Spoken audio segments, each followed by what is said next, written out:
to help bring down inflation. This is off the session highs, though. At one point, the Dow was up about 900. It finishes up more than 700.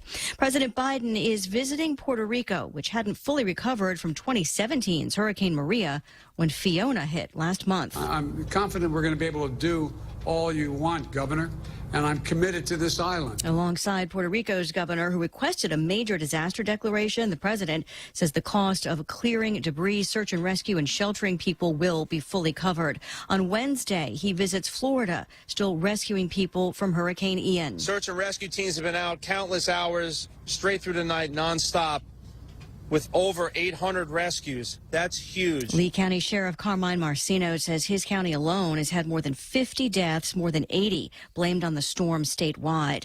Ringo Starr tests positive for COVID, putting his all-star band's North American tour on hold. The legendary Beatles drummer postponing weekend concerts before the diagnosis was confirmed. The rep vowing to keep fans updated with any further news or changes. The all-star band includes members from Men at Work, Toto, the Average White Band, and musician Edgar Winter. In a statement, the band says Ringo hopes to resume as soon as possible and is recovering at home. Fox's Kristen Goodwin, they say they hope to see the fans back on the road soon. America is listening to Fox News.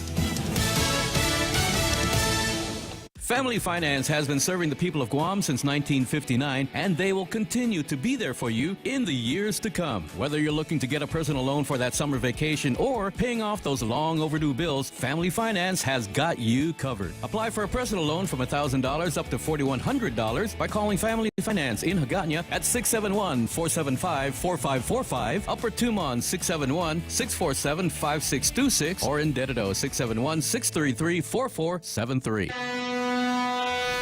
Half a day, this is Josh here at APO. Our expertise and extensive network can help you grow your business and reach out to more global markets. As a responsible carrier, APO is also committed to a sustainable future, whether it's protecting the environment or investing our efforts in giving back to the community.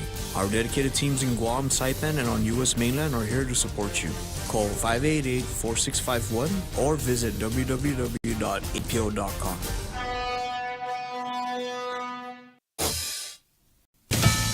New abortion restrictions lead to a first-of-its-kind clinic in Illinois. Planned Parenthood announces plans for a 37-foot RV that it says it's turning into a mobile abortion clinic.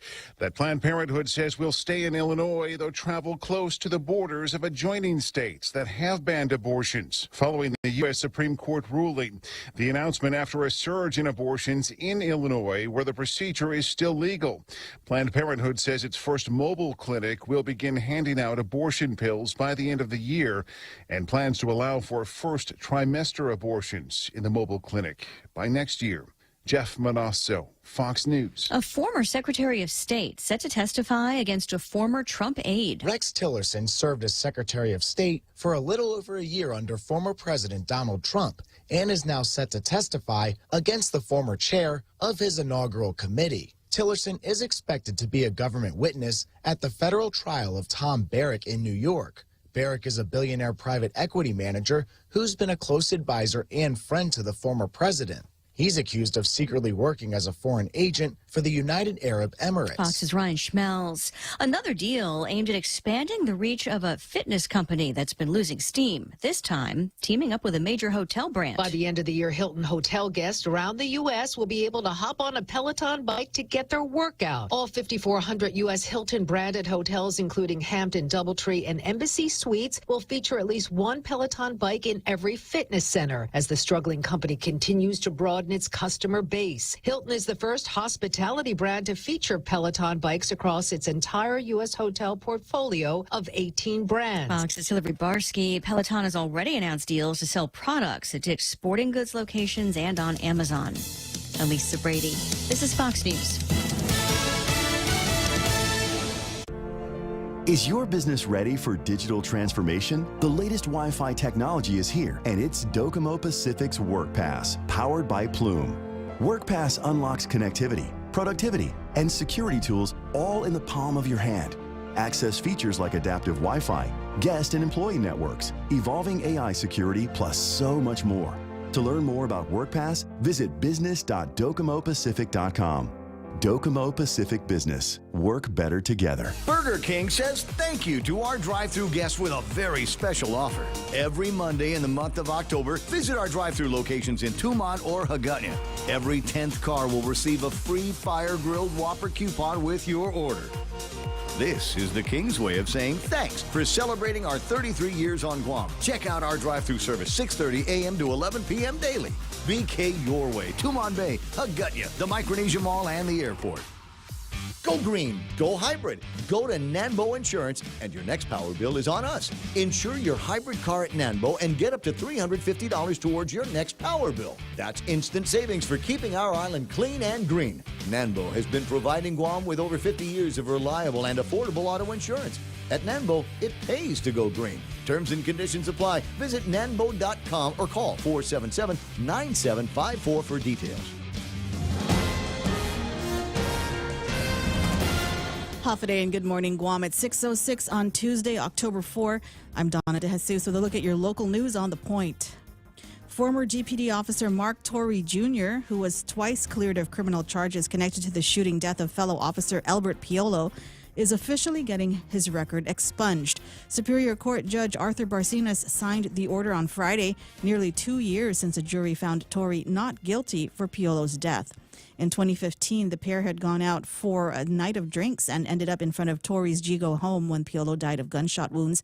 Calls to 911 played in court had Piolo yelling, "He shot me." The defense argued that Piolo wanted to take his own life and that Torrey was trying to stop him from pulling the trigger. He was acquitted in November of 2020. Piolo's family was in disbelief, calling the verdict unfair. The expungement now means that the case no longer exists and Torrey is a free man. There's no word yet if he will try to get his job back at GPD. Meanwhile, a woman who pleaded guilty to smuggling contraband into DOC will not spend any time in prison.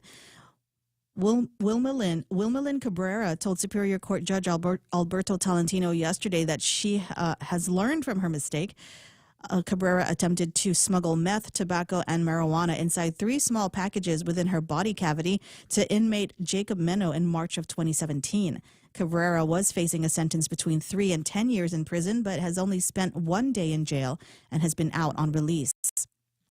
Attorney William Pohl asked the judge to give Cabrera a suspended sentence, saying she was urged by Meno to bring the contraband. Pohl also asked the judge to consider Cabrera's lack of criminal record outside of this incident. Judge Tolentino expressed concerns about Meno asking Cabrera to do it again. She explained that she is no longer with Meno and only sees him when she needs money for their 5 children. Tolentino sentenced Cabrera to 3 years, suspended all of the time, and ordered her to abide by the terms of her plea agreement, which include going to counseling at Guam Behavioral Health and Wellness Center and completing a set amount of community service hours during a 3-year probation period. We'll have more news after this. What's for breakfast at KFC under $3.95, you ask? What's for breakfast at KFC that's different than the other guys, you ask? KFC's chicken wrap, sausage wrap, the Colonel's chicken congee, chicken fried steak, sausage biscuit and gravy, and biscuit sandwiches made with KFC's original fluffy biscuits. All for under $3.95 and all only at KFC. Plus, with waffles and the Colonel's chicken fried rice, we've got something for everyone. So visit KFC for breakfast today. It's finger-licking good. The governor is extending the public health emergency another month after an attempted override of her veto of Bill 11 failed last Friday. The bill would have required her to get legislative approval in order to extend the public health emergency. Lulian Guerrero says she's glad the override failed, saying Guam has more resources and federal grants that rely on the public health emergency. Lieutenant Governor Josh Tenorio sent an appeal to Speaker Therese Terlahi and senators not to override the veto, expanding on the negative impacts of a premature end to the emergency declaration. The speaker says that it's wrong to think the bill will end the public health emergency immediately. She adds that Bill 11 is not a power struggle and does not take away the authority of the governor to declare a public health emergency. The bill allows a declaration for 90 days and then requires that the legislature and the people of Guam be informed as to why an extension is necessary. Multiple attempts to override the governor's veto have failed. And October is National Bullying Prevention Month. The goal is to encourage everyone to work together to stop bullying and cyberbullying and put an end to the hatred that comes with it. Bullying can be in the form of name-calling, online harassment, or physical contact. GDOE's Student Support Services Division Administrator Christopher Anderson says National Bullying Prevention Month is a great way for schools to focus on inclusion of all students and establish a positive climate. It's been more than a month into the new school year, and Anderson says they already have 30 cases of bullying. GDOE has a zero tolerance for bullying policy and sees it as one of the most serious offenses a student can commit. Students who are found guilty of bullying or cyberbullying offenses are suspended for 10 days, and it gets progressively more serious as the students come in for more offenses. Victims of bullying are urged to report it to a teacher or school staff immediately so it can be stopped right away, and those who see someone being bullied are urged to speak up.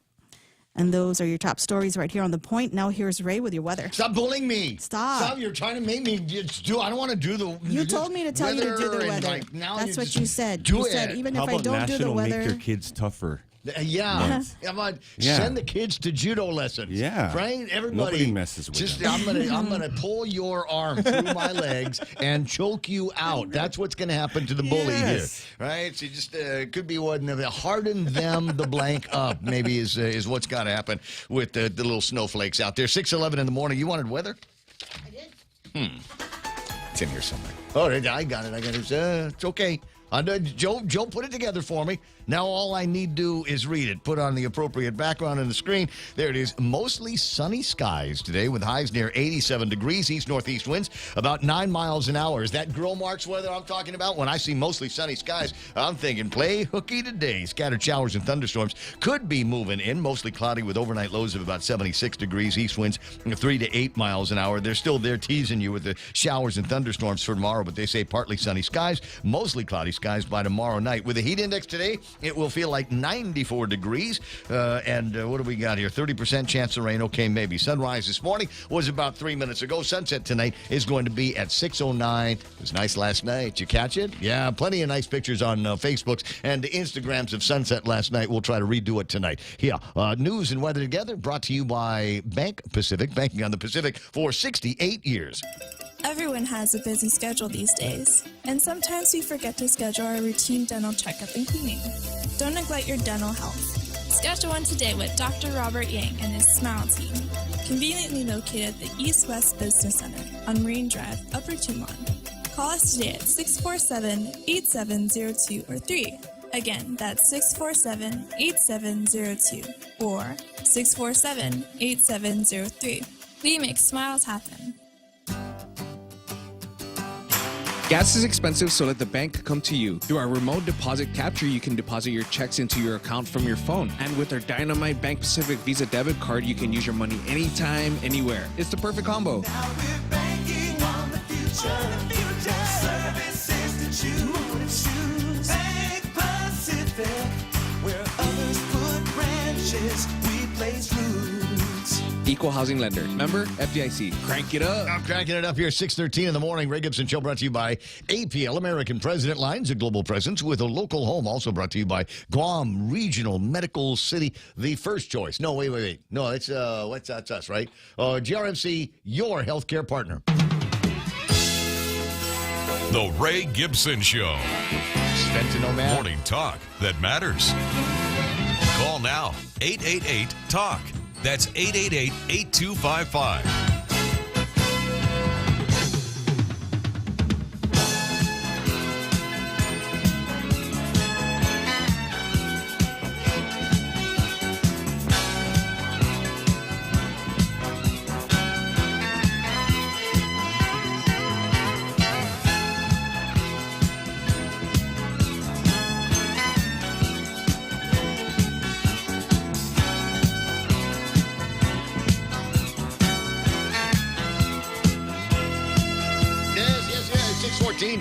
Ray Gibson Show on 93.3 The Point. My name is Ray. Thrilled as usual to be here with you. And I'm trying to sort out whether I found a suitable alternative.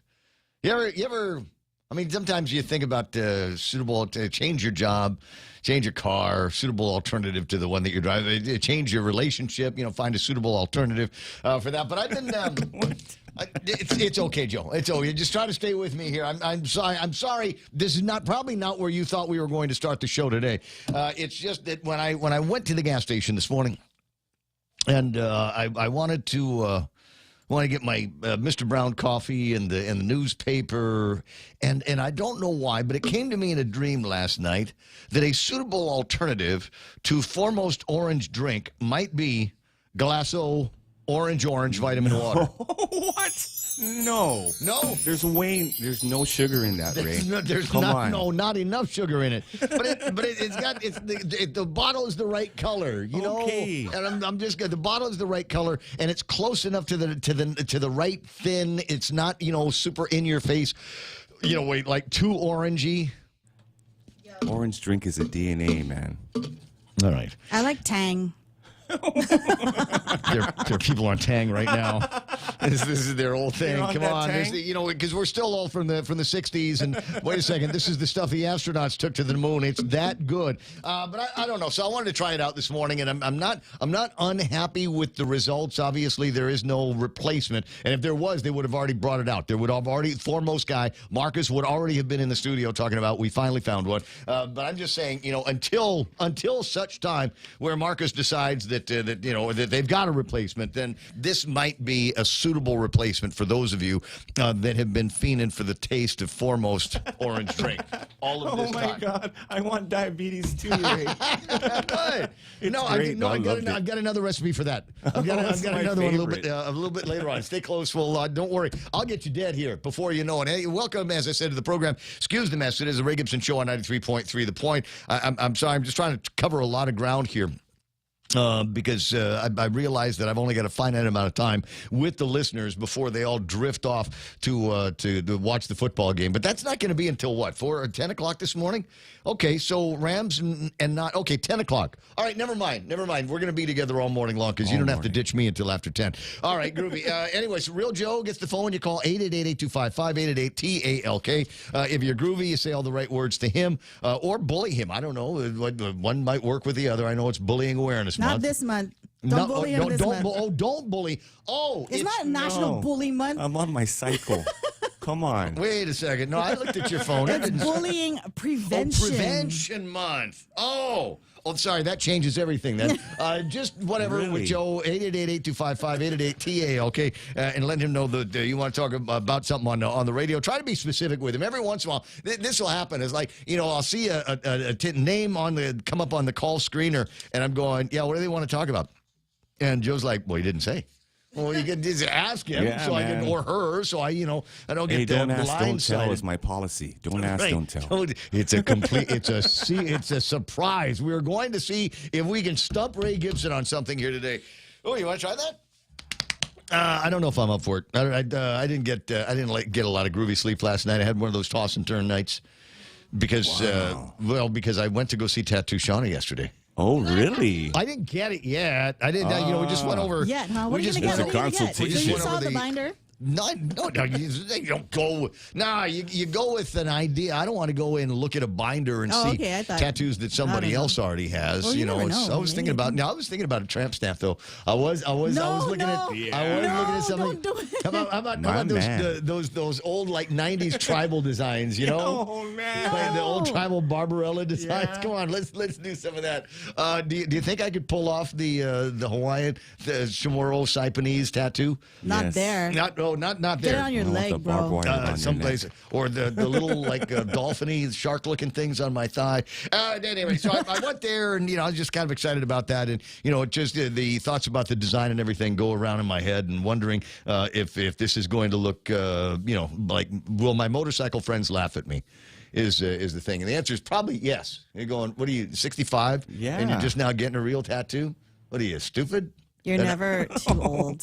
I agree with you. Is I it don't a think face so. tattoo, right? That's like a little teardrop over It here could be, or, for all you the know, people like a I took Mike out in Tyson jail. thing. Or... Yeah. 6:19. Donna D is going to take care of news and headlines for us most of the morning, as you can tell by listening to some of the news that we were doing earlier. Yeah, it's another one of those days where there really isn't that much going on. I mean, and we've talked about this before. It has everything to do with the election. There's not a whole lot of people that want to step out of the line of conformance, if you will. You know, I think that was something that Jose might have been thinking about when he did up yesterday's thing in the live feed. He called it, you know, have you seen our campaigns? Because I'm looking around going, dude, it's like 35 days until the election. Ramp it up. Yeah, come on. Let's get some. I want to see. I want to fist fighting.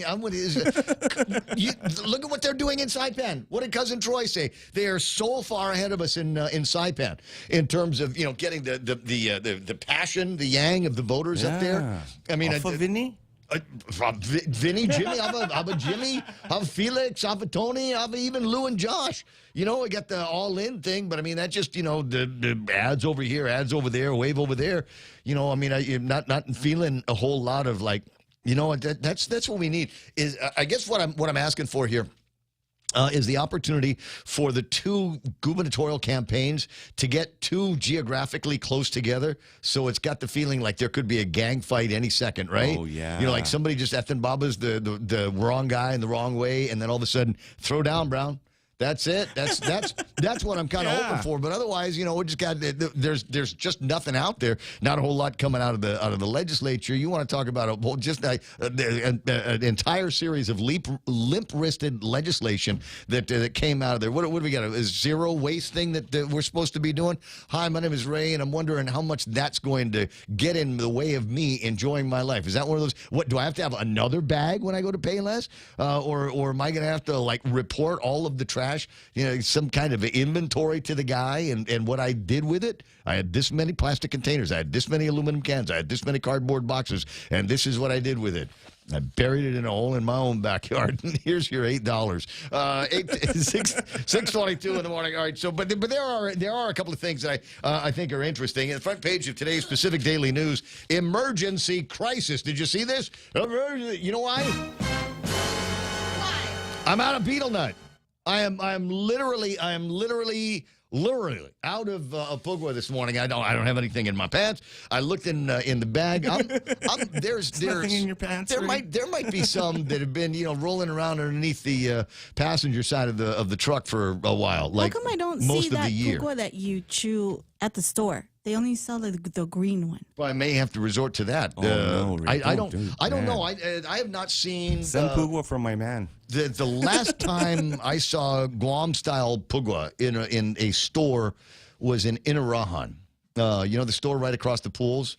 Oh, yeah. They were selling it there, but I remembered it was like $1 each or something like that. And I said, really? It's and rare. The guy looks at me and says, what, you think betel nut grows on trees?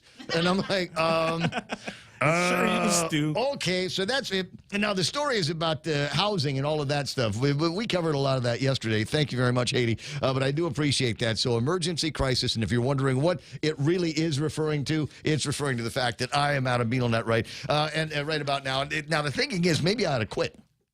Maybe I ought to just, you know, take advantage of this and just quit and then never worry about it again. I have in the past in my life separated from betel nut. Oh wow! It was tough. It was the hardest thing that I've ever done in my life. I mean, I quit. I quit smoking. I was a 30-year, 2-pack-a-day guy. People that know me from back in the day know that to be true. And I was able to quit smoking, and it was easier than not chewing betel nut. You should try the patch, the Pugwa patch. Do they have? That might help. Is there a place over at? That was Salvation Army can help you. Right? I will, while it's in my head, tell you the story about one of the reasons why quitting smoking cigarettes could have been easier. I stopped smoking and I said I'm going to try this Nicorette gum because it advertised everywhere. Now, number one, it's expensive. Number one, it is just as expensive as smoking cigarettes, right? So you got to get that in your head. It's not like you're going to save all kinds of money on it, but you go and then you had to. When I was buying it, you bought it at Kmart next to the pharmacy. and it was seriously now in the same locked portion, the same lock, stall that they've got there as condoms. Oh, nice, Ray. And you right. had to ask the lady. And you see, you gotta ask the lady. I gotta say, excuse me, I need to get in here. I need the condom key. So, it's Friday. There's going to be party, huh? I said, no, I need the Nicorette. She said, it's okay. I turned my head. Well, you just get whatever it is that you want. I'm gonna look the other way, and I'm not. No, seriously, I just never mind. Nicorette. Finally started buying the stuff online and having them ship it to Guam, because then you don't have to worry about the sneers and all of that stuff. All right, 888-8255. That's the phone number. The Meme Machine is online here this morning. A ton of really good stuff coming through here, including this from Meme Machine Plain Boy as opposed to Playboy. It's Friday. There's party. Authorities warned that hurricane could cause Florida to have as many power and water shortages as California. Love that. Love this one here. Working weekends to pay for groceries, realizing that you might get nuked from missiles using enriched uranium sold to the Russians by the Clintons. How about that? And then there's a street sign that they're working on here somewhere in the States, and you can just make out a few of the letters: UCKJOEBIDE. Yeah, maybe they are changing some of the street names to reflect our continuing love and affection. Some people ask me. Why it's Bob Klitsky and Jose are the guys that say, let's go Brandon. And they go, Ray, how come you don't say let's go Brandon a lot in your morning show? And I go, because I'm not that good. I'm not that fast. And in my head, I will say, let's go Brandon, but my mouth will come out with the blank Joe Biden. Yeah. It's that close in my head. They run that close together. So it's very, very difficult. Speaking of people that run close together, let's say good morning to these guys. Sometimes you want to go where everybody knows your name. And they're always glad you came. You want to be where you can see our troubles are all the same. You want to be where everybody knows your name. You want to go where people know people are all the same. You want to go where everybody knows your name. Oh, that's nice, Bandit. Got nice pictures coming in on the screen on the Meme Machine. That's very, very groovy. I think I've got some more morning pictures from Sarita Garin, who was supposed to be, I thought she was supposed to be doing like her workout or something like that, but I think she stopped doing that so that she could take some pictures that I can put up on the screen. 888-825-888-TALK is the telephone number, 797 if you want to send some memes out. And I got to stall here for a second, but because I realized I, right up until now, haven't actually opened up any of the Facebook streams so I can see who's online. What? It's Tuesday. You got to retrain me every Tuesday. All right, at number one, I see big man Rico Blancafor. Good to have you online there, sir. Ismail is there. Morning, Chief. What's he doing here? He's got a little rainbow icon. Oh, wow. Going on there. Is that okay? Is that a new SEAL team? Well, don't ask. SEAL Team Rainbow? SEAL Team Rainbow. There was something else that was floating around. Apparently, there is a gay rom-com out there. Bros?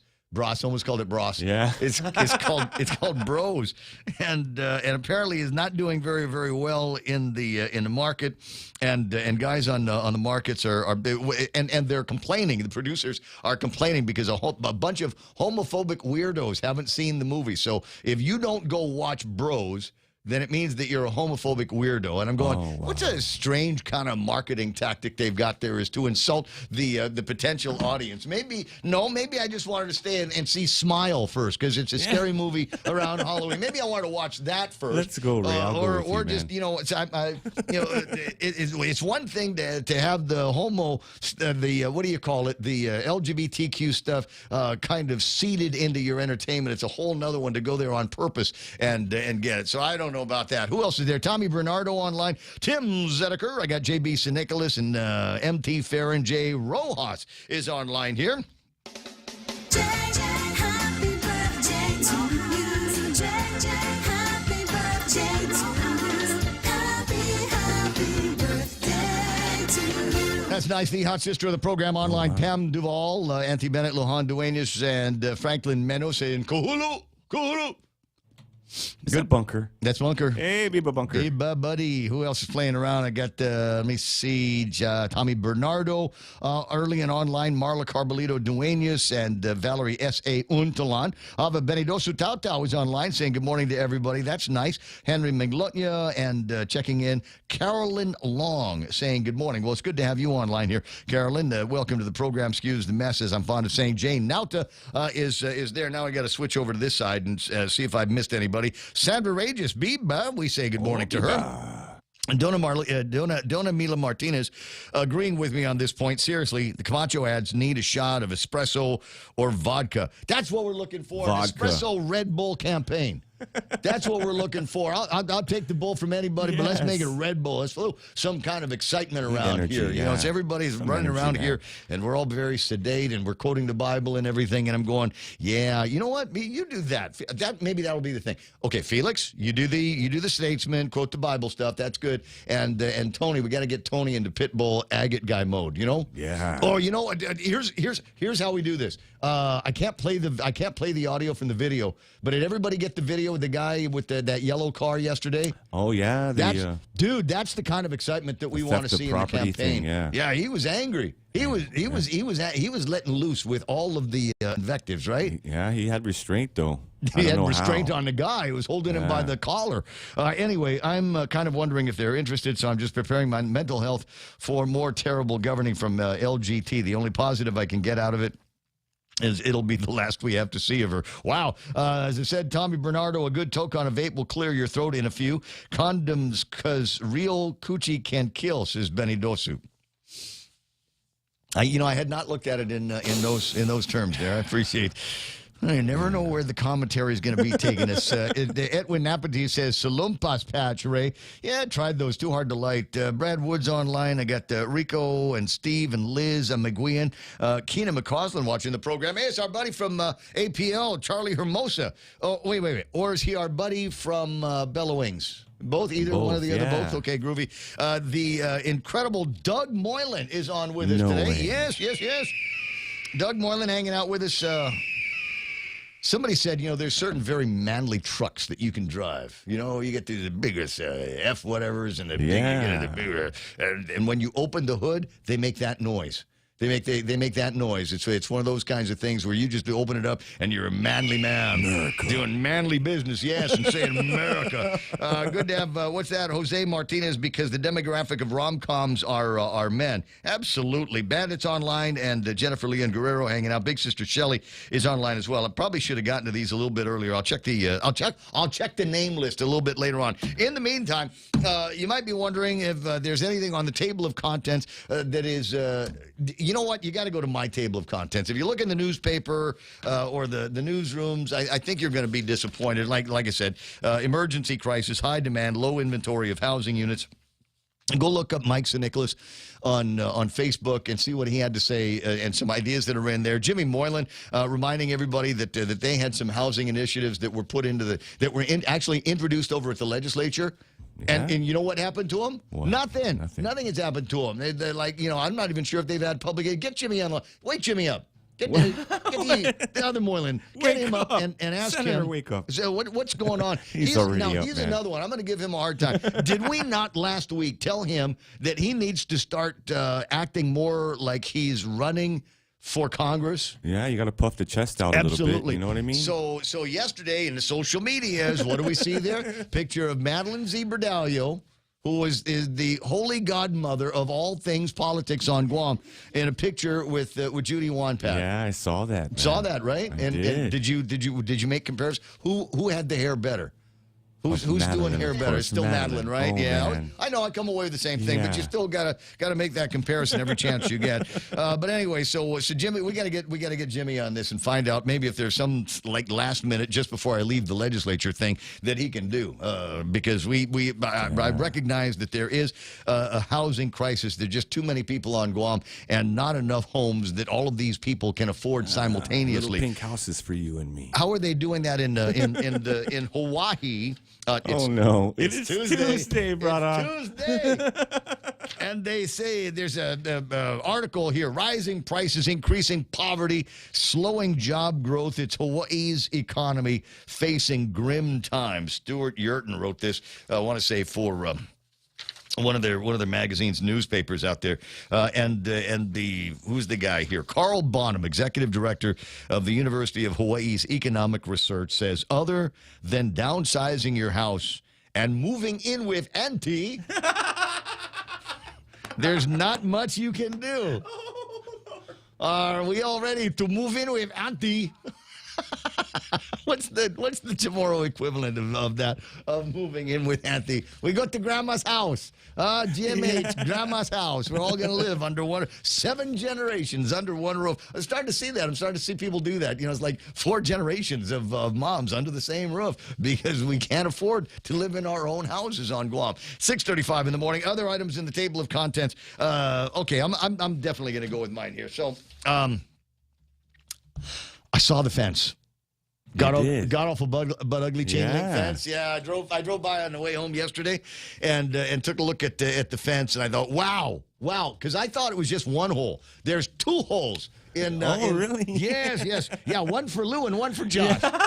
Is the way I'm equating that. So they got that, and another reminder: we've almost $3,000 in the VFW drawing that is going to take place on Friday night. Too bad you didn't win last week, because if you'd have won last week, you could take all that money, almost $2,000, to Payless and get a whole bunch of tickets for the jackpot. Tonight's mega whatever jackpot is just absurd, $30 million. Ka-ching, baby. Ka-ching. That's enough gas for a year, Ray. That's enough cash to pack up everybody's and everything. Yeah. No, I'm buy an island and do it that way. Anyway, we'll go over a whole bunch of stuff. There's news and headlines. The most important thing, though, if you take just one thing away from this early morning radio broadcast that we humbly bring to you, is this: it's Taco Day. Not just Taco Tuesday. It is Taco, like international. International Taco Day. And me and some friends were thinking about getting together up at Chili's, because they got a taco thing going on at the Chili's thing. So in a WhatsApp group that used to be called Hot Tubs and Tacos, but they changed it because they realized nobody's actually got a hot tub, so it's just tacos now. Anyway, so they're like, here, we put the thing up there, and so that we know who's going, just put a thumbs up emoji on the statement. And I'm like, shouldn't it be a taco emoji? I mean, they have them. So or the 3 drops of water, Ray. The 3 drops of water. That's all they are. It's just 3 drops of water. Get your mind out of the gutter. Studio time is 6:37, and time for the real news with Donna D. Donna, what happened? Nicholas Moore is back in court today for his drive-by shooting case. The trial has been faced with multiple delays over the past several weeks. The court even denied Moore's request for a mistrial in mid-September. Parties will argue a motion in the case before Judge Alberto Tolentino today. Moore stands accused in a 2020 drive-by shooting in Agana Heights that sent another man to the hospital. Meanwhile, the recent federal court dismissal of a lawsuit against the military's open burning and detonation of waste munitions near Taragi Beach has triggered many to sign an online petition. Texan Save Retidian started the petition earlier this year, calling for the U.S. Air Force to stop the activity and consider alternative environmentally preferred technologies for weapons disposal. The petition addressed to the governor has garnered about 2,300 signatures. The military's permit to continue the activity remains under review by the Guam EPA. And ITNE has been awarded 9 licenses from the FCC to operate the 2.5 gigahertz spectrum in Guam and the CNMI. A release states that ITNE will be able to offer wireless services on this spectrum to connect more users and deliver faster speeds with lower latency. The FCC put the 2.5 gigahertz spectrum licenses up for bid in an auction in July as part of the U.S. government's efforts to expand access to citizens in rural areas. ITNE was one of 63 winning bidders nationally. And those are your local headlines on The Point. Now back to Ray. Oh, it's too fast. I was really looking for stuff here. Those are your local headlines on The Point. God, you're bullying him, man. Yeah, Big time. Forcing me to. Back to Ray. Thank you. I'm looking because there's a couple of stories I'm looking to see if and you might be going, well, what difference does that make, Ray? Well, the difference is I want to see if I can draw correlations between what I am hearing from people and business folks, how optimistic they are about the coming year, 2023. As the president said, the COVID thing is behind us, but is inflation behind us? Are the energy concerns behind us? Are supply chain issues, behind us for good? And because I'm kind of trying to get a sense of how much I want to invest in 2023, or do I just want to coast? Do I just want to keep my head above water, or is 2023 the year to just, as they say, go crazy with it? Do I just want to? I'm going to go. I'm shopping. Double down, Ray. I'm going to buy like computers and signs and big whatever. Is this going to be the year, or maybe is this going to be another year where you just hold on to your pennies? You just clutch your pennies in small little clutches like that in your hand. So I'm trying to get a sense. There's one story, like I said, rising prices, increasing poverty, slowing job growth, and Hawaii's grim future. And then you've got another one that talks about their recovery thoughts when it gets down to what's happening in tourism. The headline out of Oahu, visitor spending for August surpassed pre-pandemic August of 2019. And you might be going, how do they do that? Revenge. Well, some of it might be revenge travel. But remember, and I'm wondering when we'll hit that zenith here with ours as well. When just because you're a traveler doesn't mean that you're immune to inflation. You still get it too. You got to eat, and you got to ride the inflation train just like you're a resident. And the inflation train in Hawaii has been pretty bad. So yeah, you might be looking at the numbers, and even though the arrivals numbers might not be where you'd like them to be, the spend is up because they have been spending just as much on with inflation as you have. So there's it's one encouraging number, but a discouraging piece of explanation. Then another one is about what their hopes and dreams are for Japanese. Due to strong airlift, they're continuing to see recovery in the visitor industry, with U.S. travelers leading the way on visits and spending. The Japanese government reopened their country, so we will see the return of Japanese visitors beginning in October. But what are their projections on that going to be, given the issues with the very, very expensive dollars in Japan? What is it, Kitsutsu in Japan saying 142, 143 or something like that? I'll get his numbers up on the screen in just a little bit. In the meantime, 642, Ray Gibson Show. We'll come back after the break and see what's happening in traffic. Don't move. Guam Regional Medical City. We bring the healthcare advances of the world directly to you. We are an acute care hospital that complements your needs with our robust outpatient specialty clinics. From preventative care to critical care, we strive for consistent excellence at GRMC. Our core philosophy is where patients are partners, which means we work as a team to make a healthier version of you. For more information, visit us at grmc.gu, or to make an appointment, call 671-633-GRMC. Attention all passengers. This is your pre-boarding announcement for flight UOG EF40. Scheduled for departure on Saturday, October 8th for our gala destination at the Dusitani Guam Resort. Passenger check-in time is 5 p.m. Your onboard entertainment will be a reunion of the casuals with Jesse and Ruby. For ticketing information, please call our agents at 671-735-2957. We thank you for choosing to fly with the UOG Endowment Foundation. Enjoy your flight with Triton's Transforming the World.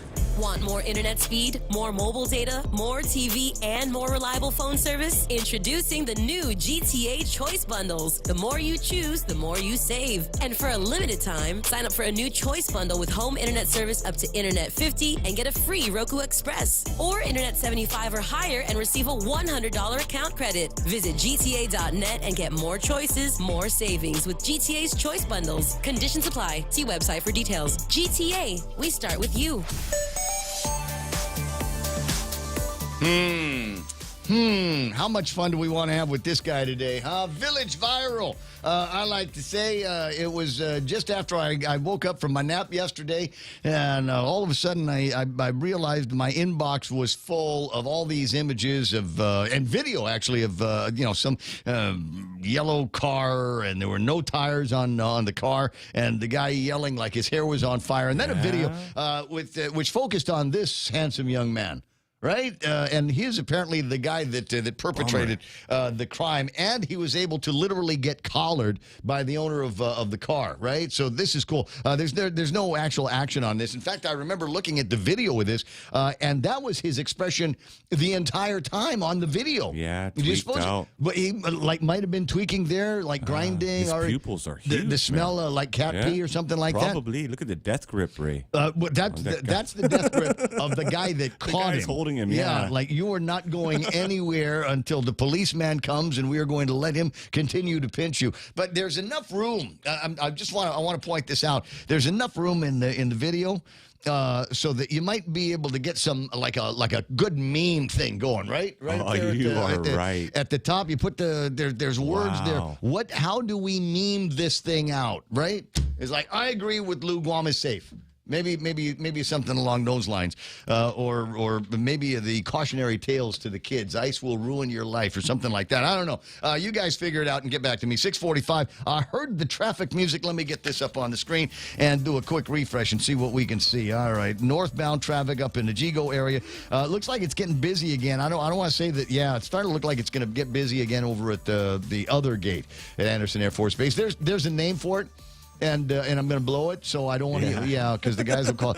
Like, how is it possible you live on Guam all your life? This Anderson hasn't. It's not like it just got here. You should know all the different names of the things that they have at Anderson. Well, sorry, I don't. With gas at $4.90 a gallon, I just don't make it up that far anymore these days. Southbound Marine Corps Drive, not so bad. Barely any intersection traffic at most of the upper Tumon and Tamuning intersections. Dededo running clear. Nothing happening at 8, 10, and 16 right now. It is easy getting around on Route 8. Likewise, Route 4. Southbound Marine Corps Drive all the way to Big Navy in Sumai. Looks like it might be a little bit busy as you make your way into the base. That one's been there for a while as well, right? Okay. I think I'd know better about that kind of sort of thing. 6:46 in the Ray Gibson Show. I'll be right back. Take your business to new heights with the United Business Credit Card. Earn 30,000 bonus miles after spending $3,000 within the first 3 months after account opening. Plus, earn 3 times the miles per $1 spent on United tickets through United until April 30th, 2023, and 2 times the miles thereafter. Visit any First Hawaiian Bank branch or go to FHB.com United Business for more information and to apply for your United Business Credit Card today. First Hawaiian Bank. It all starts with yes. Check out the newest hydro and garden center to hit Guam, Crop King Hydro. We have a huge selection of plant nutrients, soils, hydroponic mediums, organic pest control pumps, plant support, tools, and so much more. Call 635-4769. 635-GROW. Open Monday through Saturday, 10 to 6 at the Dededo Satina Mall, right across from Payless and Paradise Fitness. For whatever you grow, think Crop King Hydro. Crop King Hydro. The Coconut Wireless is back.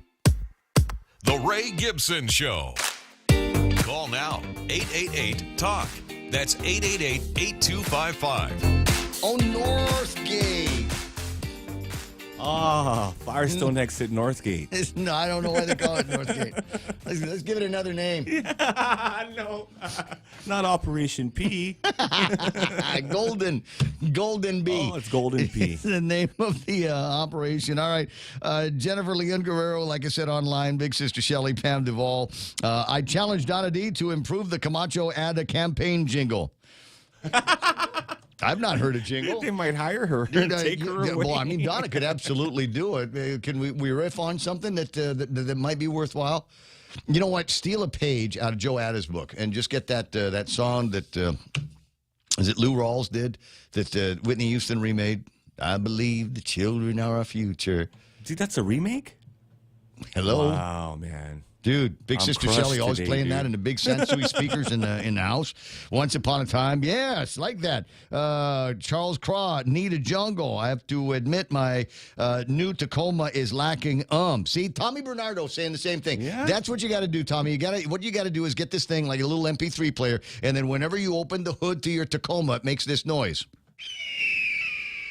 And just imagine, other men will shrink in fear as you pass by them. Let me see. Donna Mila, the Camacho ads are like the babies in the womb, silent. Seriously, need to get this thing moving. Ismail says, this election season, exercise your right to vote. This may be the most important vote of your life. So vote Ray Gibson for Best Radio Personality, because only one man would dare give the governor the raspberry Lone Star. And that would be Ray Gibson. Thank you very much for acknowledging my frisky behavior, and honest to God, it's not just Lou. I've been giving it to him. I've tried to call balls and strikes for all of them, all of these years, and Big balls. It comes down to it. At some point, 6 or 8 months later, after they're out of office, you go, oh yeah, we made our peace. Yeah, we're friends now. It's okay. We're back to being friends. Army Lynn watching the program. Alan Baldwin and Jerome McDonald. Something about Toco's Ladies' Night. Don't know what that connection is. Steve and Liz are online. Rudy Rodolfo, the original Burger King, is hanging out with us today. How many different categories is BK listed for in the Pika's Best? Go searching around for it. Make sure that you can vote for vote for like more than 25 people in a day or businesses in a day, and you can line up and win some money from over at the PDN. Almost $300. Well, I mean, I'm trying not to win too much money because I want them to buy whiter paper. And the thing is, it just costs more? Keep your money, buy whiter paper for me. Jose Tetpago is there. Melissa Salasaki Moto, good morning. James Bondo and Franklin Meno. Like I said, there's Richard Leon, Jose Tetpago Jr. Okay. Donna Miller saying, spending our first morning in our second year of marriage, listening to The Point and voting for Ray Gibson as best host and The Point as best radio on Pika's Choice Award. Thank you so much. Zach Lopez is checking in with me again today. Zach Lopez online. Hold on a second. I want to make sure I've got the appropriate pictures on the screen here of Jack and his friends. I showed these pictures all day yesterday because it was entertaining to me. Over at Carabao was him. Yeah, there it is. That's Zach's in one of the guys in the picture. I guess it's the guy with the chest. It could be him, but never mind. Who's the girl? Yeah, I don't see the girl, Name man. Shirley. What's her name? that's everybody else was like, yeah. Guys. What's the name of the girl with the tongue? Yeah. That's what everybody was asking, Zach. The girl with the tongue. Andy Terlahi. The Santa Rosa Gate is Route 15. Let me see. Amy Rose. Tammy Post Office online here this morning. I got Bill Petit and others watching the program. All right, thanks very much. Good to have everybody here. And you might be wondering at now 9 away from the top of the hour, just what the heck it is I'm going to spend the next 3 hours talking about today. And honest to God, the answer is I don't know. I'm not left with a whole lot. It just seems to me that a lot of the working journalists in this town have taken some time off. And what are we doing? We're gonna step up our ability to rewrite press releases from the governor's office, because there seems to be a whole lot of those things that are floating around. Or it's another thing that we're getting really good at is rewriting magistrate reports, like to make it sound like we were there in the court with the stenographer's notebook. No, none of that happens. We get a press release with the actual notes that come in from the magistrates. And everybody else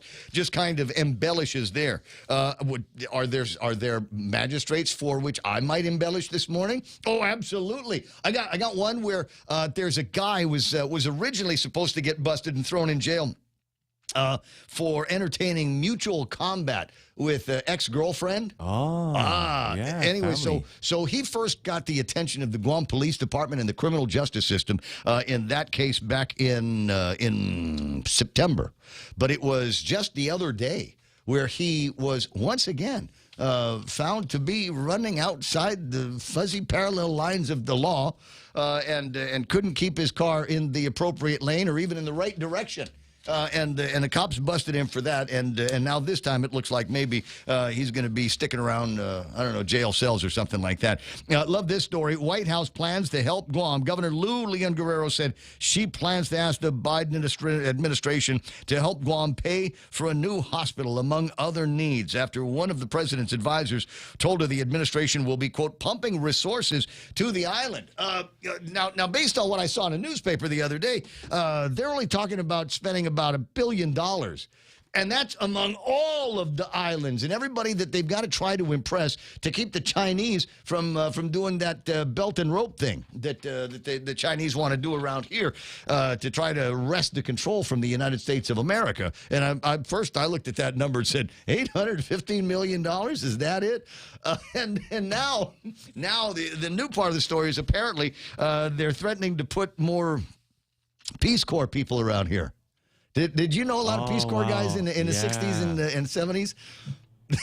I always wanted to do that, Ray. Fun guys. Adventure.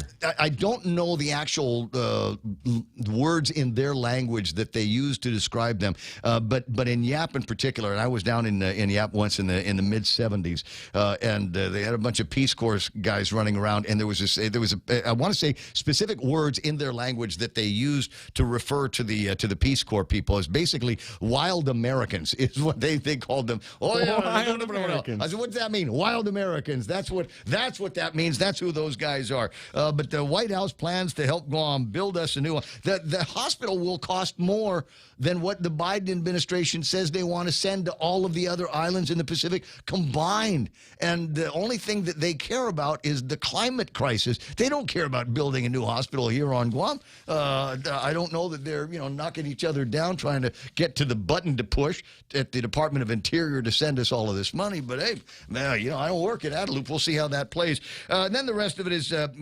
reprise on the stories about how lousy housing is here on Guam, and among the things that we can do with this is kind of interesting. Who's the new guy? Rear Admiral Benjamin Nicholson. Yeah, Benjamin. New guy.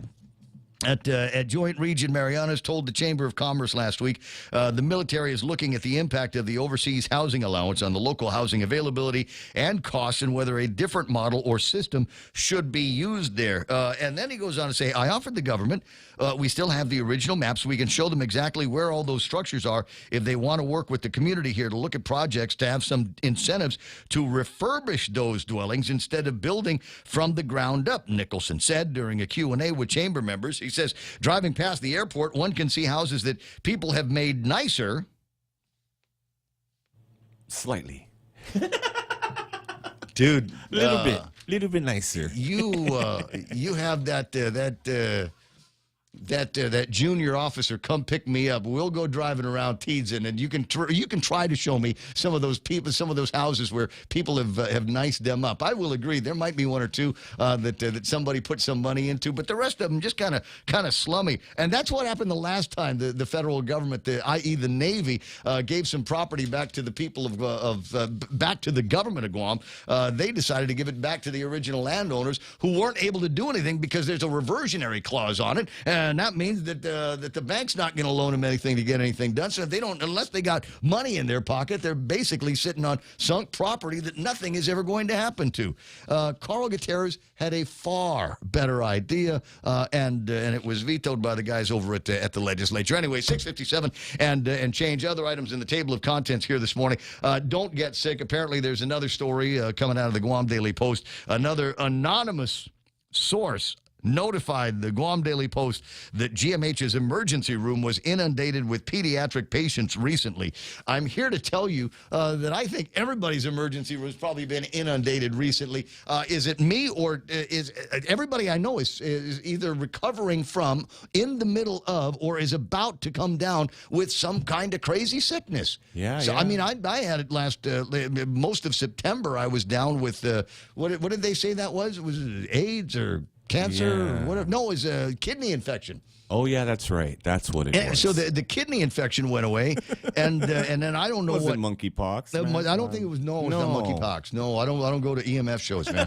I'm not one of those techno music guys. Well, I can be. I said I look funny when I dance, but I did not go to any of those things. But let me put it this way: in the last week, I'm glad that I didn't blow all of my Cipro on just a kidney infection, because now I just feel like, oh my God, I'm 60 years old. Everything is there's something out there that's going to just kill me. So I'm taking the Cipro in little tiny. God, I hope Akimoto's not listening. I'm taking in little small bites just to keep myself on this drip of wellness. Yeah, he's listening. He's listening, and wellnessity, as it were. But don't get sick. It's never a good time to get sick. It's always busy in the hospital, and I don't know whether it's the availability of the beds or the nurses or doctors that are slowing things down out there. But just do everything. You wash your hands. I'm not saying social distancing or wear a mask, or just good hygiene habits that we picked up over COVID-19, and maybe that will help you get all the way through. Mayor Jess Allig has got an article in one of the newspapers today. You might want to read up on that. And then there's a story about a tip jar thief that I might get to a little bit later on, or Donna might get to as well as we make our way through this particular Tuesday morning. Haven't even scratched the surface on the cool brother guys move in with auntie stories coming out of Hawaii. That's all ahead on the Ray Gibson Show. Stand by now. Fox News Live is going to be coming up. Jerry Roberts in the next hour, and the extra point. I'm going to try to do my best not to bring up quiet quitting. For those of you that have got money in the markets, today's actually a pretty good day. When I looked at the Dow, it was trading up by about 700 points, and not sure exactly where it closed, but we'll find out in the next hour. Stick around, Brown. KUSG Agana 93.3. While you're listening to the news, go to the PDN/Best of Guam, go to services, and vote for The Point. A pledge to Puerto Rico. Elisa Brady, Fox News. President Biden visiting the U.S. territory and vowing to rebuild, not just from Hurricane Fiona last month, but from the mass devastation of Hurricane Maria 5 years ago. And I mean rebuild it all, and rebuild it in a resilient way, so you don't, when storms come again, which they will, they're not having the damage they caused before. He's also planning a visit to Florida, where Hurricane Ian has laid waste to some communities, killing more than 80 people. In some of the flood zones, search and rescue operations continue. Disruptions delay the start of jury selection for a man accused of killing 6 people, injuring dozens more, by driving his SUV through a Christmas parade in Wisconsin last year. The suspect, Darrell Brooks, wants to represent himself, but repeatedly interrupted today's proceedings. The judge calling 10 recesses, ordering him back to his cell and eventually into a different room to take part remotely. Brooks is charged with more than 60 counts, including first-degree intentional homicide. Police in California think a serial killer may be stalking the streets of Stockton. 5 men have been shot dead since July, all late at night or early in the morning, while walking alone in largely unlit areas of the city. Fox's Jonathan Hunt. The killings began in early July. The most recent was last Tuesday. Police have ruled out gang violence, robbery and hate crimes, even though 4 of the victims are Hispanic. So the motivation of the shooter or shooters is unknown. Stockton police have announced an $85,000 reward in the case, and they released an image of a person of interest dressed in all black, wearing a black cap. There are videos from several of the crime scenes, but so far no footage of anyone holding a gun or committing any crime. A good start to the month and the fourth quarter on Wall Street. The Dow gaining 765 points, finishing just under 29,500. America is listening to Fox News. GovGuam employees and retirees choose Take Care. Choose network providers including GRMC, GMH, STA, GRC, AMC, and exclusive access to FHP. Choose lower copays at in-network providers. Choose fitness partners including PFC. Choose a payroll deduction as low as $2.04 bi-weekly. Open enrollment is September 13th to the 26th. For more information, go to TakeCareAsia.com or call 671-647-3526. Take Care, our island, your health plan. Come try Guam's original Chamorro restaurant with Pica's best 5 years running. Mezcla Chamorro Fusion Bistro. Experience Chef Peter's candied salmon over scallion coconut rice, octopus to nectac, Chamorro platter, and their award-winning gourmet hamburgers. Or if you're looking for something healthy, try their keto-friendly menu. Come and enjoy Mezcla's half-a-day service at their Hagana and Grand Plaza Tumon location. Call their Hagana location at 479-2652 for reservations. Jury selection begins in a third trial stemming from the suspected plot to kidnap Michigan's governor. Michigan prosecutors call them right-wing extremists who wanted to start a civil war. Three men, Peter Masico, Joseph Morrison, and Paul Bellar, accused in Jackson County Court of conspiring to kidnap Gretchen Whitmer in 2020 in a case where there's been guilty pleas and convictions on the federal level and acquittals, as well as claims the FBI set these men up. A jury cleared Brandon Caserta of all charges in August. I mean, this is a group of dudes who shoot guns and talk crap. And who were angered over Governor Whitmer's COVID lockdowns. The case back in court and in the headlines just weeks before voters decide if Governor Whitmer should be reelected. Jeff Manasso, Fox News. Opening day for the U.S. Supreme Court was new Justice Ketanji Brown Jackson on the bench, the first case up, pitting environmental protections against property rights in a dispute over the Clean Water Act. Week 4 of the NFL season wraps up tonight with a California battle between the San Francisco 49ers and the Los Angeles Rams. While the Rams have won 2 of their first 3 games since their Super Bowl title in February, Los Angeles is an underdog tonight. 49ers have lost 2 of their first 3 games. The last 6 times these teams have met in the regular season, the 49ers have won, including the final game of last regular season to get San Francisco into the playoffs, where in the NFC Championship, the Rams exacted revenge and reached Super Bowl 56. Fox's Jared Max. A pumpkin that weighs more than a ton sets a new record for heaviest in the U.S. Happened over the weekend at Great Pumpkin Farm in a suburb of Buffalo, New York, tipping the scales at 2,554 pounds. That beats the previous national record by 26 pounds. A grower in Italy still holds the Guinness World Record, though, for a pumpkin grown last year that weighed more than 2,700 pounds. Elisa Brady, Fox News. Subway's Eat Fresh, Refresh chicken choices have so much. How are we going to fit them all in one commercial? Subway's new Baja Chicken and Bacon is loaded with hand-pulled rotisserie-style chicken, hickory smoked bacon, sprinkled with spicy buttery pepper jack cheese, and drizzled with Subway's Baja Chipotle sauce. Man, this is making me hangry. And get this, Subway's Chicken Bacon Ranch is stuffed with melted Monterey cheddar cheese, tender all-white meat chicken on your choice of fresh hand-sliced veggies and freshly baked bread. You pick the tagline. At Subway, you gotta refresh to be fresh. Everyone has a busy schedule these days, and sometimes we forget to schedule our routine dental checkup and cleaning. Don't neglect your dental health. Schedule one today with Dr. Robert Yang and his Smile team, conveniently located at the East West Business Center on Marine Drive, Upper Tumon. Call us today at 647-8702 or 3.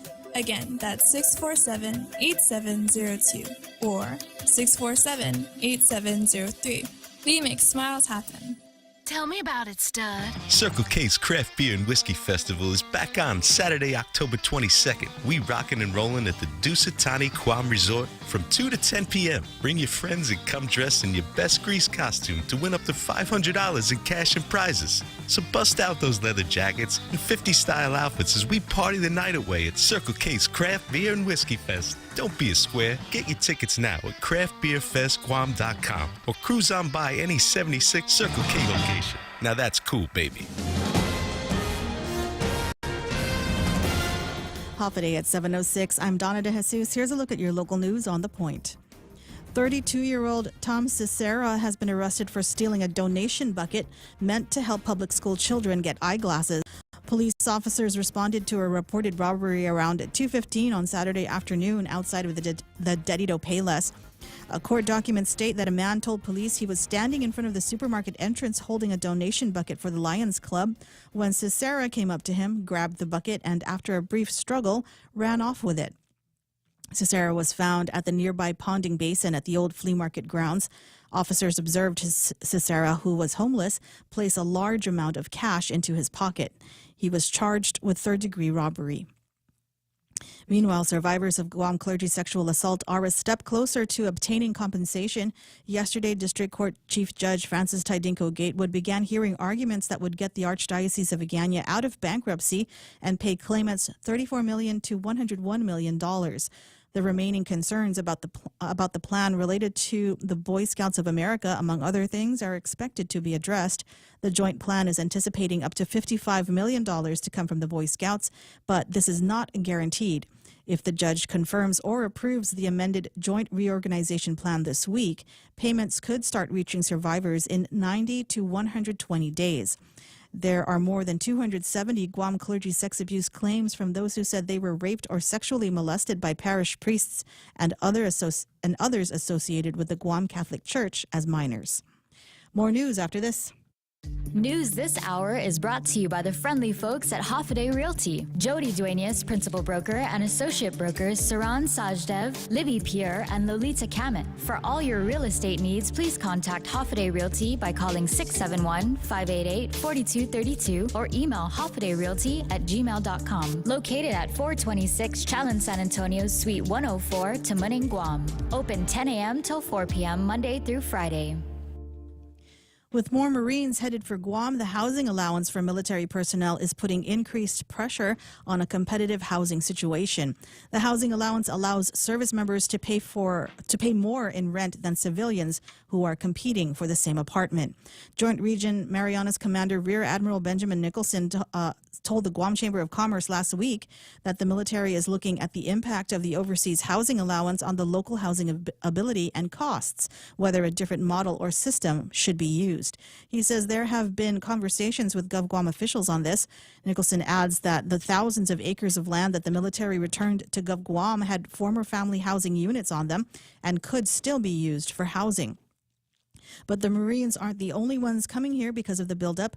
Defense contractors are also being brought in, and they are looking for housing. And then there are the H-2B construction workers who need a place to stay.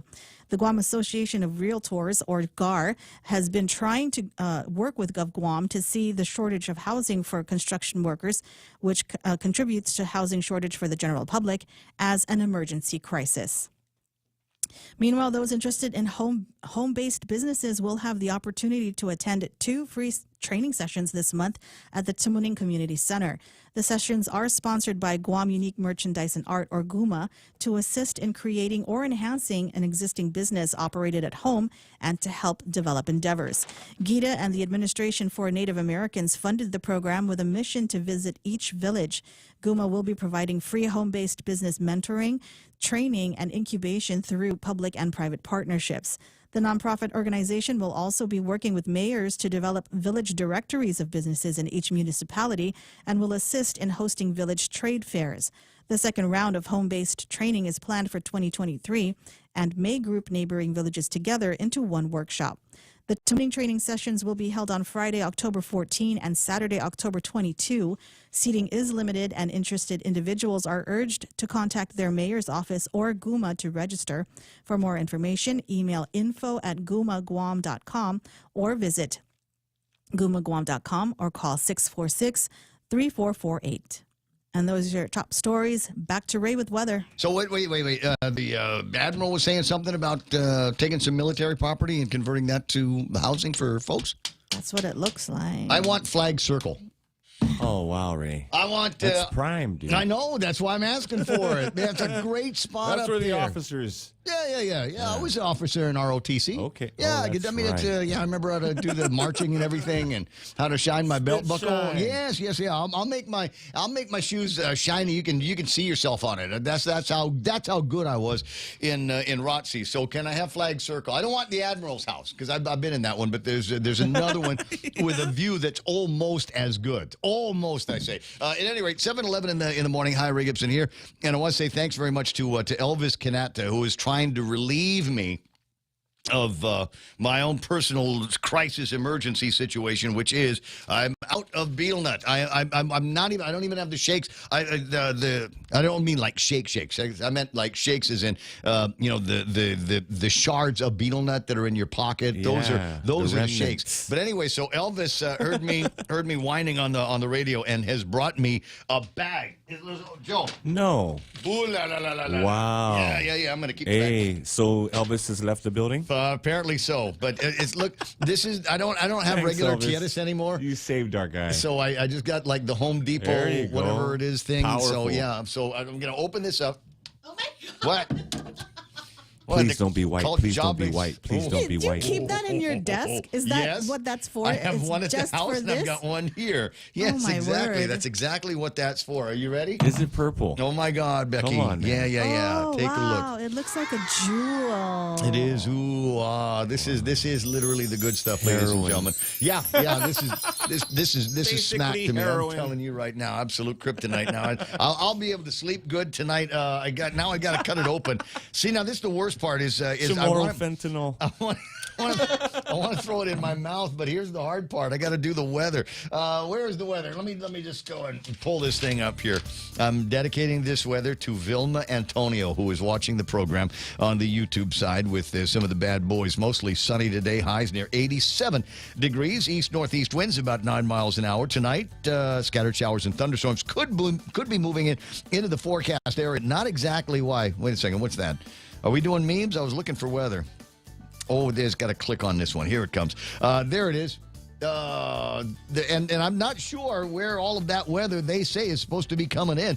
Maybe there's something to the south of us that might be looking like it wants to go east, young man, but that doesn't normally happen. We'll watch some scattered showers maybe and thunderstorms coming in tomorrow. Partly sunny skies in the forecast, mostly cloudy by tomorrow night. Sunrise this morning was early at 6:10. Sunset is going to be at 9 after 6. Hashtag tell the others. There it is. News and weather together here in ThePOINT. Half a day. This is Clara Manglona from Security Title. A power of attorney can be a useful tool in a real estate transaction, but if abused, it can result in devastating loss. Choosing your representative should be done with the utmost care and should be very specific about the powers being granted. To mitigate loss, the team at Security Title confirms with the owner prior to using a power of attorney to sell the property. Each transaction is unique. Let the professionals at Security Title use our experience to facilitate a secure closing. We are here to help. BK's new Royal Crispy Chicken sandwiches are now available. Their new Royal Crispy Chicken is made with an all-white meat breast filet, creamy royal sauce, fresh lettuce, and ripe tomatoes in a warm toasted brioche bun. The new Royal Crispy Chicken sandwiches are available in 4 versions: classic, spicy, bacon Swiss, and barbecue bacon and cheese. Make it a meal with French fries or onion rings and a refreshing Sprite. BK's new Royal Crispy Chicken sandwiches are now available at your favorite location: Burger King, Tumon Bay, Hagana, Micronesia Mall, and the airport. BK, your way. Wait, I'm sure I got to talk or say something, but I got a lot of beetle nut in my mouth. Portions of the program are brought to you by APL American President Lines, a global presence with a local home. Also, the dudes over at NissanGuam.com on the World Wide Web. When was the last time that you looked at a Nissan? Has there been one in front of you lately? Make it happen. Go by Nissan Guam today, Marine Corps Drive in Upper Tumon, and take a look at the Versa. 35 miles per gallon. And you're going, but hey, Ray, energy crisis is over, right? They got gas is $4.90 a gallon at the gas station. Why do I have to worry about mileage? As long as President Biden is at 1600 Pennsylvania, you should keep an eye on what's going on with the price of West Texas crude and gasoline as well. How about this? 2.99% APR up to $1,000 in free gas. 35 miles to the gallon combined. It's maybe one of the safest cars on the road today. Certainly one of the best looking ones. Crisp, modern exterior design and all kinds of appointments and gizmos and gadgets and toys on the inside. Test drive, then buy the Versa today.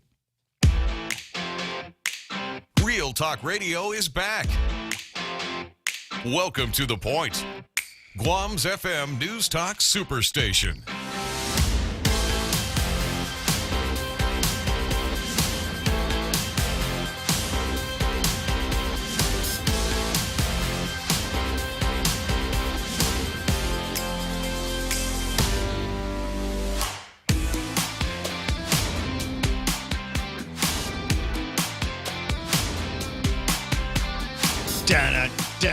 Down 716 on the Ray Gibson Show, 888-825-888-TALK. We got some time to talk about what happened on the market because everybody is like, oh boy, thrilled. Wow, did you see what happened on the market here? 765 in the green for the Dow Jones Industrial Average. Touchdown, baby, touchdown. Why is that? Because I don't know that there's anything really wrong with any of these companies. So, your market's up and down. And that's a pretty good indication, if you ask me, of people that run to the markets when they're bleeding red all over the place saying, all right, I'm going to go looking for bargains. And we'll tell you who the big winners are here in just a second. But it looks like by percentage, it is the Dow again today. NASDAQ is up by 240 points. They closed at 10,815. S&P 500 cleared 92. They're up to 3,678. All right, so you got good numbers there. The FTSE up by 14. Nikkei picked up 278 points. And then we got a couple of the Asian markets that are down. Hang Seng is off by 143 points, and the Shanghai Index is off by about 16. VIX is off by 2, and the DAX picked up 95 points in earlier trade here today. Big tech to watch is Tesla. And even though everybody go, yay, Dow, 760.85 points in degree, Tesla's off by about 22. And I think Jerome McDonald is very, very unhappy about that here this morning. But Jerome, let me give you something to be happy about. I got a big-ass bag of beetle nut. Right? Doesn't that make you feel a lot better, huh? Doesn't that make you feel a lot better? Just saying. All right, the big winners on the Dow include Chevron, Intel Corporation, Caterpillar Inc., Boeing, and American Express. You get some of the big guys, the big blue chippy guys on the Dow, and they're all happy today because they're big companies, and lousy things don't generally happen to those guys. And I think there are a lot of people that went out there and said, I'm going to go shopping and buy these guys while they're at lower prices. Same thing can be said about the rest of it. You look at the bottom 5, only one of them is in the red, and that's Johnson & Johnson. Otherwise, McDonald's Corporation is in there, Procter & Gamble, Merck & Company, and Coca-Cola round out. Those are the guys at the bottom, and they are green all the way through. So a very, very good day for virtually everybody except Johnson & Johnson on the Dow trading. So got good news if you are indexed to all of that. And who knows, maybe we'll get to see these guys quickly get out of bear territory and back into bull territory for the rest of the year. That'd be something nice to look at. On the commodities, I got oil trading at $83.34. Unfortunately, that's up by almost $4 for West Texas crude. Very, very disappointing. We were looking at numbers earlier up in the 74s and 75s, and I was thought, it's a good place to be if you're John Beneventi over at the Guam Power Authority, but it's just not sticking around there. I think what's happening is Simon would know. I don't keep track of the 10-day average. I'm sure he does. Gold at $1,708. That's up by $36 today. And we're taking a look at the currency exchange. I think Kitsuto in Japan was telling me on the YouTube side, the number there, 142.8 in Yokosuka if you're just doing street trades. Otherwise, the banking trade number is 144.55. That's actually up by 2.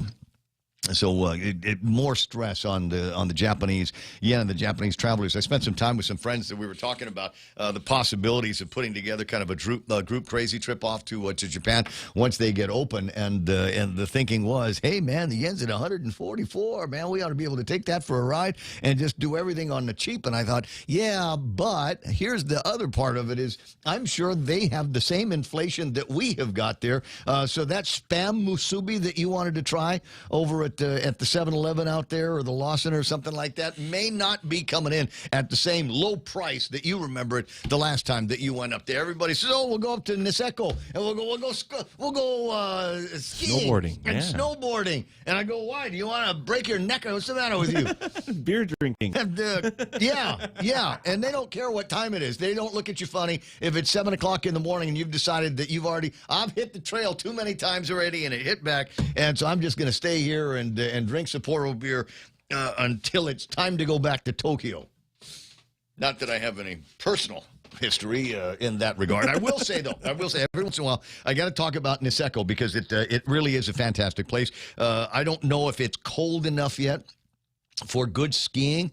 They've got kind of a long season out there, so once we get into good fall and sticky snow up in Japan, it will probably stay that way until, believe it or not, March, April of next year, which is why the Chinese want to buy entire hills out in Niseko. But bring some extra money because very expensive in Japan for that kind of thing. But if you're up there, Niseko, Sapporo area, there is a place where you can go. At the Sapporo Brewery, there's a steakhouse next to it. Oh. And it's really, really good. I had the opportunity to go there once upon a time. Of course, they serve Sapporo beer, so you're going to at least like that. But they had steaks there, and so I ordered mine well done. Can you bring some ketchup? What? I'm kidding. Miyazaki Wagyu? It's 7:22 in the morning. Do you got a Bitcoin number for me? 19,500. All right, gotcha.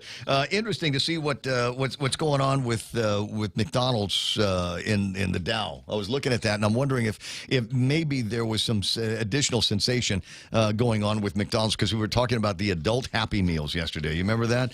And my friends over at Burger King are saying, well, talk about my stuff too. I will. But the guys over at McDonald's are serving up nostalgia with new boxed meals for adults with a surprise inside. The limited edition combo meals launched as part of the fast food's collaboration with a popular streetwear fashion label, Cactus Plant Flea Market, which is maybe the connection that we were looking at, because I got a bunch of these characters, and I put these back up on the screen. Uncle Cactus, wasn't that the guy's name?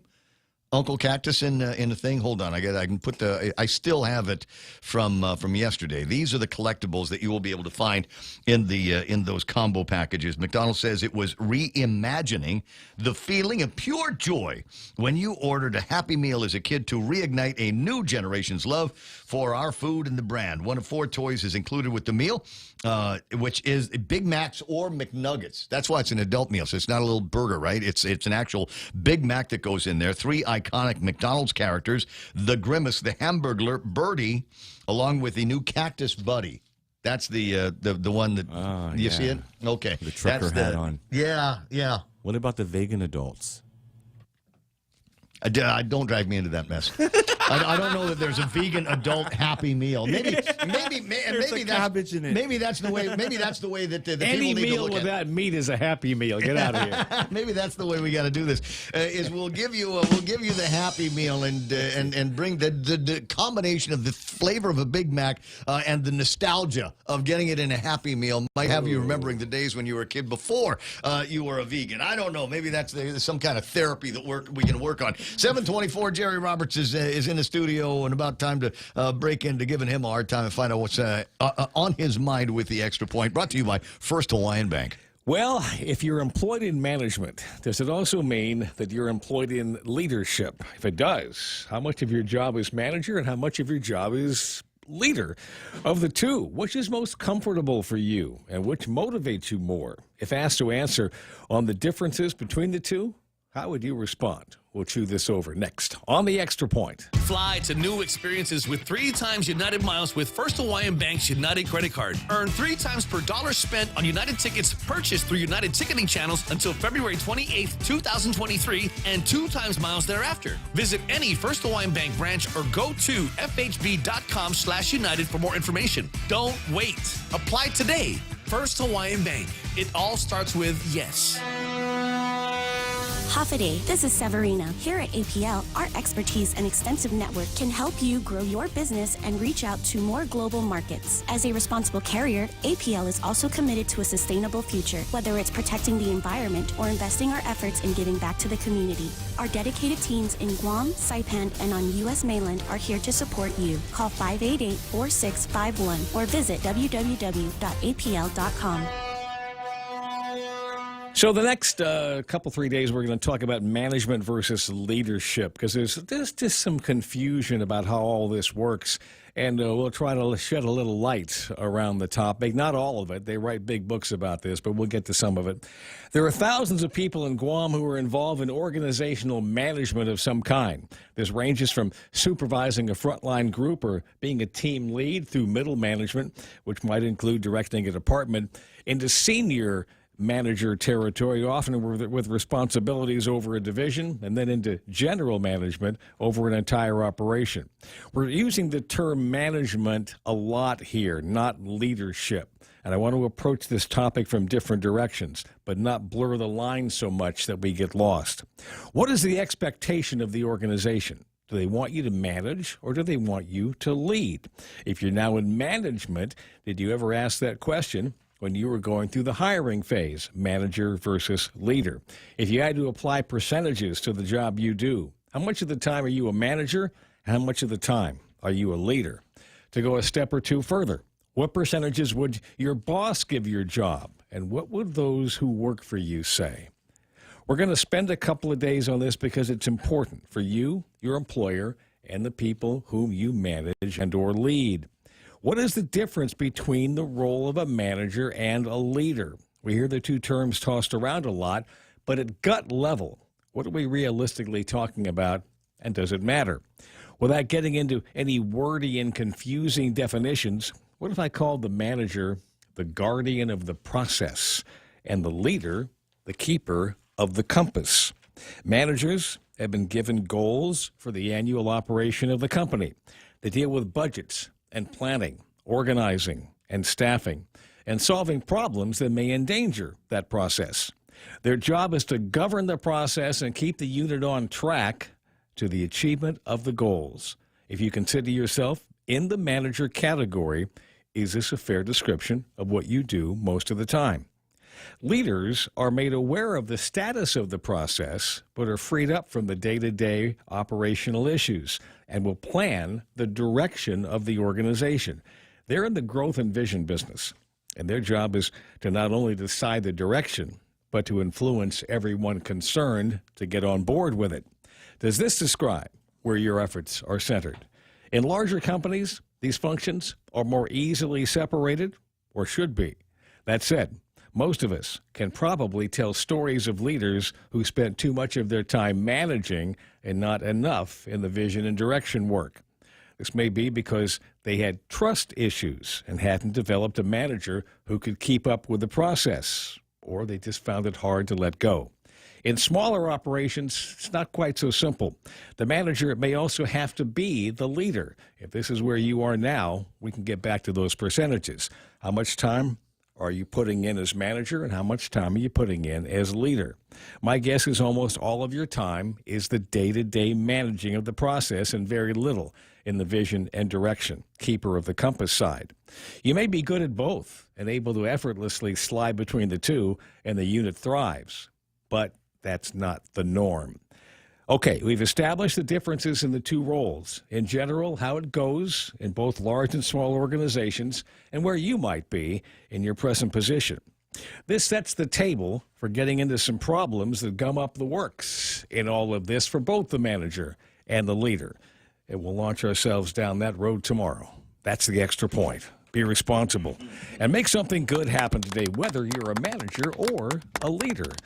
For 93.3, The Ray Gibson Show and First Hawaiian Bank, I'm Jerry Roberts. Right. Got you. Thanks very much, Jerry Roberts. We'll get into some headlines in just a second. There were a couple of other things that I wanted to yak on today before I let you run. Is a couple of articles that come out of Hawaii, and what happens there can sometimes portend what may be happening here. Now, I'm not going to say that these articles seem to be in conflict with each other, because there's one of them that's pointing to really, really good news for them and their hospitality industry. And then there's another one that says, well, okay, well, that's fine, but regular people in Hawaii are hurting with higher prices, inflation, that kind of thing. So just let me throw a couple of headlines and parts of the story at you. This one here on what they think is going to be happening with their hospitality industry, and they're very bullish on it. Hawaii is on pace to full recovery in 2025 with the return of international visitors. We will have to compete for the type of visitors we want as pent-up demand moderates and travel patterns settle in. It'll be interesting to watch what those new travel patterns are going to be, whether they're for Hawaii or Guam. While improving our destination and monitoring global events, we must be flexible and adjust our plans so that we can compete with other destinations as the world opens for travelers. When they say other destinations, you better believe they're talking about Guam. D-Bed has a projection of 9.2 million visitors for the entire 2022, an 85% recovery from 2019, generating $2.2 billion in state tax revenue, supporting 195,000 jobs. And they're saying that the return of the industry is going to be good things for those people with 195,000 jobs. But then there's another set of stories coming out of Hawaii: rising prices, increasing poverty, slow job growth. Hawaii's economy faces grim times. So this is the flip side of that happy days is or here or coming story so far. And this is a guy named Bonham, who works at the university there. Many household balance sheets remain strong, with people still in the black thanks to stimulus money doled out during the coronavirus pandemic.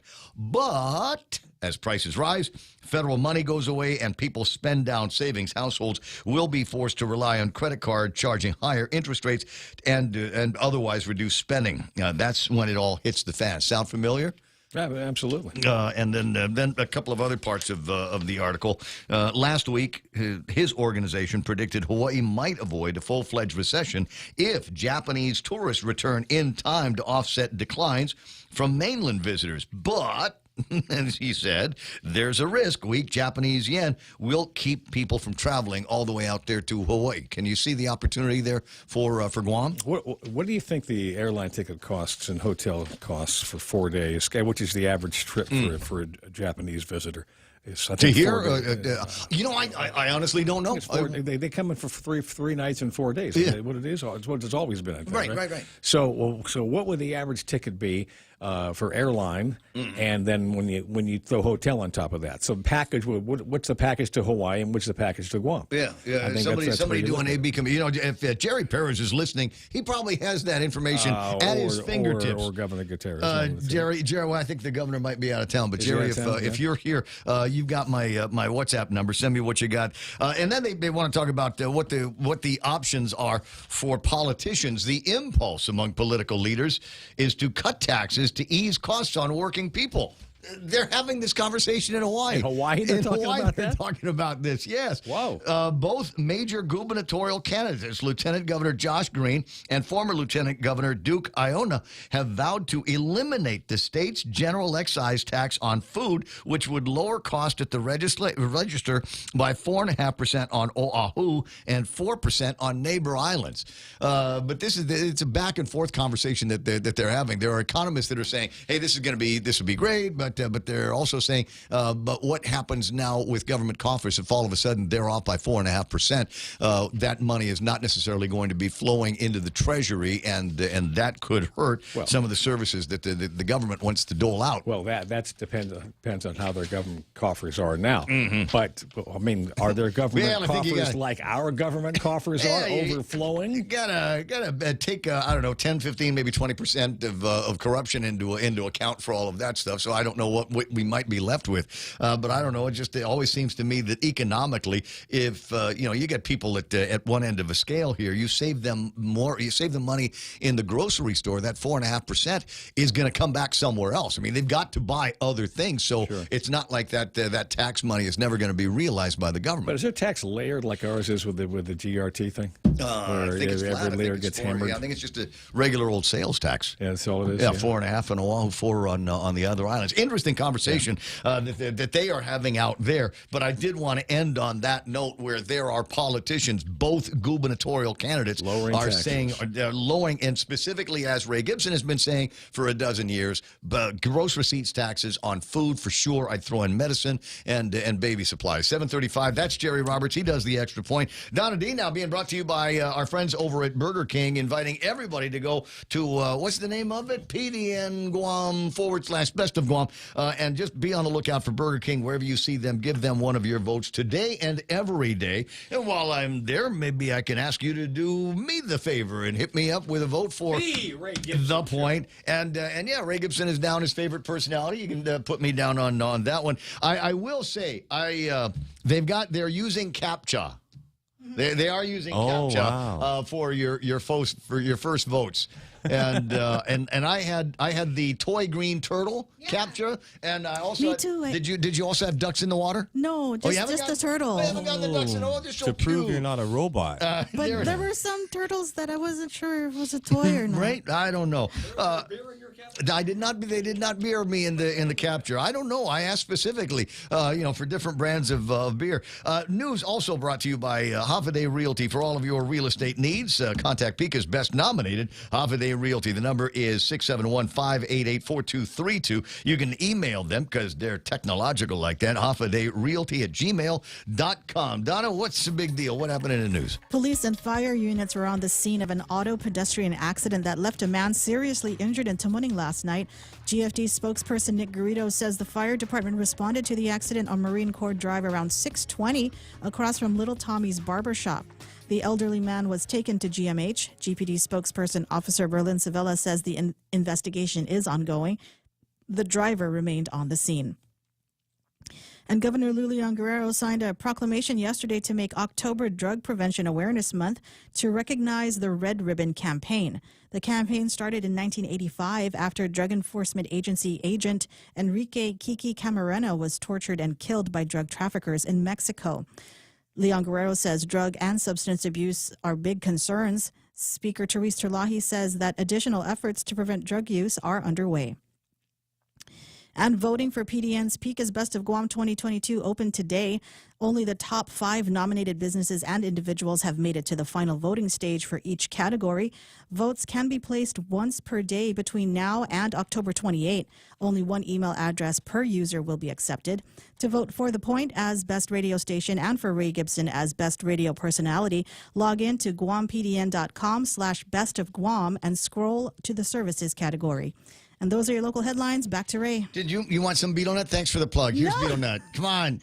Your teeth are too nice. No, that one hurt my tongue the last time I tried it. Oh, okay, more for me. All right, thanks very much, Donna D, and thanks everybody for tuning in there. Jerry Roberts going to be back tomorrow with another round of the Extra Point at 7:38 on the Ray Gibson Show. We'll probably take a look at what's happening in traffic after these.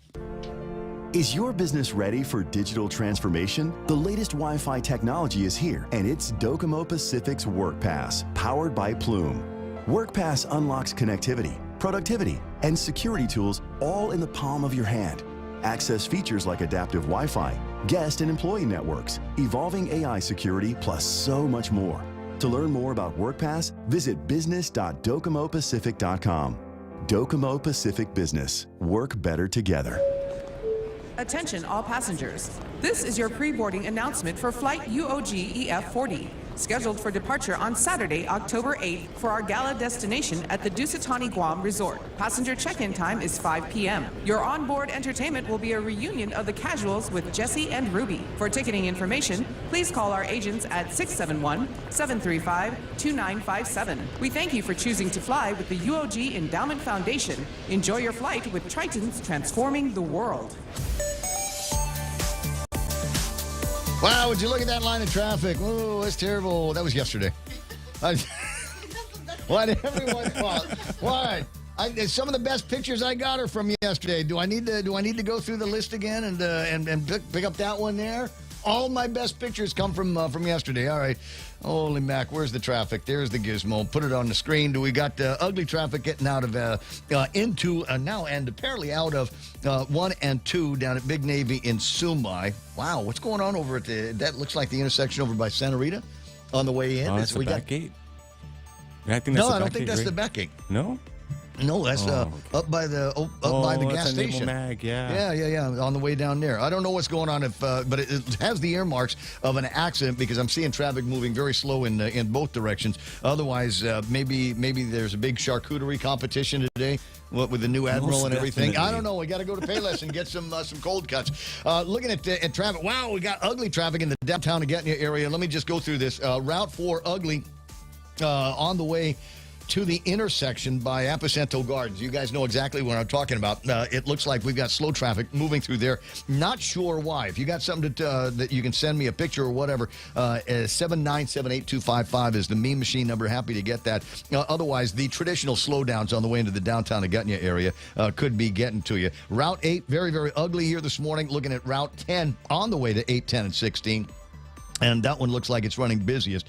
I think it's just going to be a morning of passion for the drivers. Not much better out at Attico, that four-way stop, and then looking at ugly traffic on the back. Wow, what is going on back gate? I've got northbound traffic. Look at that. That's got to be at least a mile from Gudzonero all the way up to the back gate of Anderson.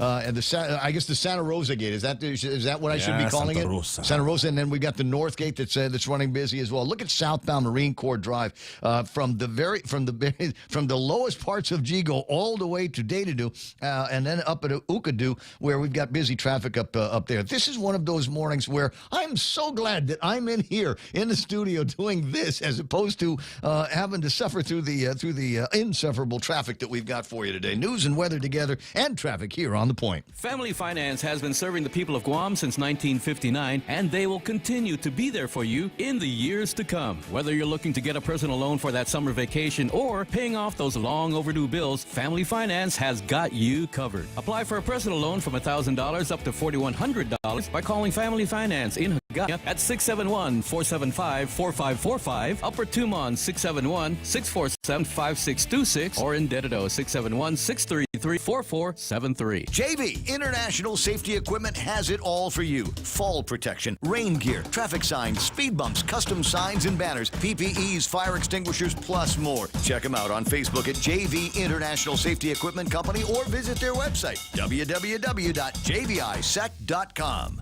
JV International Safety Equipment, Guam's leader in occupational and environmental safety equipment. Call 688-9524. JV International Safety Equipment, located in Harmon Industrial Park. Ray Gibson Show being brought to you by the guys over at Subway. You know, you got to refresh. There it is, refresh to eat fresh over at Subway. And what are they talking about doing that with these days? They've got this incredible Baja chicken sandwich, and you'll love the way they put this thing together. I know I do, because it starts off with hand-pulled rotisserie-style chicken. That's the best way to eat chicken. And then we got hickory smoked bacon, pepper jack cheese, drizzle that with their Baja chipotle sauce, and your choice of hand-sliced vegetables, freshly baked bread, and more at Subway. Again, refresh, eat fresh. Do that today. News to fill your mind. Talk to get it out. The Ray Gibson Show. Call now, 888-8255.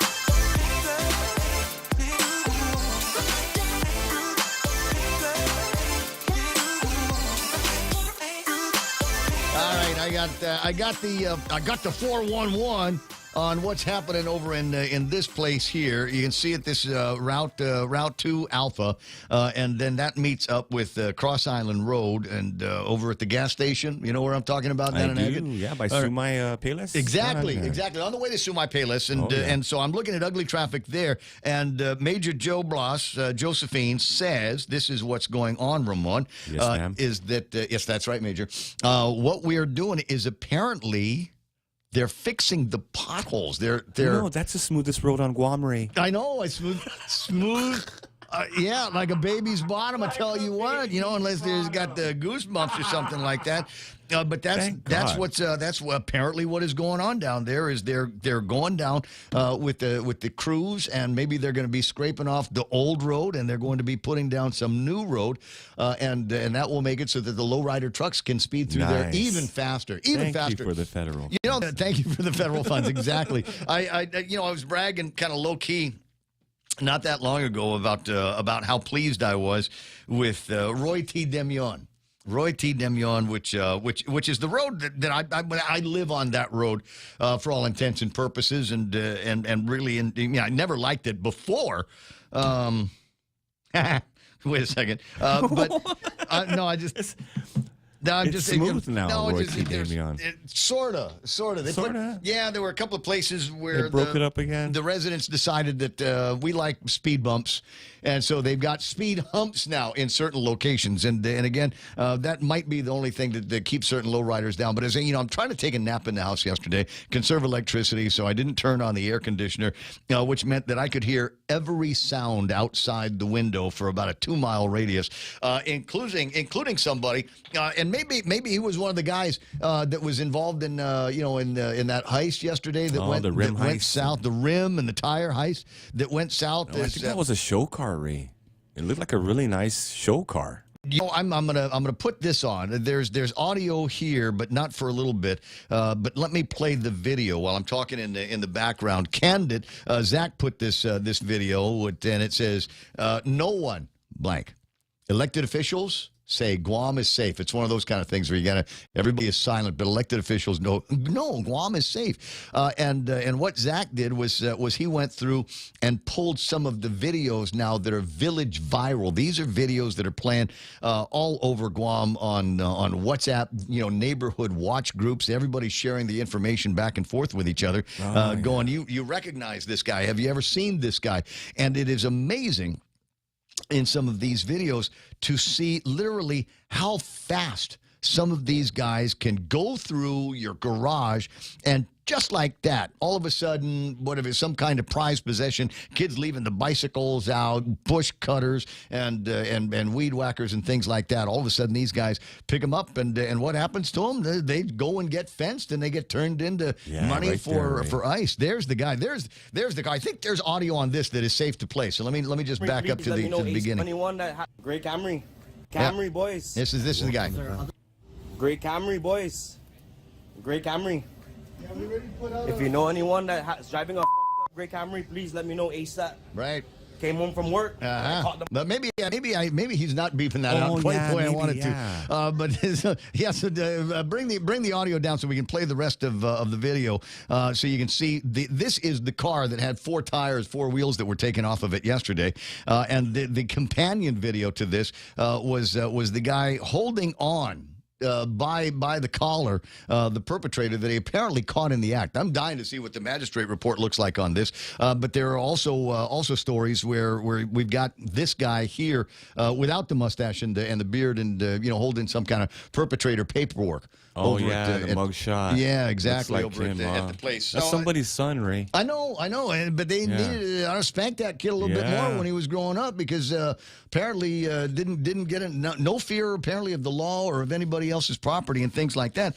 And just another example, and we got to underscore this from time to time because I think this is one of those kitchen table issues. Now I don't want to turn this into a political conversation. But what the hell? I got nothing else to do. Let me turn this into a political conversation. In your mind, who's doing anything about this? You ever hear any of the people over at the legislature that are talking about this? I mean, are they aware of the nature of crime that we've got here on Guam? The folks over at the governor's office, somebody asked her, I think it was Nick Delgado when he was working over at the Post, asked her what she thought of Guam, and she said, "Yeah, I think Guam's a pretty safe place." Well, you know what? It's a very safe place when you've got people following you around while you're doing your walks in Tumon or you're driving around, and you've got security, you've got a guy, and I'm going, well, just how many security guys do we have on that detail, and is it possible we might be able to take 1 or 2 of them and put them on the streets? And put them in squad cars so people can see what's going on. The magistrate reports are littered with stories like this, and guys that when you talk to the cops, oh yeah, we know this guy. It's not his first time behind bars. It's not his first time in handcuffs. And we've got this system, and is it all a leave-in Camacho thing? I mean, you ask Doug or Pete Santos, they'd say that this was all prosecution division over at the Attorney General's office. But are there other necks to grab when it comes to crime? Customs, Ray. I don't know. Well, customs guys. I know the customs guys, do as best as they can to catch all of that stuff. That's okay. You're the one that's gonna get a body cavity search the next time you come in from. What's that? Is that real Joe coming in from Palau? Body cavity search. That's what we're going to be doing. I need more gloves. Yep. Nope, no on the Vaseline. We're good with just the gloves. It's 7:50 in the morning in the Ray Gibson Show. And so ponder. I mean, we are 35 days away from an election here. And you really, honest to God, got to ask yourself is this campaign season like all of the other ones where it was rah, rah, rah, vote for me because of my cousin? Yes, just boom, bah. We got guys waving over here, waving over there. And, is it just one of those red, white, and blue bunting elections? Or do you suppose that there might be people going out there that are looking at all of the headlines, seeing all of the stories, and getting these viral videos in their inboxes, really, at this time, trying to figure out who to vote for that's going to help take care of all of these problems, right? And we got the infrastructure. They're working on a little bit of the infrastructure. But did you catch Cousin Troy on the radio yesterday? Yeah. Fit to actually be tied, talking about what was happening with the utilities. Apparently, nobody told him when he moved into that area in Cañada area. On the main line? Yeah, nobody told him about that. Because if you'd asked me, I would have told you. I used to live on that street, a little bit closer to San Vicente, and I remember once upon a time, water went out. And I went up the road. I had to go up the road near up by Carbolito, and there was a bunch of guys from GWA working on a hole in the ground there. And I said, "What you doing?" And they said, "We're fixing this pipe." And sure enough, they fixed it. And a couple of weeks later, another part of the same pipe further down the Cascade broke. And they shut the power off, brought in the guys, dug a hole. Finger in the dike. Yep, tried to. We fixed that one. And then another couple of weeks later, and it just went bang, bada bing, bada bang, bada boom, until it was in front of my house. It was in front of my house that it finally broke. Sweet. And it has just been breaking. My guess is about every 50 feet or so. And I haven't lived there in, I don't know, 10, 15 years or something like that. And now, earlier, there was, last week, I guess I was telling Mana that they might have a water outage. She said, "No, I've already got it. It's already happening. And it's in the same place as the repair that they did the last time." And Cousin Troy is going, "Oh, didn't they just go through here and change out the whole thing?" I mentioned leaks to Simon Sanchez last week, and he says, "Yeah, you just tell us about them. Tell us about the leaks. We want to see those things because that's lost to GWA. We want to find all these leaks and fix them." And I said, "But I don't want to tell you because you know what happens when I tell you guys there's a leak? You go and you dig a hole into a perfectly good piece of asphalt, and then you cover it over with a little bit of Cascal and cold patch." And with nothing like that cold patch. With a promise, we'll return. We will return. Yes, like Jesus Christ said, "I will return." And we've been waiting for the second coming of Christ. And I'm waiting on Raymond Sanchez Street for the second coming of GWA to go in. And not just that new hole that they did, but would it be possible to go all the way up the top over by where Benson is and make it all the way down to the bottom over by where World Martin is and every little patch that somebody had put in there once upon a time? Would it be too much to ask you to fix all of them going back to 1972 when they first put that whole Hyundai complex together? Just, I'm asking for a friend, as a matter of fact. 888-8255-888-TALK is the telephone number on the Ray Gibson Show. And looking to see if there's anything else in the table of contents that I might have missed here already. I want to say to vote for us in Pika's Best and vote for me. It's spelled RAYGIBSON. In the Pika's Best. They've got a couple of different categories, as Donna said not that long ago. What you want to do is go to PDN Guam / Best of Guam, and under services is where, don't ask me why. I don't know why we're not with the entertainment. Thank you for your service, Ray. Exactly. Maybe because when it's time for like an emergency or something, that's when you become. You mean like an emergency crisis, the housing emergency crisis? Oh, no. Yes. Like that one? Ray Gibson's out of Beetlenet crisis? Those are the happy endings we give, Ray. Because thank you very much. news is not entertainment. Yeah, I don't know. Well, it's the way we do it. I want to say it is. But anyway, so yeah, you get that's where you'll find us under services, like plumbers or something. And if you would, please give me a vote on that. I really do appreciate it. And I was going to say, we've got a couple of other. Can I also low-key brag on this? You can. My name is Ray Gibson, managing partner for Choice Broadcasting. Yeah. You're so humble, man. Thank you very much. Yes, that's highfalutin time. Managing partner. I didn't know what that meant until they told me, but here I am, managing partner of Choice Broadcasting. Don't know. I am a neck to grab for the other partners, the non-managing partners. But the big deal here for us is we are the only broadcast outlet to have all three of our entities nominated for Pika's Best. The Point, obviously, Boss 104 and Star 101. I'm also excited to tell you that of the 5 nominations for Best Personality, 4 of them work in this group. Albert Juan, myself, Daryl Azama, and Kyle Mandapet. So I'm obviously really, really stoked about that and the possibilities. And to our advertisers, I promise I won't raise the rates. right away. If we are to win. 756 888-8255-888-TALK is the telephone number. Front page of the Guam Daily Post. Governor backs White House initiative on Pacific Islands. Isaiah took the press release out of from Crystal Paco and put a whole bunch of it on the front page of the news. Yeah. This initiative on the Pacific Islands, billed as a first ever event by the White House. Governor Lilian Guerrero traveled to Washington, D.C. to take part in some of the meetings and discussions organized by Joe Biden and his team. Lilian Guerrero back on Guam, briefed local media on a press conference held by Zoom. Quote, okay, I'm just going to give you a warning. There's going to be some eye rolling going on because of the very lofty language that they use here. We proudly mark this new milestone in the U.S. Pacific cooperation, which is due in no small part to the active federal partnerships we've fostered and the spirit of unified progress we've engaged across the region with forward-thinking plans and visionary investments. Am I looking off into the middle distance the right way? Are you capturing now the essence of this? You have to reach out, too. Make it more dramatic. Together. I think Kamala Harris wrote this. We have prepared Guam to advance as much more than a geopolitical landscape. We are ready to seize the opportunities of increased focus and priority in the Pacific.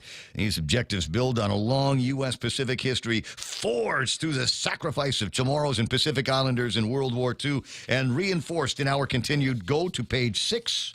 I love it, man. Commitment to supporting Guam's critical role in the regional and global community. Our administration remains dedicated to working with federal partners to promote Pacific-wide progress in climate change resilience and environmental protection.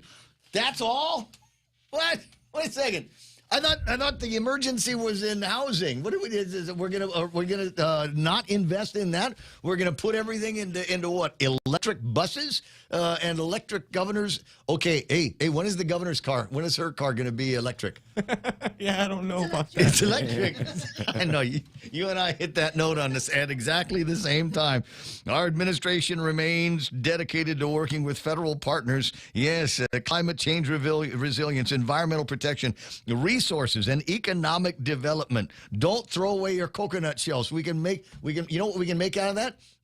Charcoal. Yeah. They're doing it in other places besides Guam.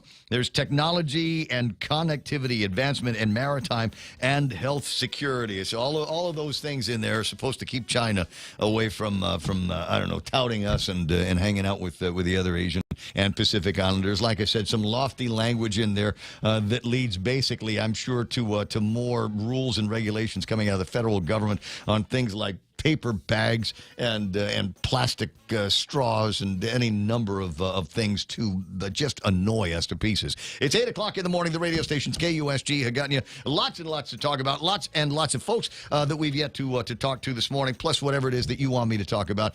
You got something on your table of contents, something in your radar that you want me to riff on, 888-8255, or hit me up on the meme machine, 797-8255. Here it comes, Fox News. The cleanup begins. I'm Lisa Lacera, Fox News. Nearly a week after Hurricane Ian ripped through Florida, residents are attempting to pick up the pieces. Sanibel Island, one of the hardest hit areas. Some of these houses blown off their foundations 50 or 100 yards. The house over here blown out on the side. Some houses to my left flipped upside down. And as far as you can walk back there, just debris, roofs, wires, cables, palm trees, all in a mess. You can't really move around here. This island home at times to up to 20,000 people. Right now there's no power, no water, and the causeway, the main lifeline, that bridge has been destroyed in part by the storm. There is a 24-hour curfew in effect. Police say it's not safe for residents to be here. They want them out. Fox's Steve Harrigan in Sanibel. More than 80 people have died, and weather forecasters warn Ian is still not done, warning of the potential of severe flooding along Virginia's coast, and flooding is also possible from North Carolina's Outer Banks to New York's Long Island. President Biden and First Lady Jill Biden traveled to Puerto Rico earlier today to survey the damage from Hurricane Fiona, the president promising aid. The federal government is going to provide individual assistance for up to $37,900 for essential home repairs and another $37,900 for lost property, as the law calls for. And the president said U.S. government will not abandon Puerto Rico as rebuilding efforts continue 5 years after Hurricane Maria. On Iran, President Biden said the U.S. will impose further costs on officials responsible for violence against demonstrators who protested against Iran's government after the death of a young woman who had been arrested by the country's morality police. Wall Street stocks rallied to their best day since July as falling bond yields eased some of the pressure that's battered markets. The Dow added 765. The Nasdaq gained 239. America is listening to Fox News. Attention Take Care members. Take Care's free health fairs every Saturday through September 24th from 11 a.m. to 5 p.m. at the Micronesia Mall. Learn more about Take Care's 2023 health plan offerings and wellness programs. This health fair includes free health screenings by Take Care's Wellness Center and FHP Health Center, provider network and fitness partner information, and much more. Visit TakeCareAsia.com. Take Care, our island, your health plan. Gas is expensive, so let the bank come to you. Through our remote deposit capture, you can deposit your checks into your account from your phone. And with our Dynamite Bank Pacific Visa debit card, you can use your money anytime, anywhere. It's the perfect combo. Now we're banking on the future. Services to choose. Bank Pacific, where others put branches, we place roots. Equal housing lender. Member FDIC. Crank it up. Jury selection's begun in a third trial connected to a plot to kidnap Michigan's governor. Michigan prosecutors call them right-wing extremists who wanted to start a civil war. Three men, Peter Masico, Joseph Morrison, and Paul Bellar, accused in Jackson County Court of conspiring to kidnap Gretchen Whitmer in 2020 in a case where there's been guilty pleas and convictions on the federal level and acquittals, as well as claims the FBI set these men up.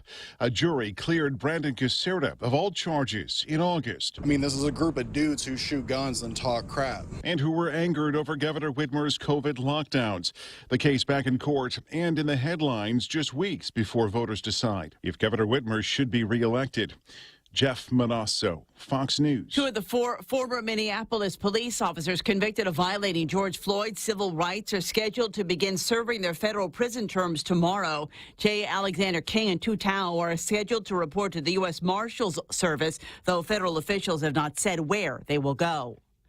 Peloton scores a new deal with a major hotel brand. By the end of the year, Hilton hotel guests around the U.S. will be able to hop on a Peloton bike to get their workout. All 5,400 U.S. Hilton-branded hotels, including Hampton, Doubletree, and Embassy Suites, will feature at least one Peloton bike in every fitness center as the struggling company continues to broaden its customer base. Fox's Hillary Barsky.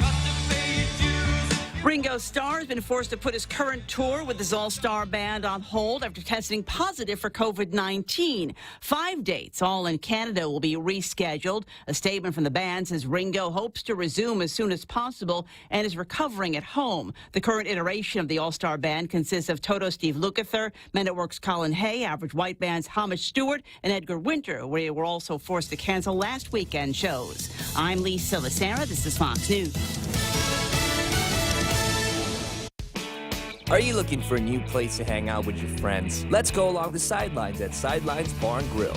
Located at 154 Iriarty Road, Unit 4 and 5 in Tamuning behind Royal Bigs. Sidelines, a hidden gem with nothing but great things to offer. Great atmosphere, great food, top shelf drinks, and a great team. What are we waiting for? Let the fun begin at Sidelines Bar and Grill.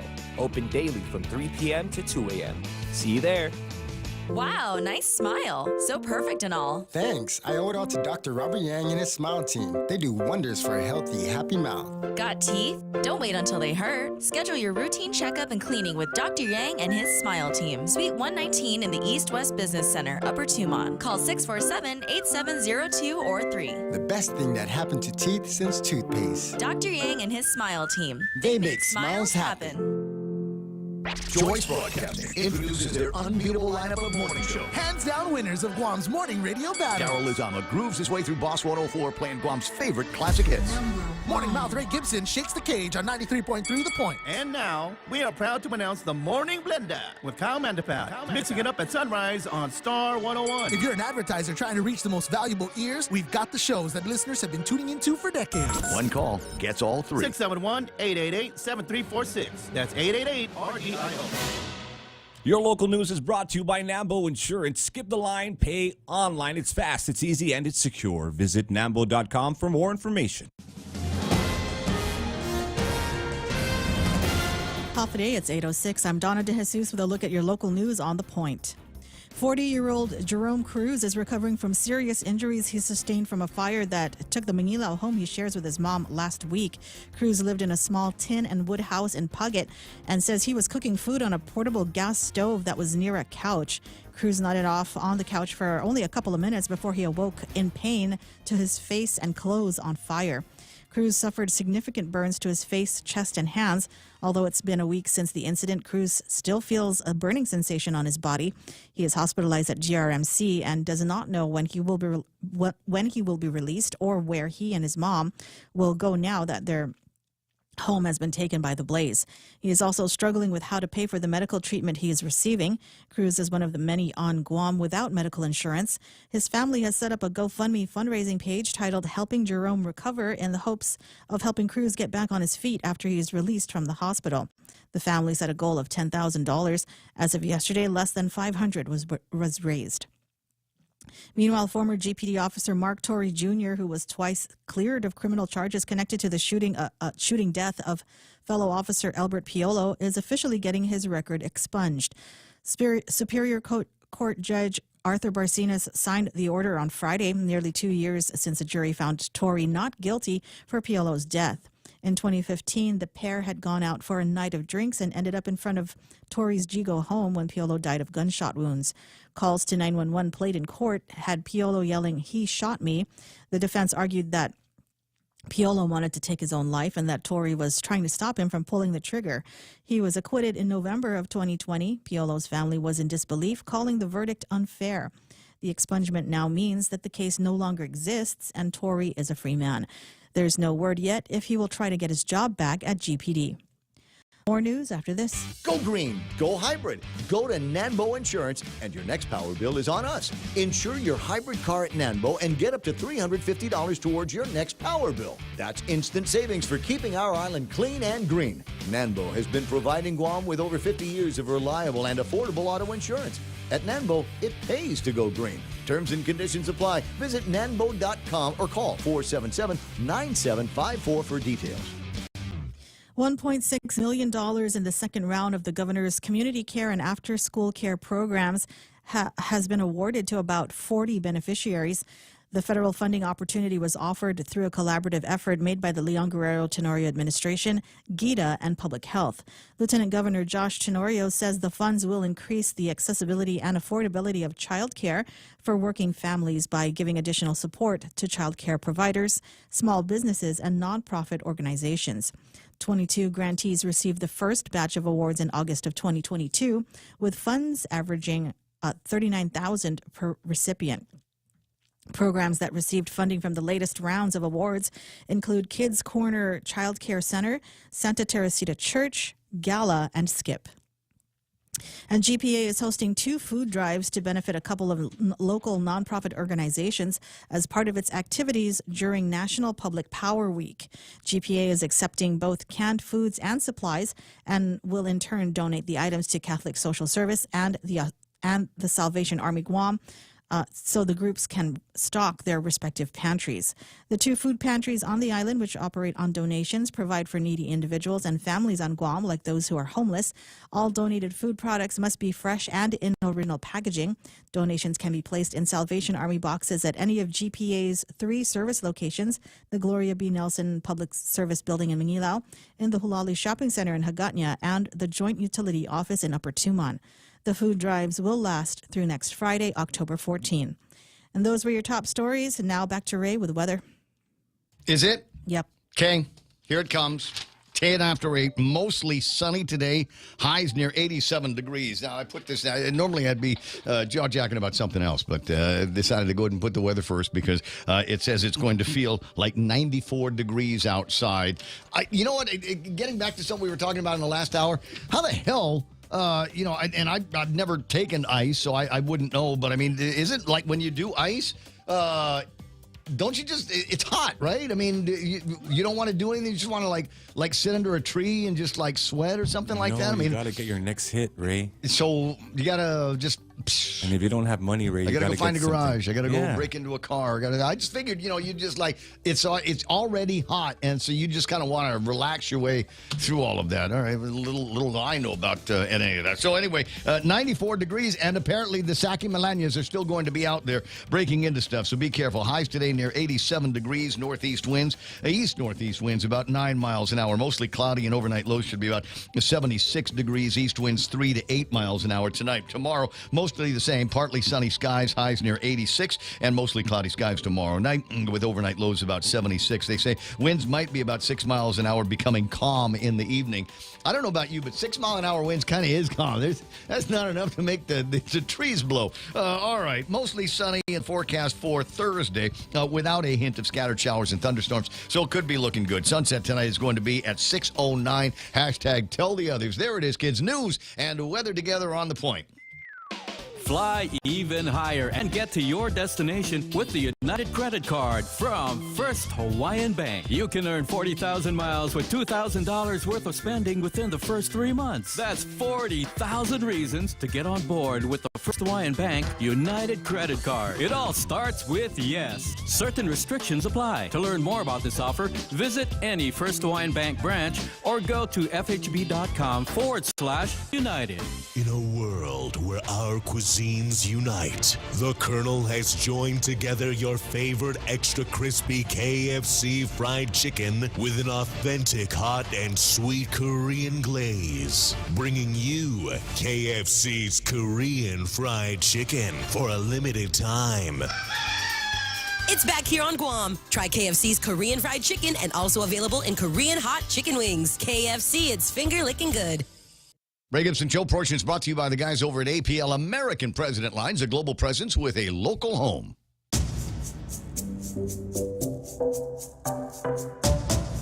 Any speaker, anytime. The Ray Gibson Show.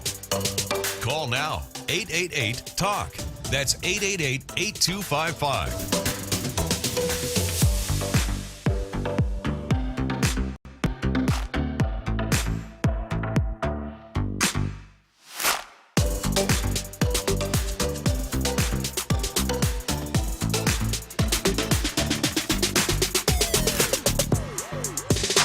Wait, is this the one that they just did? Wait a second. I'm getting a headline here. U.S. Pacific Summit faces rocky start as island leaders reject Washington's offers. What? I don't know. I just got this in the WhatsApp here. Joe Biden is hosting a landmark summit, but leaked documents seen by The Guardian, that's the Guardian website, revealed diplomatic discord over U.S. proposals for the region. It says here, Solomon Islands rejecting a draft U.S. agreement, Micronesian leaders raising serious concerns about insufficient financial assistance to the region. Joe Biden hosting a number of Pacific leaders in Washington for U.S. Pacific Island Summit, which started Wednesday. The first time that Pacific leaders have been invited to the White House for such a meeting. The summit is an attempt by the U.S. to strengthen ties with Pacific countries and has been widely seen as a response to China's growing engagement in the region. However, U.S.'s offerings to the region has sparked consternation among Pacific leaders. A leaked note written by Embassy of Solomon Islands, who have already done their deal with China, says they would not be endorsing a regional diplomatic agreement proposed by the U.S. Solomon Islands is not in a position to adopt the declaration this week and will need time to reflect on the declaration and refer the declaration through Solomon Islands' national decision-making process. The proposed declaration is in process of being negotiated, and the U.S. was hoping it would be adopted by Pacific leaders at the week's summit. I'm looking to see if it's got something else about some of the other conversations that have been taking place. You'll recall last week we had a conversation about some of the islands out there where they tested the Able and Baker. And they said, we're really not crazy about the current offerings from the United States because it does not include a whole lot of nuclear what's the word I'm looking for? Augmentations, if you will. And they have been looking for that for a long time. There it is. The U.S. has compact of free association agreements with these Pacific nations, which obliges the U.S. government to provide financial assistance to them in exchange for defense responsibilities. Agreements are currently under negotiation with the Marshalls and Federated States of Micronesia. Compacts due to expire next year. And now it sounds like, oh boy. A whole bunch. I see it. And a lot to get to here, a lot to chew on.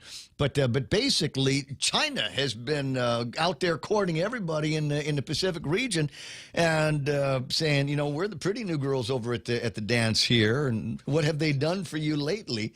And it doesn't sound like it sounds like one of those, well, we were happy until you showed up, but now that you're here, maybe you can tell us about some of the things that they ought to be doing, like, I don't know, send more money and support these little fledgling economies that we've got in these little tiny Pacific Island nations. I wonder what the long range scenario is going to look like, because you think about this, without a current compact negotiation here on Guam, how many of these folks would still be able to stay under the previous agreement? 888-825-5888-TALK. My very close, very dear personal friend and big shot in the Republican Party on Guam, Juan Carlos Benitez, joins me here today. Good morning, Juan Carlos.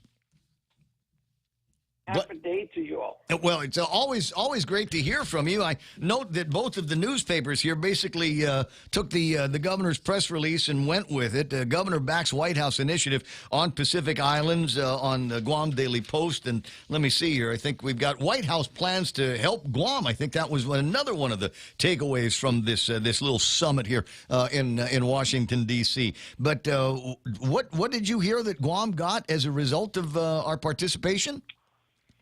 Zero. None of the funding that was announced or stated at this conference goes to Guam or does Guam qualify for any of it. It is good that the governor was there as an observer, as part of the U.S. delegation, but the entire focus is on providing aid and assistance to our neighboring countries in the Pacific region. Right. And, now, my understanding was that there was a pledge of about $815 million, and I thought, that's all? My God, we left hundreds of times more than that in equipment and arms in Afghanistan. Well, it's a total of $810 million in aid to the region, including $130 million for climate change. But the other $600 million, unlike the governor said, is through a 10-year period. So that's really not even $100 million a year for economic development of those individual islands. Wow. If you ask me, that we spend that in a month here. I think the governor is like over $3 billion in aid just this past year. So I don't know. I'm sure that there are voices in these islands and these island nations that are asking for help with climate change, resiliency, and environmental protection. But it seems to me that they need more hard cash to be able to build infrastructure and facilities. A lot more, and I think the biggest thing is also a decision by the White House to start in expanding the direct communications and presence of the federal government to these island nations instead of going through Guam as it normally used to be. And as you see, they expanded 3 new embassies are being done, one in Solomon Islands, one in Tonga, and one in Kiribati. And when you look at all 3 countries, these are 3 countries that are under strong being swayed by the Chinese government and the Chinese people. And then you look at that, the Marshall Islands just announced that they're suspending their conversations regarding their security partnership with the United States until they address I saw that. nuclear issues. Their delegation didn't even bother going to D.C. They said, we're going to sit it out. Yes, and then the Solomon Islands stated that they would not sign the agreement as it was presented to them because they're getting a better deal from Beijing. So it's interesting to see it. it is we have a problem with China in our region. I'm glad to see the Biden administration starting to work on it. I do think Guam has a role, but to try to say that this funding or this assistance was provided to Guam or increases Guam's presence in these negotiations is exactly the opposite of what just happened. You know, it's like they when opened 3 new embassies. It's like when they say that we've got all this money set aside for brown tree snake eradication. What they really mean is more control in Hawaii. Look, Guam's forget we don't have anything going to Guam except a bunch of mice with Tylenol in them. But everywhere else we're gonna see if we can deal with help maintain a high level of interdiction in some of the airports that we do care about. I agree. It's just so weird to look at the press releases from international media as well as U.S. media and compare it to what our Guam media is saying that just took place. Well, I mean, how would if you were the press secretary for the governor? I mean, you got to have something. You got to be able to come back and say this is what we've got, or we were there and we can see this vision now for a cleaner, greener Pacific, et cetera, et cetera. So you got to have something to show for the trip. So because it ain't going to be there ain't no money. But like I said, the other interesting article talks about how the White House has got plans to help Guam. Yeah. Well, all they said is that they're going to talk in the future about how they're going to provide more things to Guam. We have no idea if they meant military or financial or any other form. Well, it says here maybe help put together a hospital. They will be told her the administration, quote, will be pumping resources to the island. But it doesn't sound like we've got a whole lot of clarity on that. So a number of other interesting stories, like I said, that have made their way into my inbox here. Biden vows U.S. commitment to the Pacific Islands, but not it doesn't say Guam in the headline. And then I guess there's a compare and contrast with the last Pacific Islanders meeting that was held by Donald Trump a couple of years back, prior to COVID. Right, which for me is sort of interesting because the governor kept implying that this is the first time that the island leaders have been invited to the White House, and I sort of felt like going I clearly remember President Trump inviting the 3 leaders to the White House and taking a beautiful picture inside the Oval Office, not outside of the building, and addressing our specific concerns. Finally, the governor did mention she's missing a meeting with Ambassador Yoon, the negotiator for the Compacts of Free Association. And I've said this before, Ambassador Yoon has been extremely clear that he does not think that the compact impact funding are part of his mandate or the bilateral agreements he's doing. So he's more than glad to talk to people and listen to them, but he's saying you need to go someplace else for that funding. Well, the question that I have is there's a couple of compact agreements that are expiring in 2023. What will happen if they expire? There's quite a number of folks that live here on Guam from those compact nations. Yeah. I'm sure that the U.S. government, hopefully at that time will be a Republican U.S. government, will make sure that it doesn't adversely impact the residents that are here. It could have a future impact on continued movement of those individuals into the United States. Clearly. I am confident that they will reach an agreement, but the fact that the marshals stopped the talks and conversations is concerning. I'm glad that we're there, and hopefully something that we can get back on track. 8:24 in the morning. Juan Carlos, always exciting talking with you. Appreciate the guidance. Maybe we'll get another release from our friends at Antelope. 8:25 on the Ray Gibson Show. Have a fantastic day. I'll talk to you soon, my friend. Thank you. Bye. All right. And the other guy that I've been trying to get a hold of for the last couple of days, because as it turns out, he actually had more than 1 or 2 items on the agenda over at the legislature, is my bro, Clint Rigel. Good morning, Clint. How you doing? Hi, I'm good. So what was the vote on 333? Was that unanimous? Did everybody over at the legislature say, yeah, let's clean up that law? No, I think it was 10-5. Yeah, 10 in favor of, 5 voted no. I thought that was a slam dunk. I thought everybody was on the same page, moving forward with trying to help out the cannabis. Check your Republican buddies. I will check my brave and courageous Republican parties over there. That's okay. You didn't vote for Bill 11, so the override of Bill 11. So maybe we're even. Maybe we're even. Yeah, 825. But all right. So 333. It's on its way to the governor's office. I'm anticipating her to happily sign off on that.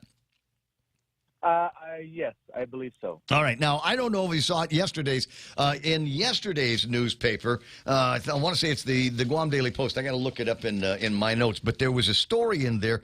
It was the post on page 8. Cannabis industry is hampered. Like I said, I'm not sure if you saw that, but interesting for me to read up from one of the individuals that has already made the personal investment to go out there and get himself one of these very special IDs. But he says there's a whole lot more that needs to get done before we start cranking on marijuana and being able to turn this into the industry that you and I have been talking about for the last several years. Yeah, that's Steve Roberto, I think you're referring to, and he's right. We're still waiting for a lab. So there has been numerous people who have brought up this idea of perhaps exempting the lab. I'm not too keen on that idea. I want to give the lab a chance to be stood up. I do hear that there are people that supposedly have already bought equipment and made some initial investments into setting up a lab on Guam. But I haven't seen anything, any real proof of it. Have they gotten their $1,000 license from Daphne at Rev Tax yet? Not yet. Yeah. So I'm waiting for that. I'm hearing that they should be doing it soon. So if not, then yeah, that's definitely something that we need to take a look at, because nothing would be able to be sold without the lab. So one of the ideas that's been sort of floated out there is this idea of exempting the lab requirement for the sale of flower only. So that would not include the concentrates or the edibles. And the reasoning is because concentrates and edibles usually have a higher THC content, and they don't, the thinking is that you don't necessarily want to have those untested, because then people wouldn't know what the THC levels are of some of those items, and they can have very high THC levels in concentrates and edibles. So the idea is just do it for flower. Flower tends to have the lower THC levels as compared to concentrates and edibles.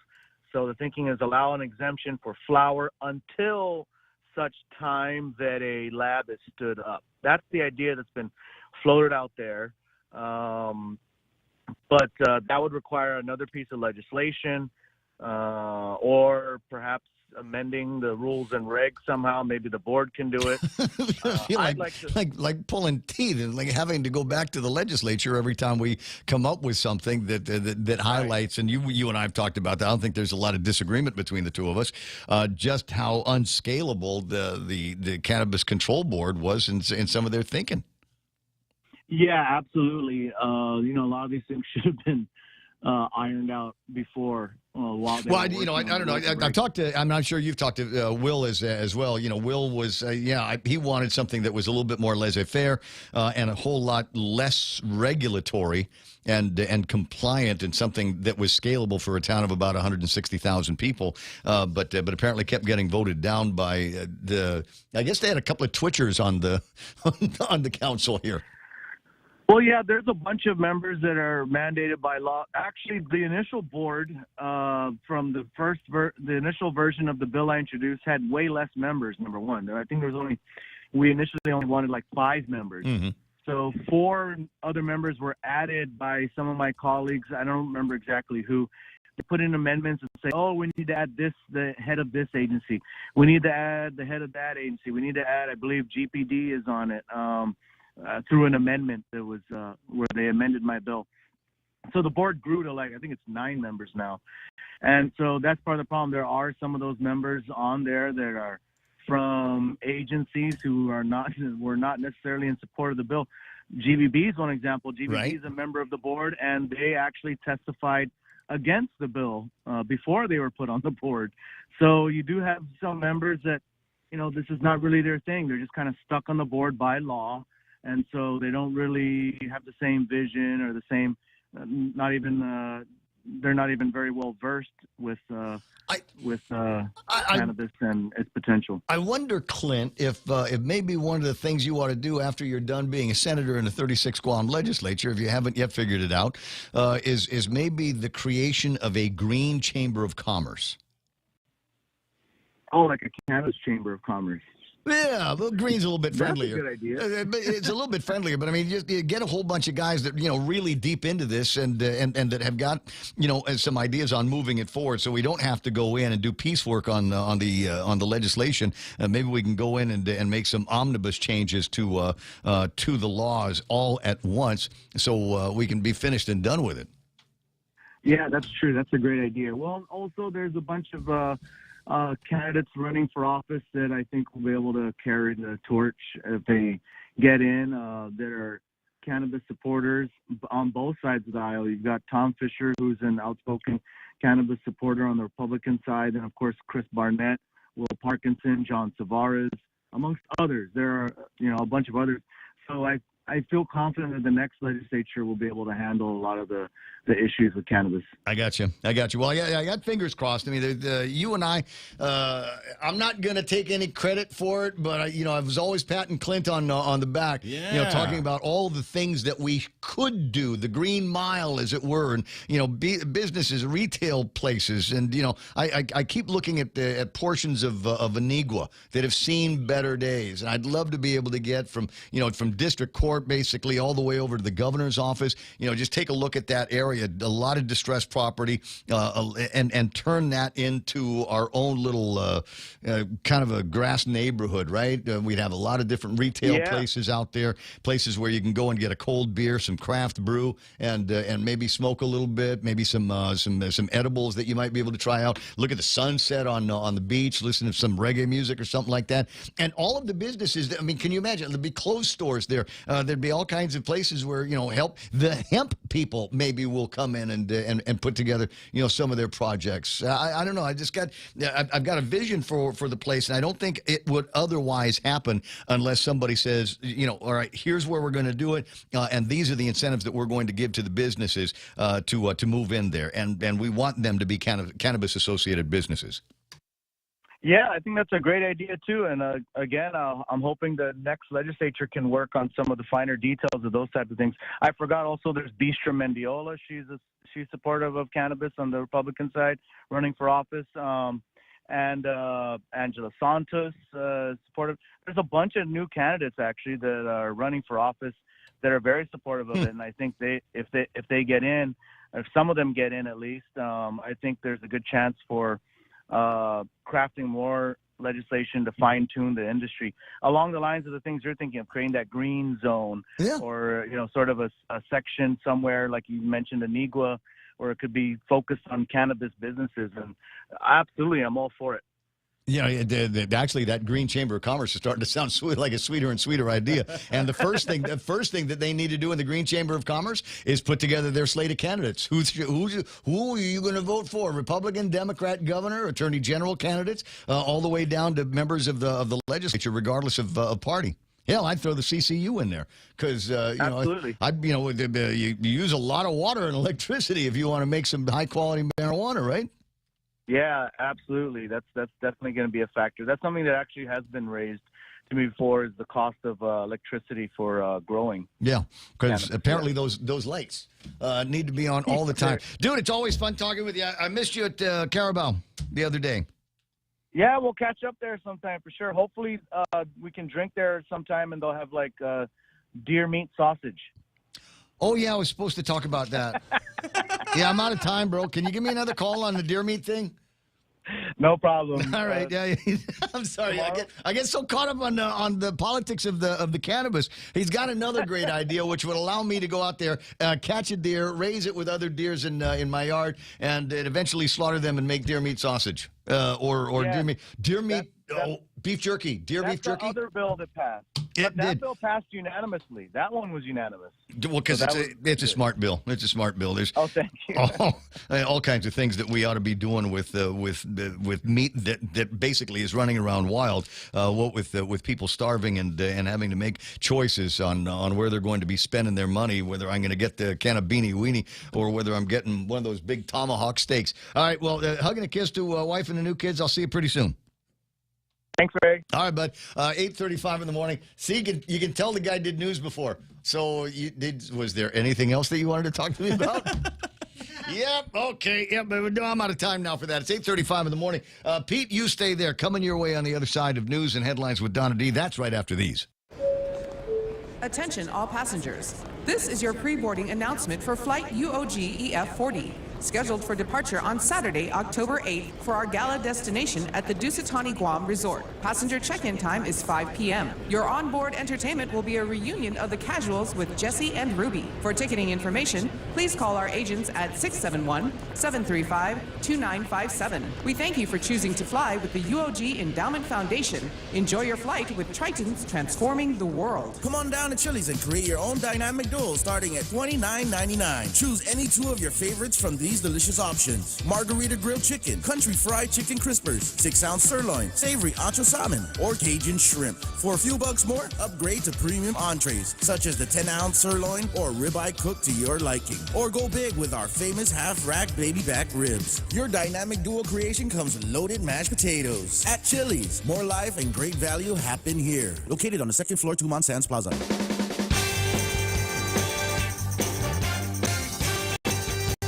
Oh my God, this is an old picture from a tour that they did back in the day, back in about 2012, and an ad in where is this? A Star Advertiser in Hawaii. I got to put this up on the screen. These were the casuals in 2012. They look great there too. I just saw Jesse Bias in the hallway, dude. The midlife crisis tour, I think, is what it was. What they were calling it. So you got Jesse. Now I want to say that among because it's not the first reunion they've had in they've been doing them for some time. I remember we did one at the Onward Beach Hotel. And they filled in the swimming. They didn't fill in the swimming pool. They covered the swimming pool so they could use that area as a stage. Yeah, so nice, it was when Jesse and Ruby were working upstairs doing the thing. But I don't know that Frank DeMello came out for that one. But there's Patrick Palomo. You can see in the picture. Sal is in the thing. Mike Hartendorp helping out with keyboards and I want to say senior member of the band Danny. And so are they all outside? I only saw Jesse. Okay, all right. Yeah, so starstruck, man. I'm told that there are going to be some casuals in the studio before too much longer, and we'll see if we can relive some songs about love moments from back in the day when everybody was wearing the white Ricky Berdalio slacks and different colored polo shirts. You can see the album now. 8:38. Your grandmother has an album. 8:38 in the morning, and our last big look at news and headlines, and then Donna D gets to find out what's in the box. Oh, yeah. Oh, my gosh. Did you watch 7? No, not yet. What do you mean? What's in the box, Ray? What's in the box, Ray? There's someone's head's in there. Anyway.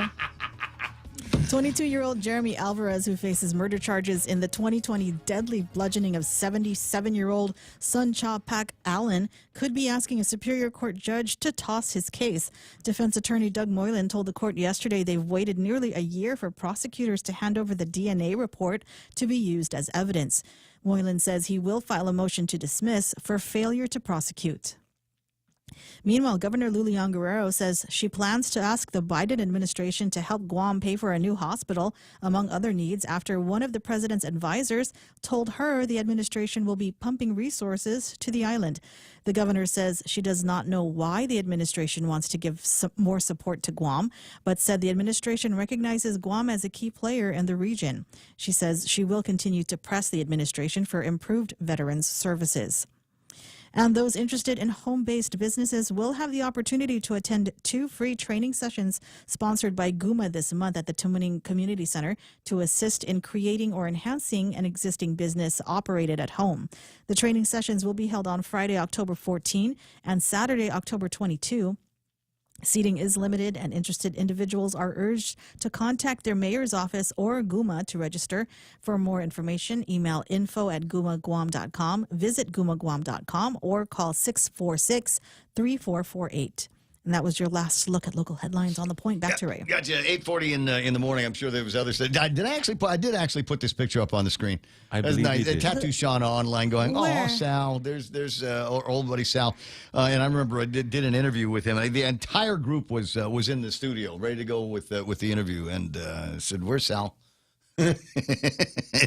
Never on time for the interviews. But he'll be here in spirit today, I'm sure. What do we got? 20 away from the top of the hour. All right, in the box. Out of the box. From Out of the box. Attorney at Law Douglas Moylan, Hoffaday, Real Joe, Jerry, Donna, etc. Some healthy fruits for you from our trees. Doug and Sheila Lynn have sent over a box of avocados.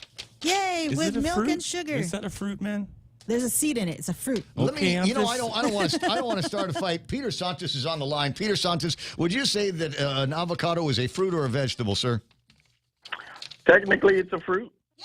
All right, technically it's a fruit. We found something that Doug and Pete agree on. Oh, yay. Congratulations, everybody. We can proceed with Tuesday. Hey, you want me to, I'm serious now. He literally gave us a huge box of this stuff. Let me see if I can get an approximation of it on the screen so you can see where it is. You see that? Is it showing there on the screen, Joe? Oh, I see it, man. Can you make it out? Okay, so it's this huge box from Doug on the other side. But I'll never forget this, Ray. What's that?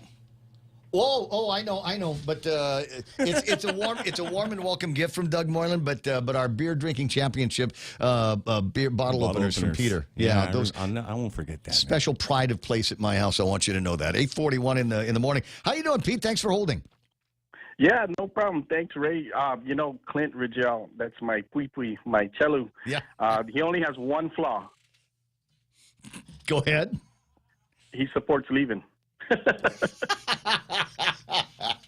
That's the only flaw I could ever find.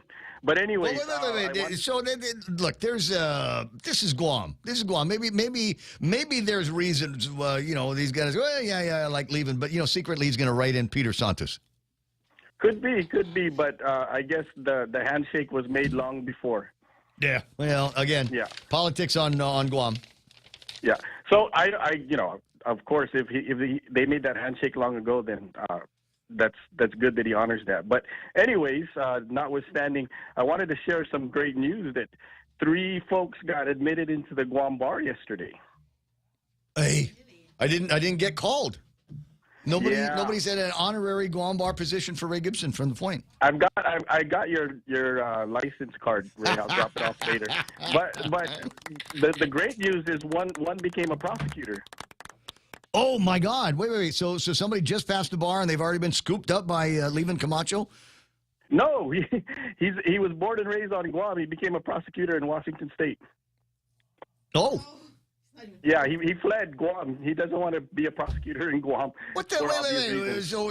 So he's got the bar. He passed the bar here on Guam. So he's got his he could practice here. Is there a reciprocal there? So that makes it easier for people that are licensed here to be able to do it someplace else? No, but they do have the provisional licenses like they do here. If you're barred anywhere else, you could work for the government. But of course, homegrown son of Guam just left and became a prosecutor in Washington. Wow. Is money any better there? Slightly, but probably the work conditions. But anyways, the reason why I called was... I thought that was a pretty good reason. I think it underscores among the issues that we have with professionals in our community is the sheer number of people that live here that will need legal services, that whether you're working at the Attorney General's office or not, is still people need to get lawyers around here. We need doctors. We need nurses. Well, that's okay, Ray. We hired 2 here at APD just recently. So we're hiring. We're able to hire. Everybody's running away from prosecution, but we're hiring. Both of them are from off island. Mm-hmm. Yeah, so we're good. A fellow defense attorney confided in me this morning that he's having a heyday because all the prosecutors that were hard and tough and gave him a hard time are gone now. So He's basically having his way with whatever cases he has. But I listened to you talking earlier about meth and whether it makes you hot or whatever. Yeah. And I just wanted to share the story of when I was in GPD, we picked up a murder suspect. Little did we know that he was coming down from a 17-day high, meaning he stayed awake for 17 days. Unfortunately, we had to babysit him as he slept for 4 days. Because once you come off that high and you can no longer take hits, then your body just shuts down.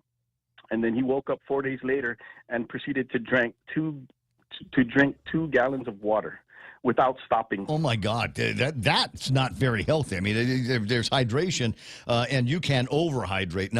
It's not always the right thing to do. Wow. Right, absolutely. But that just shows how this drug affects you.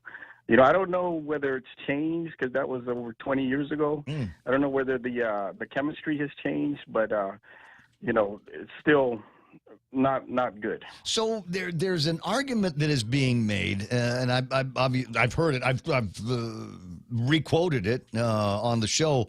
Is that prices are going up for everything except meth on Guam, and some say that has to do with the availability of meth. It's easy to import, it's easy to hide once it's here, and very, very obviously transportable.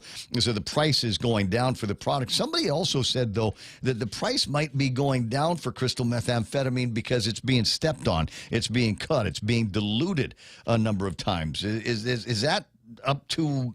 Is that about what you are hearing as well? Yes. Like I said, I don't know whether the chemistry has changed or they're, like you said, diluting it. Mm-hmm. But, you know, it's just like any other supply and demand, right? You ever go to those bars? I know which bars to stay away from because their drinks are very weak. Right. Well, you know, I go to places where the ABV is on the wall and on the labels where I can see it, along with the IBUs. So I mean, I know where to go for exactly the opposite reason. But I'm being told that here's the other thing here is the prices are down so low for whatever reason. Maybe it's because of the availability, maybe because it's getting stepped on. But it is making it easier for people who were only small-time dealers before to engage in a broader practice. Yeah, entrepreneurship, Ray, has no there's no discrimination. Well, you know, you're a defense guy, so some of the things that you are agreeing with me on are actually kind of scary because it points to the fact that, you know, if you thought we had a problem before, imagine that it's going to be getting worse. It's cheaper now for people to buy and easier for all kinds of people to get. I mean, it sounds like marijuana in the 1970s. I mean, everybody knew somebody that could front them a bag, and it sounds like we're about the same place with ice. Yes, and you're right about the supply and the market forces. More of the cartels are getting involved in that, you know, and so we're looking at mass production, mass producing on larger scales, and so that's why it becomes available. Yeah, and the risk that it might get picked up by somebody over at the post office it's obviously there, but it is a negligible risk given, I think, the scale of the drug economy that we're talking about. Remember back in the 90s when there was this big, huge bust of a container that had, 1,000 pounds of marijuana in it? Yeah. Well, that was a decoy because while that bust was happening, we found out much later that other stuff was coming in. The ice was coming in, and that was a diversion. Oh my God! So we found the marijuana, but the bigger mule with the ice. Right. So I think on the same ship, what it was on the same ship, the marijuana was on the same ship in the container. Someone conveniently gave a anonymous tip, and so they all surrounded that one container while the other container got away scot-free. So that's the games that these people play.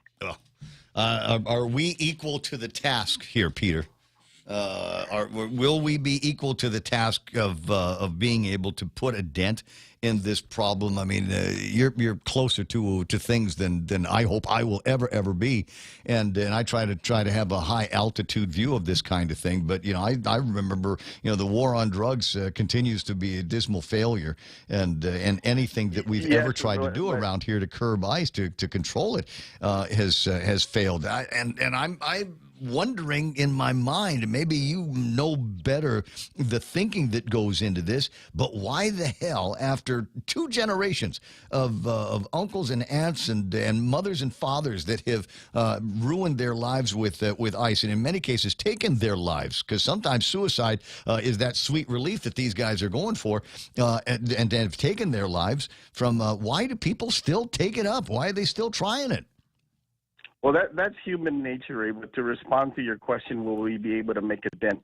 So there's 2 things that we can do to make a dent.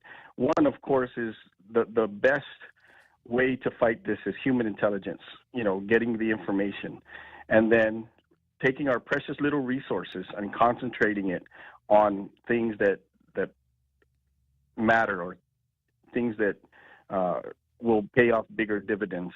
So we take our resources, we concentrate it on what we know is the established routes in. We can't watch the entire island, but we know where the main stuff is coming in. And so we concentrate our resources there, but also we develop human intelligence.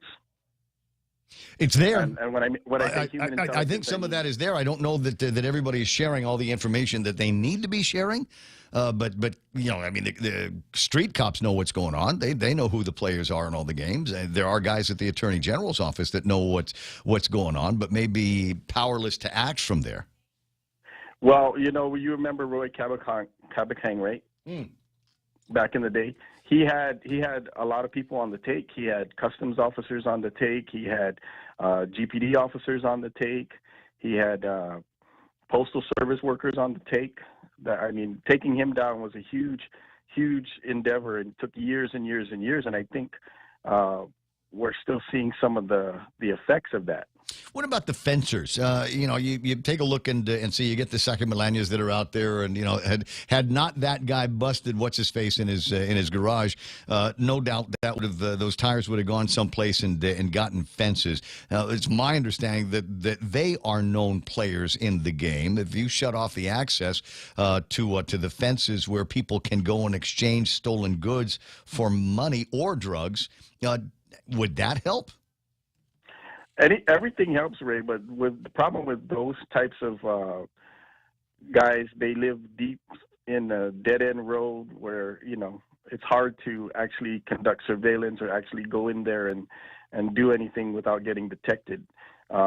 So that's one of the problems that these fencers presents, is that we can't watch everywhere they go, and the places they do go are hidden deep. That's why when me and my friends go hiking, we always try to find out who owns the land and ask permission, because we don't want to get shot by these guys out there. We busted a chop shop in Barragata way back in the day. It turns out it belonged to a retired police officer. Hi, Lanya. 8:53 in the morning. Pedro, always exciting to talk to you. We'll get together soon. You have a great day. All right, yes, sir. Thanks, Ray. All right, amigo. 888-8255-888-TALK. Always interesting when somebody can say, yeah, I heard you talking about something on the radio, thought I'd chime in. That's the way I like it. Rams, Niners at 10:15 this morning. In between here and there, we will spend our share of time with the guys from the Casuals. Not sure if everybody is. Looks like Frankie and Jesse were exchanging hugs with not each other, but some other staff outside. So we'll see if we can get something like that going with them, and an invitation for you to go and hang out where? At the big get-together. It's going to be on Saturday night. More details there before too much longer. Now, I spent all kinds of times over at Carabao on Saturday, and that was a crazy get-together and good time had and made new friends. Here's the new friend that I made while I was over at the Carabao Place on Saturday. And then Sunday, me and Big Brother Dave hanging out with Ron and Brother Patrick and a whole bunch of people over at the Strongest Man competition, and that was taking place over at the Paseo. But it occurred to me while I was there, I'm scrolling through my Facebooks and my Instagrams and stuff like that, and I thought, wait a second, where's that guy Frank the Crank Camacho? He should be here at least for the very least to just come and hang out with me and my bros. But you were up on Saipan doing some kind of athletic event, right, Frank? Dude, yeah, talk about, man, it was probably the toughest thing that I've ever done in my life. Wait, hold on. That's an interesting statement for you to make, because I know you all these years, and you've done some really tough things in your life. What exactly was the nature of your trek up in the Marianas? So, long story short, I was having so mind you, this was only 3 weeks ago. 3 weeks ago, I was up in Saipan with my family, and we're eating at Herman's Bakery right by the airport, and at Herman's Bakery, there's a map of Saipan. And I was looking at it the whole time, and, just reminiscing on the time that we walked across Guam from Lesu Meridian, and just a couple more miles up there for the Guam Homeless Coalition. And I was just looking at Saipan, and I was like, okay, I know Saipan's smaller than Guam. Dude, I think I can do it. Let's go. Let me trek around this island. Famous last words. It's pocket-sized, Guam. So yeah, an idea, a crazy idea turned into something bigger. I called up my boys, Jose Kwan and Josh Castro, and I was like, hey, guys, are you guys down to go trek around Saipan? And they're like, okay. And then I hung up the phone. I was like, all right. So I was like, how do I, on the selfish side, I've always just wanted to do it on my own. But I was like with the Guam trek, I was like, how can I tie this in with something, something community based, or how we can get two birds with one stone, right? I was like, bam. I've worked with the Commonwealth Cancer Association previously. Sarah and I have worked with them in the past, and they're a great organization, and we know that for sure. A lot of the funds and the awareness is going to be going to something good, right?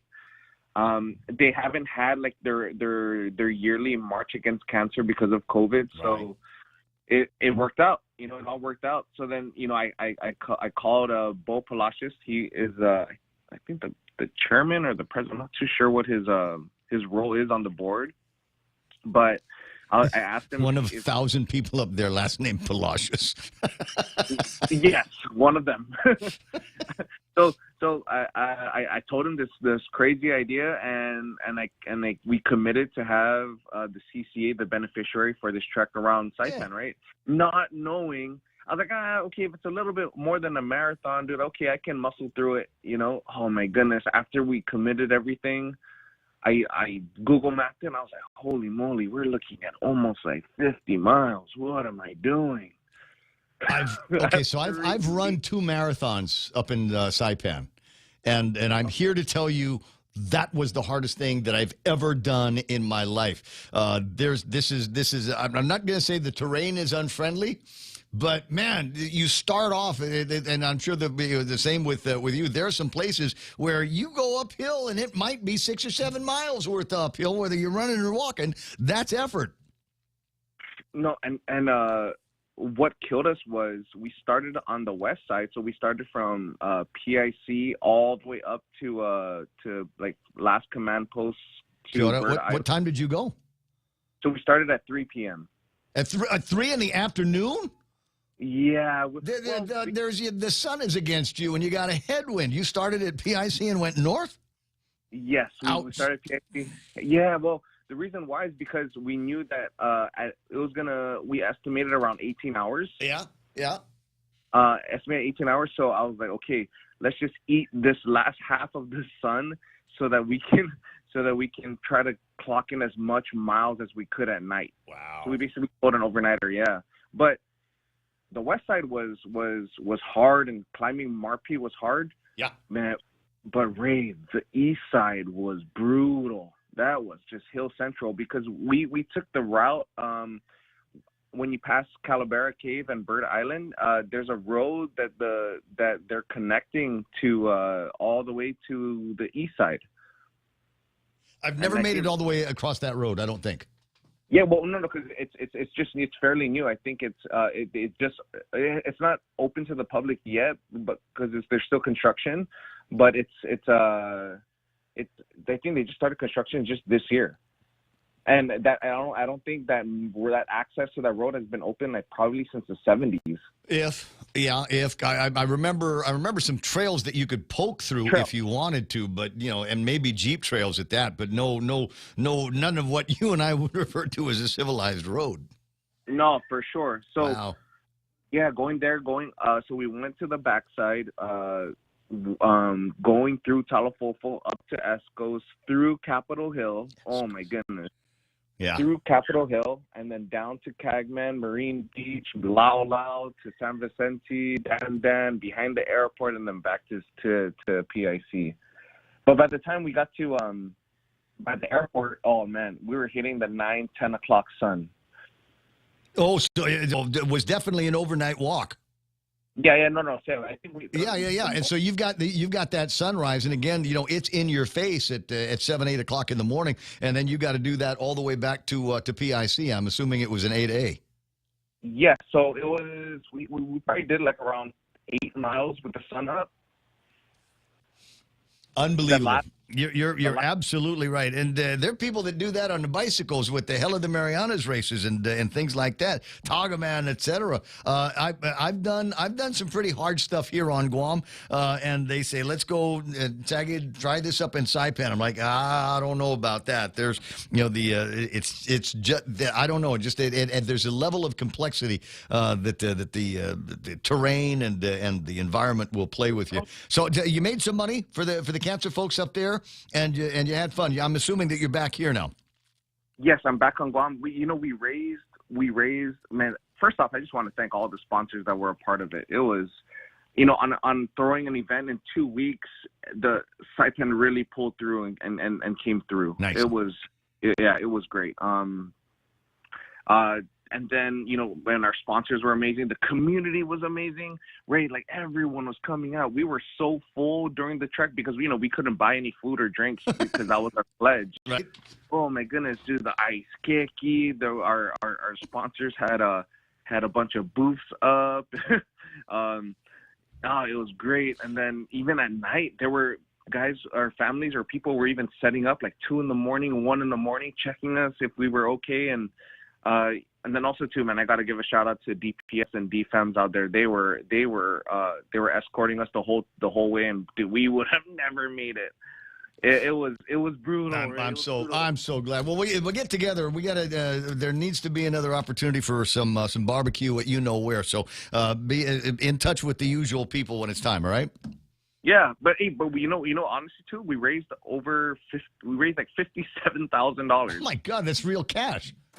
Yeah, to benefit the Commonwealth Cancer Association, and with all the sponsors, and then the Office of the Governor, donated $50,000 to the CCA. So wow. It was the next time you do something like that, bring me in a little bit earlier. Like I said, I'm just following up on something I've seen on the social medias, and I want everybody else to know that while you are capable of some really great things here on Guam, Guam is not the sole beneficiary of your goodwill. Got to send things home every once in a while. Yeah, the Marianas won. The Marianas wins. Good. I like the way that sounds. Frank, I'll talk to you pretty soon. I'll see you at the barbecue. Yes, do it.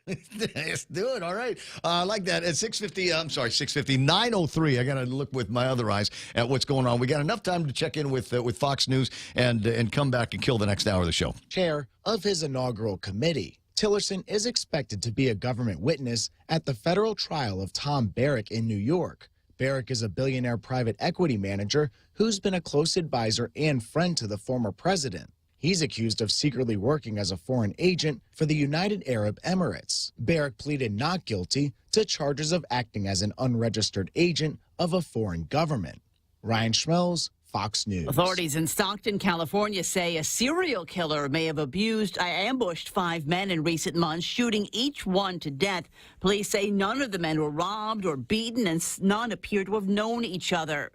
Inflation has hit everything from rent prices to grocery items and is even impacting the dating scene. 1 in 5 Americans say they're now dating less because of inflation. The survey by LendingTree also found 43% of people say inflation has changed their dating habits. 14% say they're trying to spend less money on dates, and a resounding 77% agree that dating would be easier if they had more money. 22% of millennials say they have incurred debt because of their dating habits. In June, inflation hit 9.1% in the U.S. That was the most significant increase in 4 decades, with full-service restaurant prices rising 8.9%. Gianna Gelosi, Fox News. Apple Music is on the verge of passing a huge milestone. It says at some point today it will have released its 100 millionth song. Apple service is the world's largest catalog of music, surpassing those offered by YouTube Music, Spotify, and Amazon Music. It says each day 20,000 singers and songwriters release music on its site. I'm Lisa Lacera. This is Fox News.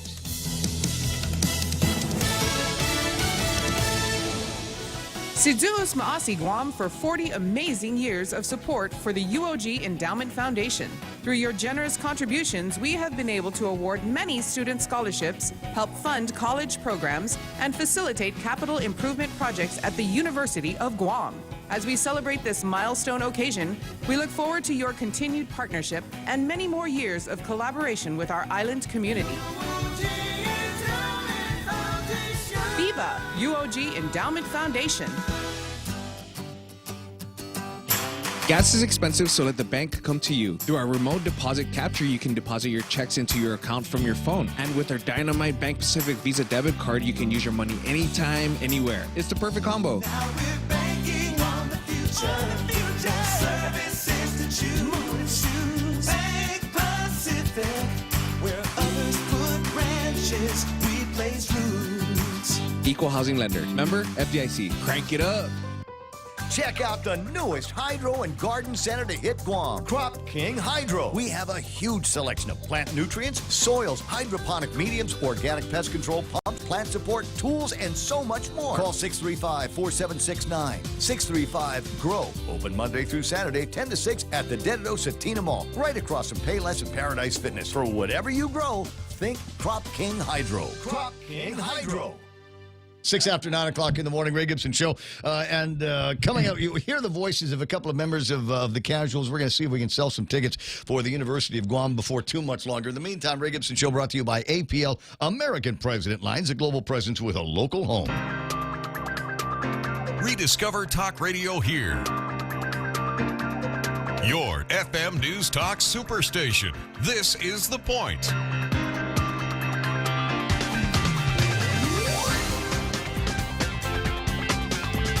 1, 2, 3 microphones on here. Let me get all these guys on the air and in studio. 1, 2, 3. Okay, and we got one with Janae on it as well. All right, so this is going to be the high point of the week, you know. And I'd known that there was going to be opportunities to talk about the get together for the University of Guam, and that's going to be taking place on the 8th. Yes, sir. And that's going to be taking place at the Dusatani. At the Dusatani Guam Resort. It's too bad the room's so small. But I'm going. Okay, so and we're going to sell a bunch of tickets to benefit the University Endowment Foundation, give up some scholarships. Yes, we are. It's our 40th anniversary gala, and we're very excited because, you know, with all the fanfare of the Casuals reunion, we've actually reached our goal. So we had to add 7 more tables. So these guys, they come to me and say, well, you want to support it? I'm like, yeah, absolutely. It's for the university. The answer is always yes. And then I come to find out, guess who the headliners are? I said, who's the Casuals? I'm like, what? Yeah. I wanted to say yes even faster. I wished I'd have known when you originally came to us. When did you get the... We've actually known we were going to have them. We wanted to kind of surprise the community. And the community is definitely surprised. Such a positive reaction to the reunion. Everybody is so surprised and just excited and happy. So we've been selling tables, and people are still wondering, how can we get tickets? Call us at the UOG Endowment Foundation, 735-2957. You can ask for Janae Uggan or Sean Wagner, and we can help you secure your tickets. We only have 7 tables left. That's it. 7 tables, that's it. because we cannot exceed it. Fire hazard. You know, like Kyle said, we're gonna just do give it like them give them a table. No, you know where Kyle said we're gonna have like the Christmas mass. Then we're gonna have the canopy outside with the chairs because it's gonna be so packed. But there's ways to do it. It can be done, and they'll help you out with the work over at the place. Anyway, 9 after 9 o'clock in the morning, we'll get to the stars of the show. At least a couple of the stars of the show, and the voices of guys that I have literally known all of my life, and used to run around back in places like the Odyssey, from Once Upon a Time, and Century 21. Oh my God, Century 20. Their bouncer never would let me in, and over at it was Odyssey. You looked too young there, Ray. Even if you were like 50, you I still was, look young.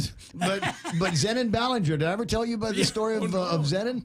Zenon used to run the front door over at Odyssey. I know Zenon. Well, he's probably listening right now. Anyway, so Zenon comes up and he's like, "Boy."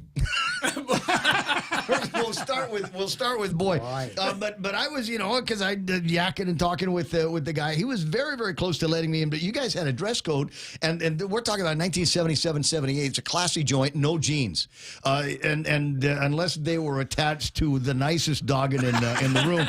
And then Zenon would look in the other direction. With bell-bottom pants, right? Oh God, too much fun back in those days. Oh, it was great. And then working in Hawaii, and I want to say we got together a couple of times in Hawaii, but just before, and here's a story that'll take you back to, golly, it was 1981? Maybe 82, maybe closer to 1982, and you guys had just done Songs About Love. Yeah, around that time. Around that time, and then you came and did kind of a Mariana's tour of that. It was already huge. Every radio station. The Micronesian tour was 1982, and I remember kind of coming to the radio station. At the time, I was working at it was 93 point. I was at 94. Something. I can't remember what we called the station on the air, but I was doing the morning show, and you guys came in to do the interview, and it was one of those. Oh my God! I was as starstruck as I am right now, because I had been playing the hell out of your song. It was #1 on the radio here for every night that we'd play it in a love song portion of the program, or our little nighttime countdown. It was such a big song, and I'd known you guys because you're all Shelley's friends, right? But we weren't boys then, right? But then, come to all of these years later, it feels like I've been a part of the Casuals, my own little part of the Casuals history after all of these years, and after all of these reunions that we've had. What number reunion are we on? Oh my gosh! When we did, we're not that old, right, Frank? We did the 2012 70s Hawaii reunion. It was I was reading from that. Star Advertiser did a story on that, and what did you guys call it? The midlife crisis or the midlife tour? Oh man, Ray! I can't believe that people wearing crutches. Yeah. They were all walking in, and as soon as we start playing, those crutches are gone. We can dance and they're again. down on the dance floor, like wow! It's like really back at Sesame days. You see these guys are getting. I mean, they're ready to go down on the floor and do the spin. So wow, these guys are awesome. So for those of you that are unsure, Sesimon, if I believe I've got my bearings correct, right next to Utam's is a place that they've turned into an assembly shop, installation shop for stereo and security systems. That used to be Club Sesimon back in the day. Oh, man, that's our first class night. That was it was. We used to have our share. Copperfield used to perform there. In fact, he opens up the show before we. David Copperfield, the magician. Yes, before he became famous. He was working here on Guam. I'll be darned. The piece of homegrown trivia. I had no idea. Yeah, he was. That was amazing. Go ahead, tell them the story about we had to sign. We had to sign an agreement saying that what you see back here cannot be disclosed. Oh, the big time magic stuff. Big time magic stuff. All the big secrets. So we had to sign all that. Okay. So who's going to be in the band? Makeup of the Casuals has always been fairly basic. Folks come, folks go. So it's I got Frank, I got Jesse, Patrick. Okay, Patrick. Danny, okay, Danny's still here. And now we got. Tommy Biado. Sitting in for Zach. Oh, my God. Yeah, no. I tell you, man, it's awesome to hear that guy play again. He's just awesome. Why do you guys need to rehearse? You were telling me that Richard Arroyo on the drums, subbing for Sal, who will be there in spirit. But I think Richard and Sal are the same kind of cuxicated drummers. You know what I mean? So literally. Because those guys have characters. I mean, it's fun. It's fun to be around them. I tell you, you just got to know them. You get to know them. But man, when they play their drums, I tell you. But the question that I have is, why do you need rehearsals? I mean, everybody knows your songs by heart. Mr. Ray, we've been with this pandemic for the last 3 years. Oh, okay, there you go. We lost track of everything. We had to readjust, In other words, Frank, you're saying in tomorrow, Tanaki. That's okay. It'll come back. So at the rehearsals, is there anything like a crowd in front of you? Is there folks that are just sitting around going, okay, this is it, or wait, hold on, a little faster here, a little slower there? Is it, you got any kind of an audience, or is it just you guys? We have a couple of guests we might bring up during the program. Wait a second. So it's casuals and then some. Surprise. Oh, some more surprises. Okay, exactly what we were. Okay, exactly what we were looking for. Okay, so there it is. The other non-disclosure agreement that one of us apparently has to sign. I love the unknown stuff. But Phil, me obviously. You're still over at now the Deuce, right? No, over Weston now. Weston. It's been a while. COVID. I think the last drink that I had before they closed everything up was when it was still called the Outrigger. Yeah, Bamboo Bar. The Bamboo Bar over at the Outrigger, and that was and I met up with a couple of friends. We hung out there for a little bit, and I said, "This is after this round, this is it. We're going into COVID, and they're going to have to shut this down, and all the restaurants upstairs got to get shut down, and that meant all of the nightlife needed to get shut down. So what was it like for you? I mean, you're here, obviously. I was almost going crazy between that almost a year of not performing. So I kept myself occupied. Because honestly, I know that you have a real life job, but I have no idea what it is. No. My real life job. That's what's his job. No, that's it. That's his job. It was just to be up there sitting on the box. No money coming in. Wow. Tricky time. Now, what about you? How'd you deal with COVID? Oh man, I locked myself in the house. I don't go. We buy our food, we eat it in the car. Come on. That's terrible. That's terrible. I don't know. There's so many people that lives got kind of put on hold.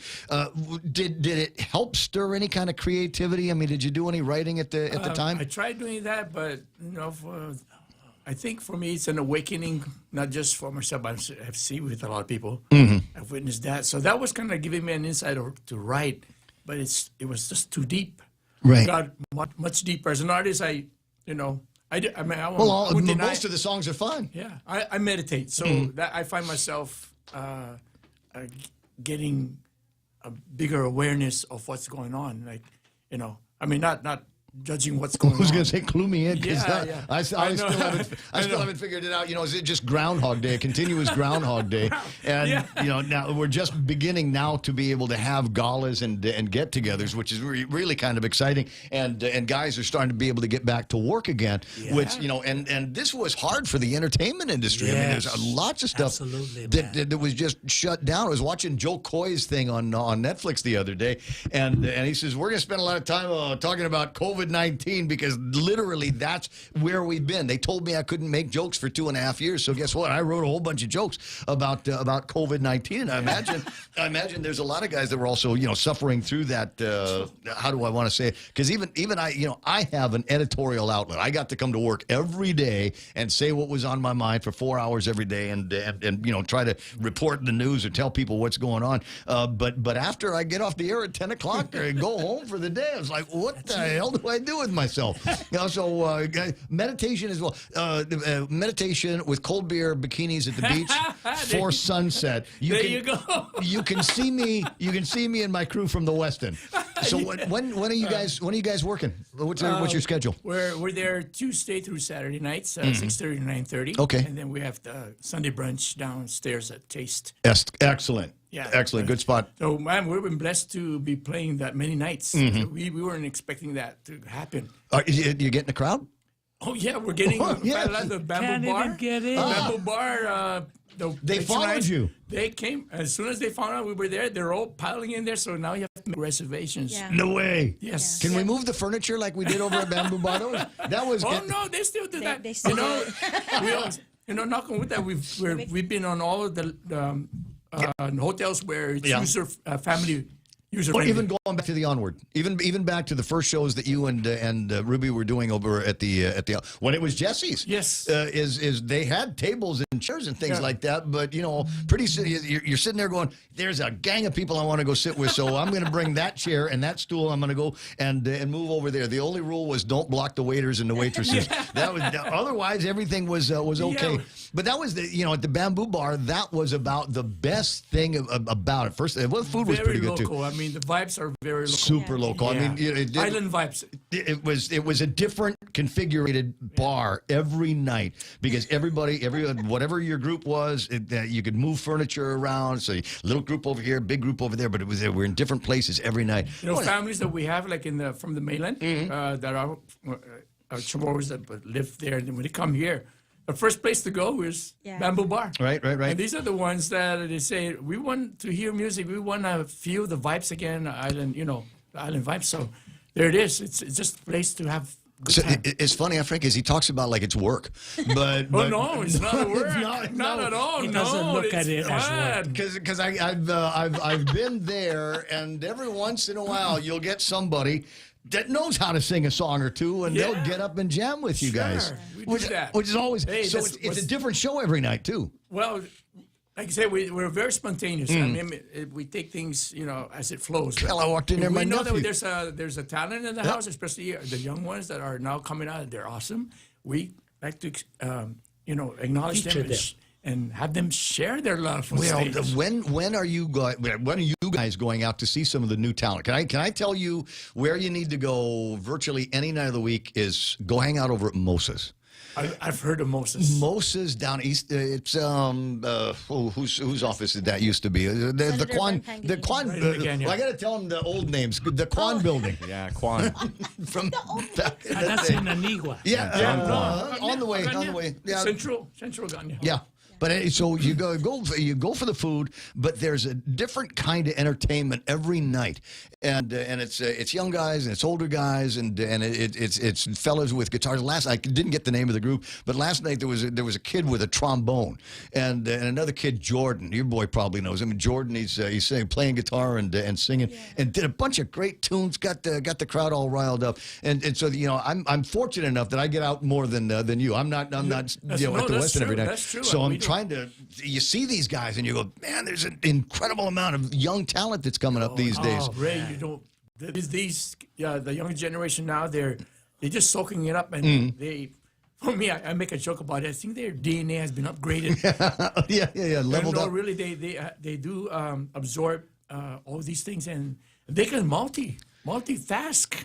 They can play drums and switch over to horn or guitar. Yeah, we have those. Yeah, the band I'm thinking of is Mixed Plate. You've seen Mixed Plate perform? Yeah, those are fun. They're incredible. I mean, obviously they're doing the music stuff, but everybody in the band can play everybody else's instrument, and so they just kind of will move around depending on what the set is, what the crowd is that they're performing for, and it's never, like I said, for me as a spectator, I love it because it's never the same show twice. And every once in a while, like you, they'll bring somebody up in the crowd to see what's going on.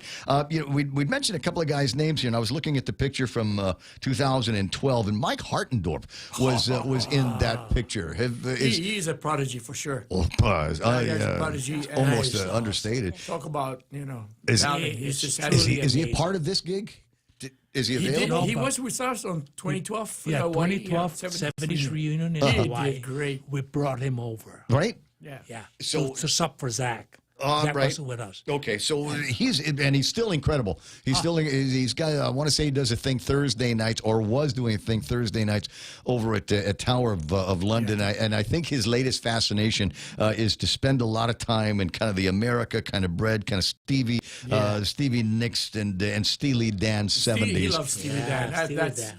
The most complicated music of all time. Yeah. You need to be they're an not artist. a concert group; they're a studio group, but Yes. their music they were actually very advanced at the time. Before you go, I'm going to turn you on to another band from. They're not from that era. I'll say the name here. What is it? Old Gun, Young Gun, Silver Fox, Young Gun, and it's an old guy, as in near our age. Who takes care of all of the musical stuff, and he works with a young guy that does all of the songwriting, kind of Elton John, Bernie Taupin kind of thing. But their whole groove is to make them sound like Southern California pre-yacht rock 70s tunes, and it's really, really good. But the problem is, it's really, really hard to duplicate live because the tricky part is finding guys that are real musicians anymore in 2022. And, you guys work stage. You know how that is. There's a lot of guys out there that just want to, put it in a sequencer and press the button. Yeah. And No, the 70s, man. The music in the 70s is real It's music. real stuff. That's real music. That's for us. So it's going to be all my favorite songs on stage this weekend with the Casuals reunion. Oh, which one is They're all of it. There's everything from the Songs About Love album and what is it? Ebony Eyes. Yeah. We got a cha-cha for all of that. And then of course all of the Jesse and Ruby hits that have been super popular over the last bunch of years. A little bit of our segment. Most of it will be the Casuals with back in the day. What am I thinking of? The Flight of the Bumblebee with Patrick Palomo. Patrick. Yeah, you remember he used to do that. 0 to 60? Yeah. Oh, yeah. 0 to 60 and 5. Yep. Public Cruise. Yeah. Oh my God, what great song. So that's Jesse Longuero's favorite. So we've just we might be overselling the show a little bit here. No, we're not doing that. No, don't worry. No, he gave up on it. He doesn't want to reboot. In other words. It's okay. That's all right. We'll play it outside in the lobby. I can't be jumping up on stage like I used to. Come on now. What? Mick Jagger's still he's working. going to be in a wheelchair part of the show. That's got to be one of the things. The 60s guy, 70s guy here. You're looking at They're this. the longest touring band in the world. Yeah. And they're still at work, so you guys can still do it. Man, I got to tell you, there's. Wait, let me just low key brag another one. I ran into, and he's playing with. It's the old, I'm gonna get the name wrong. Old Beach Bum guys, and they play over at Linda's. And I don't know when they play over at Linda's, but Danny Orlino. Oh, Danny. Yes, He's still around and still working the stage and still working the crowds. I had the chance to go and watch him. Hell, it's been so long. I'd forgotten how good a guitar player that guy is. He is, as well as a singer. That guy can sing and play at the same time. Do a lead, talk. He'd be doing 4 things at one time. The guy's incredible. And he was working, and I want to say it's like a 4-piece or something like that. And he was working with these guys, and they looked like they'd been together since the 60s, because they're all in their 70s now. It was fun, and we got a chance to talk about some of the places where it's nice where you got a place like Moses to get a start. But back in the day, if you wanted to prove your talent here, you had to appear on the Alan Sec Talent Show. If you don't buy from us, we both lose. You remember that? You guys were on there a couple of times. We would do Alan Sect after the Rosary. I never did Alan Sect, but I think you probably did. I never did Alan Sect. Really? Oh my God! That was for a lot of guys their big start, and of course, not to end the conversation. The Jaguars, the Filipino band, did a lot of Alan Sect. Jaguars? Yeah, the Jaguars. Who was the singers in that one? Do you remember? I don't know, but the drummer was Jeffrey Teresa, a brother of our the Ambassadors. Roger. Talking about ambassadors. Okay, gotcha. And unfortunately, we've got. I'm gonna nod my head to one of Guam's entertainment greats, who's sadly not going to be with you. But if it comes to you, throw out a dedicated number to Jimmy D. He passed away. He passed away last year. I think it was this year that he passed on. And what an incredible mark that the guy made on entertainment here on Guam, and the family's still keeping things going with Jimmy D's Beach Bar. And they've got some guys that are worth listening to every once in a while. How long are you going to be in town? I'm leaving Monday morning. I just wham bam. Thank you, ma'am. In town and then out. Been here 4 days already. All right. Well, make sure. I'll see if we can exchange numbers. I'm sure Shelly's going to want to get together and hang out with some of the other kids from the class of whatever at Academy, and everybody. 72, I think. Not for Shell.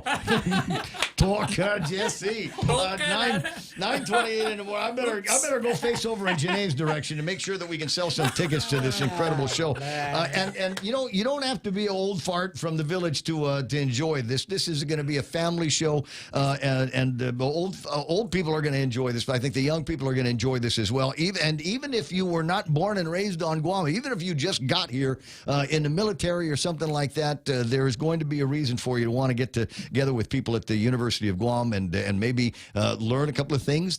We take all comers here, so if you want to get enrolled, they might be able to help you and talk to Janae. Maybe we'll work on getting scholarships to you, because that's at the end of the day what this is all about. Yes. So, a lot of people are asking, what is this really going to go towards? And I need to remind people, the UAG Endowment Foundation, we are a nonprofit organization, and a lot of the things we do is to support the university and its mission. So we offer scholarships. We support programs like Dr. Rivera, when we had with the RCBP, we had the interview with him. And then, of course, Capital Campaign. So we really support the university and a lot of the things they do. We gave out over 400 scholarships in the last 40 years. And we want to be able to give out more. And so these are some of the ways that we do this, and we want to bring great entertainment to Guam and make it work for us so we can provide more scholarships. And this is definitely what we're trying to do.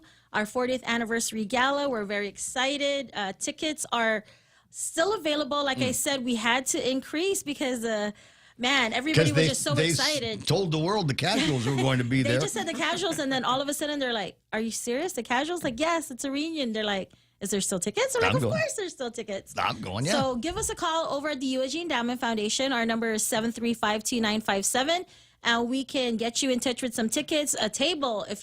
If I were you guys, get a table, bring your friends, pull your money together, have a great night. Our theme is Tritons Transforming the World. So when you come in, it's going to be a little bit different from regular galas because it's a travel theme. So, even comes down to food. It's not a sit-down dinner. We want to give as much food as possible. I'm not saying anything bad about sit-down dinners, but after you're done, you're like, "Yo, Kevin, let's go to McDonald's, babe. I'm still hungry." Right. So no, we're gonna avoid all of that. We're gonna have so much food. My favorite part is Philippines, because the Philippines destination has lechon. Okay. Okay. So casuals and lechon. Casuals, lechon, a lot of food. We have great raffle prizes. We have raffle. Our grand prize is $100 tickets.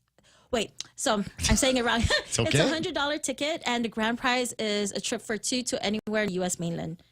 Yeah. Okay. Yeah. You can check that out on our website, but we also have great raffle prizes, PHR Club.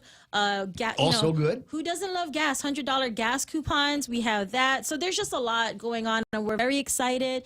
And we want the whole island to come out and enjoy with us. What's that phone number again? 735-2957. Okay, that's completely the number I did not write down. 735-2957. Get a hold of me, and I'll give you that number. All right, listen, Janae, thanks for coming by. Thanks for bringing these guys in here, and looking forward to seeing you on stage. And I hope somebody videotapes the whole thing so that we can put this in another round of memories with the casuals. You know what I mean? Make some memories tonight. Yes. Thank you for having us, Ray. Oh my God. When they said, "Hey, casuals are coming," I said, "Okay, I want them last." Joke about this, Ray. Since we haven't played in a long time, it's been a casualty situation. A casualty situation. I like that. Studio time, 9:32. Take a quick break. I'll be right back. Come try Guam's original Chamorro restaurant with Pica's Best 5 years running. Mezcla Chamorro Fusion Bistro. Experience Chef Peter's candied salmon over scallion coconut rice, octopus to naktak, Chamorro platter, and their award-winning gourmet hamburgers. Or if you're looking for something healthy, try their keto-friendly menu. Come and enjoy Mezcla's half-a-day service at their Hagåtña and Grand Plaza Tumon location. Call their Hagåtña location at 479-2652 for reservations. Everyone has a busy schedule these days, and sometimes we forget to schedule our routine dental checkup and cleaning. Don't neglect your dental health. Schedule one today with Dr. Robert Yang and his Smile Team, conveniently located at the East West Business Center on Marine Drive, Upper Tumon. Call us today at 647-8702 or 3. Again, that's 647-8702 or 647-8703. We make smiles happen. News this hour is brought to you by the friendly folks at Hoffaday Realty. Jody Duenas, principal broker, and associate brokers Saran Sajdev, Libby Pierre, and Lolita Kamet. For all your real estate needs, please contact Hoffaday Realty by calling 671-588-4232 or email hoffadayrealty@gmail.com. Located at 426 Chalon San Antonio, Suite 104, Tamuning, Guam. Open 10 a.m. till 4 p.m. Monday through Friday.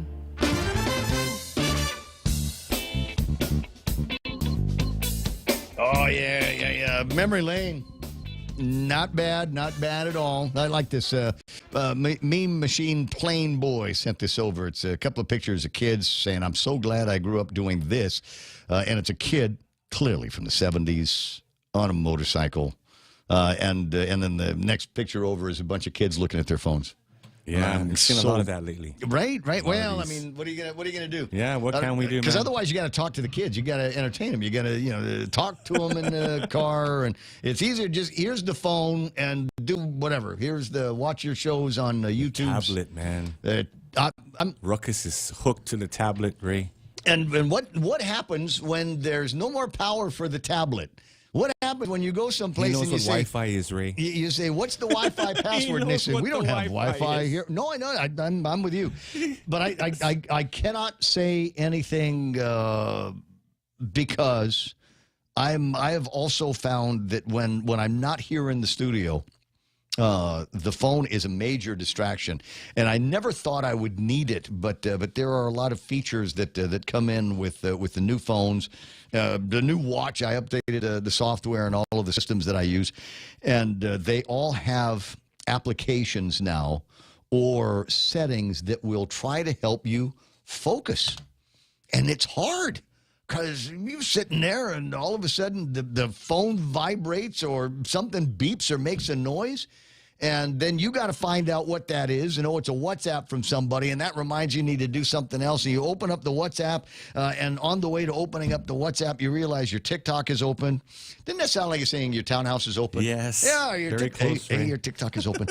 and then you spend some time over at TikTok, and then you start looking at your Facebook, and you start looking at your Instagram, and before you know it, you're late for whatever it is that you were supposed to be going to, or that original thing that are beeped on your phone is a dim memory. You absolutely forget about that.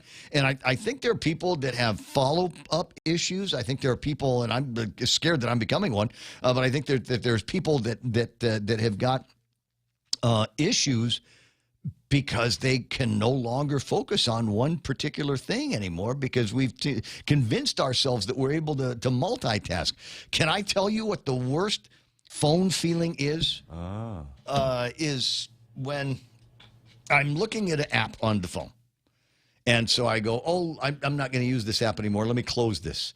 And then you see all of the other apps that you have had open. And all of a sudden, you're like making it rain in the house as you're closing one app and the other app and the one behind it. And you're going, I don't even remember when I turned on that app. What is that for? Who did that? When did I think I was going to use the whatever program? And because we spend so much time on our phones these days, it's just kind of ridiculous. 888-8255-888-TALK, 8:36 in the morning on the Ray Gibson Show. Man. Donna D left, and I didn't get around to doing celebrity birthdays today. Oh, she's missing out. I don't know. She took a armload of avocado. So, what did she say she was going to have that with? Milk and sugar on it? Yeah. Evaporated milk, man. Weirdo. Susan Sarandon is 76 years old. Why is that name familiar? Was she in Rocky Horror Picture Show? Oh, no. Susan Sarandon. Or no, I don't think she was in Rocky. I think there was somebody else. Wait. I'm looking to see if there's anybody on the... Oh, no, I'm in trouble. Donna D's online saying, whatever, Ray, I took one avocado. She took a grip. Crap. All right. Okay, so Susan Sarandon, somebody's going to tell me what she was in. Dead Man Walking, says Jose Martinez. Okay, close enough. She's 76 years old. Other celebrities that you might recognize from Babysitter's Club and the movie Clueless. It's Alicia Silverstone's Oh, yeah. birthday. Head explode time. She's 46 years old, as they say, ladies and gentlemen. Happy 46th birthday to Alicia Silverstone. Rachel Lee Cook from She's All That, which I thought was a good movie with Freddie Prinze. Oh, my God. Who? Dude, okay. Jessica Biel? She might have been in a movie as well, but so it was one of those things where she was an ugly duckling, and they said, "Okay, we're going to fix her up," and then it was going to be like Super Prank City, and Freddie Prinze was supposed to like her after she got fixed, and then after she got fixed up and she wasn't all tomboy and everything. Wow, hey. And so she was in that movie. She is 43 years old today. As I said, there's a couple of things that we're celebrating today. It's Cinnamon Roll Day. Ow. And I know they got the cinnamon roll place up at the mall that doesn't advertise, so never mind them. But I'm going to do shout to Cup and Saucer in Agania. Oh, yeah. Yeah, because that. Those are big ones, man. Cinnamon roll, that's the bomb one. That is the bomb. Get that with the extra cream and sugar and everything on the top, and that will make you the happiest guy in the world. It is 10-4 day, and that might have some relevance and meaning to somebody, like the guys that work at Boss 104, 10-4, you feeling it? And then finally, it's Taco Day. And here I am at the horns of the dilemma, trying to figure out whether I'm going to go, and I probably will. The Chili's has got a thing. The tacos. They have. What? Sarita. Oh, boy, Ray, you're missing out if you haven't tried avocado with condensed milk. Also try avocado ice cream or shake. Okay. I don't, here's the... Here's the thing. Yeah. Ang sarap, Ray. Okay, I'll do it with you. Okay? I promise I will do it with you. That's the thing, because I don't know. I would never try it myself, and the fear of getting it wrong. And I think by now Sarita and I are close enough friends that if I made a face, she would understand. She'd go, not so like, oh, it's okay, it's not for everybody. I think there are other people that if I did that with, they'd go, well, you just don't know what's good for you. You just don't know. Yeah, blah, blah, blah. It's 20 away from the top of the hour. Avocado protein shake, she says. I'm looking for something with a wink on it, not getting it. James Howard talking about fish tacos, but I never know when he and I are talking about the same thing. Do you know what I mean? I got a note here from my friend Valerie. We interviewed her to send everybody to that thing for USO over the weekend. She was here with That's right. Leilani. They had their big dinner at Capitol Kitchen. Man. Yes. And everybody I talked to that was there said it was bomb diggity. Yes. Yeah. She wrote me a thing here because it's Pika's best thing, right? So she wrote me. She says, "Good morning. My friend was nominated for Best Healthy Food. It's Island Falafel and more. What package can you do to help her promote her small business?" I'll tell you what a package. I'll say it on the radio. If that's your friend, then she's my friend. So Best Healthy Food, Island Falafel and more. Try it out and see if you can give her a nod. Now, here's the other thing. Valerie also sent a screen cap of her voting for me in Pika's Best. My friend Mark Cruz is on the line. You better have already gone to the page and voted for me for Pika's Best Radio Personality and the Point for Best Radio Station. The Point, yes. I'm kind of doing a junk and poll between you and Daryl and Kyle. And Albert. Yeah, really? And Albert. Oh, shoot. Yeah, that's right, Albert. Yeah, he's like, we got four guys that you have to. Well, here's the. I'm running as a write-in ring. You're right. Yeah, but to help Ray you. and I have been boys since Agania. When we were on our little Schwinn bikes. Uh-huh. I guess I'm going to have to pick him. Yeah, well, you don't have to do it every single day. Okay, I'll share it, but you know you're going to get the load. Yep, I appreciate that. Getting word here and a reminder from my pal Felice, Beyond the Box for Best Computer Store and Best Computer Services. Happy to do that for you, Phil. And a reminder that our sister shop over at Beyond the Box also has, I believe, in stock right now, all of the new Apple Watches that are out there. They've got the SE that is playing. Let me see if I can get this up on the screen. There's the SE for you to look at. Likewise, we also have the Apple Ultras and the Apple Series 8s that are out there as well. So if you've got an idea of maybe upgrading some wearable technology, think about Beyond the Box today. All right, Mutkus, what else did you want to talk about? Well, I heard you say cinnamon rolls. And I did. And Lone Star has they make a cinnamon roll out of their dough from their rolls, their regular dinner rolls. It's really good. You got to try it. I had no idea. Now normally I'd go there and just get the dinner rolls and then slather them with butter. Yep. So they use that and then they cinnamon the thing up, put the cream and everything. And they bake. Yep. And the way they tie it, it's someone, I posted a picture of it on Guam Foodies, and someone came back and said that's tied like what they call a Swedish roll. Okay. A Swedish roll is, I mean, if you look at the way they tie it up, it doesn't look like, a regular rolled cinnamon roll. It's actually crossing over. Okay. Layers. Well, So worth a cool. shot. Worth a shot. So if I get a chance, I'll run down and see what if they can put a. Do they make that to go by any chance? Yes, of course. You can. Okay. Yes, of course, Raymond. We'll be happy to do that for you. Okay. Mark, I got to run. Jerry Roberts is in the studio, and I got to defer to the Batman here. Okay. All right, man. I'll see you soon. That's that. Yes, sir. Mr. Roberts. So I've got a question, first of all. Can I have some of this? That's Doug Moylan. Yes, you can have. From Doug Moylan? You may have Doug Moylan avocados, but Really? you have to vote for him afterwards. No, that's no problem. Okay, gotcha. And anybody brings avocados, they get a vote. And period. So on the thing, the conversation is Susan Sarandon. Yes. Bull Durham. Oh, there you go. Okay. I mean, one of the great sports baseball movies of all time. Right. Okay? And with Kevin Costner was in it, I believe. Was that right? So here's the Wasn't it problem. Costner? Yeah, I think it was Costner's in that. But here's and Tim Ryan, the tall guy. From Tim Shawshank. Robbins? Tim Robbins. Yeah, from Shawshank Redemption. Tim Robbins. Yeah. He is in that movie. Okay. Other question. Mm-hmm. Where is Island Falafel and more? Valerie, where is Island Falafel and more? I don't know. She didn't give me a location on that. I'm not going door to door. Okay. Someone come up with a location of this thing. I will see if Valerie will send the thing out. I'm trying to get a graphic up on the screen. It is Celebrate National Taco Day at Chili's.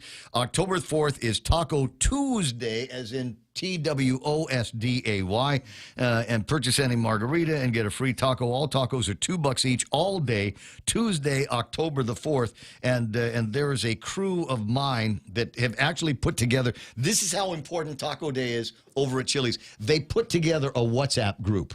And it's a WhatsApp group, and it's not. Also, people from off island are in this group. Don't ask why, but we're all going to try to get together tonight over at that place. But I will see what I can find for the island falafel. Island falafel. And did you have something for me? You said before you. Did I? I thought you were gonna say something before I rudely interrupted you about avocados. There's an avocado box right. I didn't know. You're welcome. I'm just kind of telling you what happened there. Okay. You were about to say something, and I. You know, I'm goldfish. Every once in a while, especially late in the program. You too, huh? Just totally get into goldfish mode. You know, in my brain, I'm going off in 20 different directions. One of them is involving what time is my nap going to be at some point today. Hi, my name is Ray. Are you at the stage in your career when you have no idea, at the end of the 4 hours, you have no idea what happened in the previous 4? No. I've actually been there a long time. I was talking with my buddy Jason last week. We were having a couple of beers, and he says, I was listening to you the other day, and you said the funniest thing, and he actually recited it back to me. No clue. Yeah, no clue. I said that? I was brilliant? Okay, great. Yeah, it used to happen to me all the time. People would say, you did this, you did that. Mm-hmm. If they recited it back, I got it. Right. But otherwise, I would just nod my head and say, geez, thanks a lot. Listen all the time. I had no idea what they were talking about. While I'm doing shouts, Mike from Bout It Productions is in the Pika's Best for Best Photographers. He was carrying the cameras for Brother Patrick over at the Strongman competition. So is there a Best Radio Producer? I got two guys I'm thinking of. Yeah. So Joe and who? Jose. Okay, yeah. Oh, but Jose? No, not me, man. I'm quietly quitting. Quietly quitting. Thank you very much. Jose's quietly quitting. Jose is not quietly quitting either. No, but he's saying he's quietly quitting. We're not using that phrase outside of extra point time. 9:47 in the morning. Before we get too carried away, and you might want to put headphones on. If you're here, you might as well stick around. Dr. Ron McNinch is on the line and joining us on an unplanned and soon to be forgettable moment in broadcast history. We'll have Jerry Roberts and Ray Gibson and Dr. Ron McNinch on simultaneously. Whoa. Imagine that. Good morning, Dr. McNinch. Hey, half a day, Ray. Half a day, Guam. I guess half a day, Ray, half a day, Jerry, half a day, Guam. Yeah. Half a day, Jerry. It's the first time Ron has ever in history acknowledged my presence in any way. Really? First time. Huh. I'll be darned. You're familiar with him, right? Radio and voice of radio and television on Guam since 1970s. I've always thought that there was some kind of tension between us because of that. I could be wrong. Oh, you're wrong. Absolutely. Okay. I just sometimes I don't when I call in, I don't know who's there, and so it's usually just Ray. So that's all right. Well, yeah, usually, but I'm pleasantly surprised. I got a late morning visit from Jerry Roberts, who wants to know where Island Falafel is. Do you have any ideas? I came for the avocados, but if I can figure out the address, I'll buy some from them. I gotta go back to Valerie on this one and say I need directions. Ron, is there a reason you called, Ron? Wait. Let me finish. Let me. Chamorro Village, across the entrance of the baseball field, Mediterranean and Middle Eastern food, delicious and healthy. And Valerie, can I bother you for her name? Who is your friend over there? And I can't send somebody over to her and get a package going. So just type in her name and then help me out. Now, you were going to ask Ron a question? Why'd you call? Oh, hey, Ron, why'd you call? Well, a couple of reasons, but first, Susan Sarandon, of course she was in Rocky Horror Picture Show. She was Janet. Okay. As in damn it, Janet. Thelma and Louise. No, okay. Well, I Thelma didn't watch and Louise, that one. that's right. Oh, that's my movie. Oh, yeah, Thelma and Louise. Good call, Yeah, Ron. Good call. But I love Rocky Horror Picture Show. It was great. I've seen it scores of times. I will watch it from time to time. I never knew it existed, right? Because it was a mostly mainland phenomenon.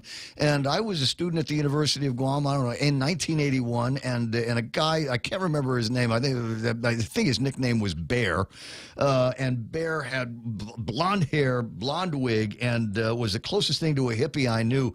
And he had an 8-track of the Rocky Horror Picture Show. Yeah, in the car that we were driving around, and started playing some of the tunes from Rocky Horror Picture Show, and I fell in love with the concept. And then I remember they had like a 25th or whatever anniversary, and they came out with a thing. You want to talk about your jumps in technology? I want to say I owned the video version of it that came out in the anniversary on Laserdisc. Oh yeah. Whoa, Tim Curry. The Meatloaf. Yes. Wow. Yes. And the guy that played Brad, I think he was famous for something as well. Rosabelle Malonis is the name of the lady at Island Falafel and more. Please give her a vote today in Pika's Best. Here. Valerie said so that's it. But now, was there anything else? I mean, Ron, we've been over a number of things here today that might have been some actual worthwhile topics. 35 days from the election? Yeah, this is the election's coming up really, really quick, and I think we have a bunch of debates and stuff like that. And yesterday we were going to talk about, and we have to talk about it today, but we're going to talk about the bogus ethics complaint process that was in the paper yesterday. In terms of people just using the ethics process as politics, which I don't like. The Ethics Commission should not be used as a form of politics. Wasn't there a thing that we did once upon a time? I think we did this when that guy from Bridge Capital was running around trying to buy gambling on Guam, and there were a number of people that had instigated slap suits. Right. Are we talking about the same concept here? Very similar concept. So you can shut people down from talking about things by filing complaints against them, or suggesting that a complaint was forthcoming. Right. Yeah. So slap suits, etc. Kind of similar to what you believe was perpetrated against you in particular by Peter Santos.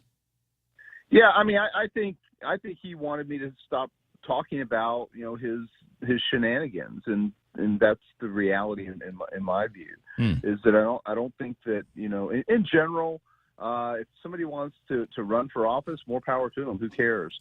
I just at the time though, I was pretty concerned about not filing with political action committees at the Election Commission. I'd spoken about it at the Election Commission.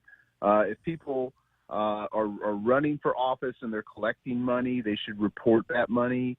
And at that time when I complained about it, no reports have been made. Later it comes out he'd raised like almost $24,000 that he hadn't reported. And he later did report it, and then at least $21,500 of it was his own credit card. And so things like that people should know about. And Levin Camacho called him out on it at the debate. He said, if you're living from paycheck to paycheck, how could you pay for $21,500 on your credit card? And then also former Attorney General Moylan also.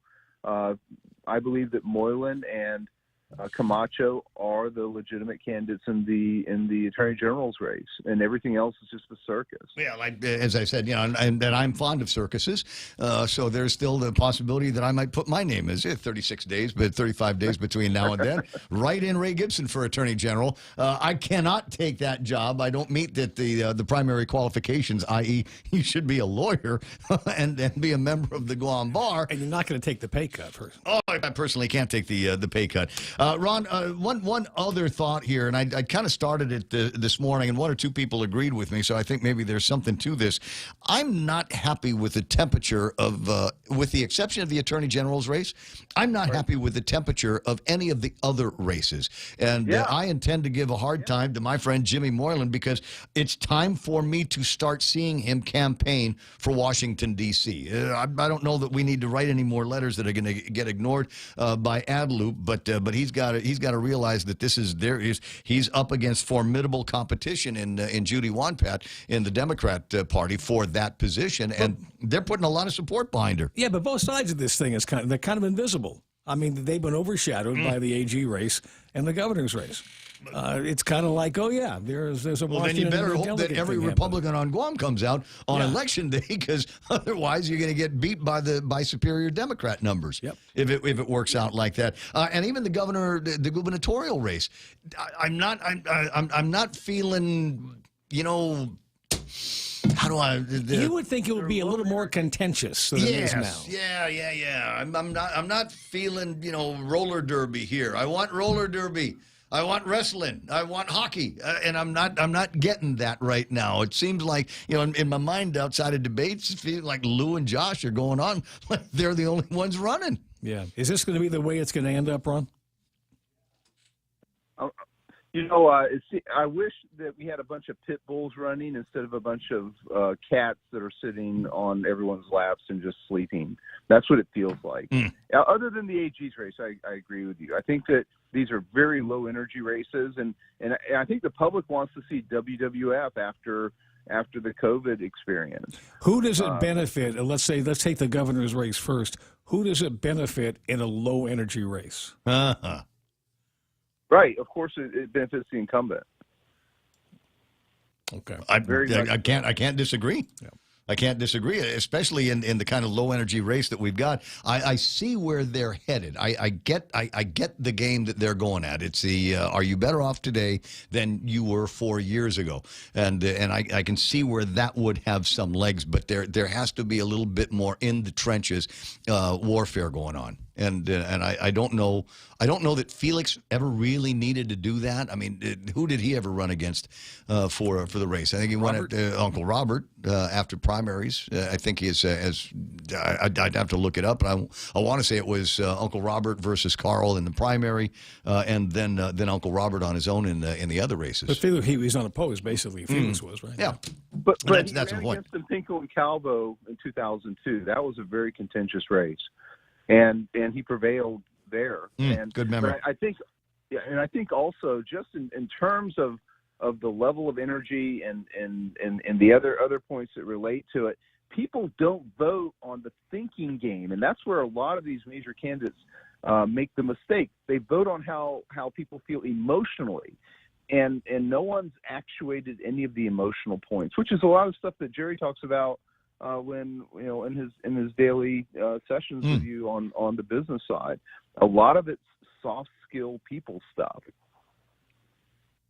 I don't know, because otherwise we'd have to get into like Bible studies on what's going on. I hate to use that as the phrase, but otherwise outside of that, I don't know that people are getting together and having these long thinking processes, trying to deconstruct one person's campaign versus the other. So, Ron, let me ask you: we're 35 days out.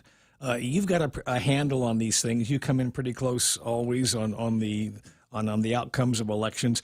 If you're Felix Camacho at this point, and I don't know where the election stands, you probably have a better feel for that than anybody does. What would you do differently at this point for the next 5 weeks? Well, I think that they have to look at their template from 2002 and 2006 when the exact same polling conditions existed. They were running a little bit behind, slightly behind, and they came through right at the end. And they came through very strong in both cases. And so that's what, maybe hasn't happened yet, and it can happen. And that's the part that a lot of the Democrats, they're going on this conventional wisdom, incumbents always get reelected. No, they don't. We've had incumbents here for governor twice, at least, who have not been reelected. Berdalio didn't get reelected, and Calvo didn't get reelected in the 70s and 80s. Correct. We have those dynamics that people forget about, and it's even more dynamic now with social media because everyone thinks that they've dominated the social media game, and that's not necessarily the truth. So things could change very quickly. We could have conditions of punctuated equilibrium where things will turn upside down very quickly on anybody. Yeah, well, I keep waiting to figure out what that equilibrium point is going to be, what the punctuator issue is going to be that could get enough attention going on here so that it would propel one or the other candidate. And I've not seen it yet. I don't know that it's going to be abortion. I think the legislature is going to keep that under lock and key. Crime is what it is. Drugs are what they are. Inflation is what it is. So I don't know that there's anything else there. Hey, listen, I got the news is playing in the background. Doc, I'll talk to you tomorrow. Jerry, thanks for coming in. And for everybody else, like, share, and please vote in Pika's Best for The Point and the Ray Gibson Show. Love you, mean it. See you tomorrow.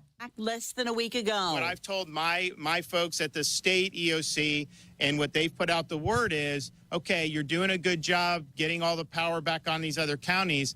Don't go home yet. Governor Ron DeSantis, who also says crews are working to put a temporary bridge in place to connect Pine Island, which has been cut off for days with the mainland, and on Sanibel, a 24-hour curfew is in effect, as officials say it's too dangerous for residents to be walking around. President Biden expected to visit Florida later this week. Today, he and the First Lady were in Puerto Rico, promising help after the island sustained damage from Hurricane Fiona. I'm confident we're going to be able to do all you want, Governor, and I'm committed to this island. Puerto Rico still hasn't fully recovered from Hurricane Maria, which battered the island in 2017. The president says the federal government will provide $60 million in infrastructure funding to strengthen levees and flood walls. Lawyers defending 5 members of an extremist group against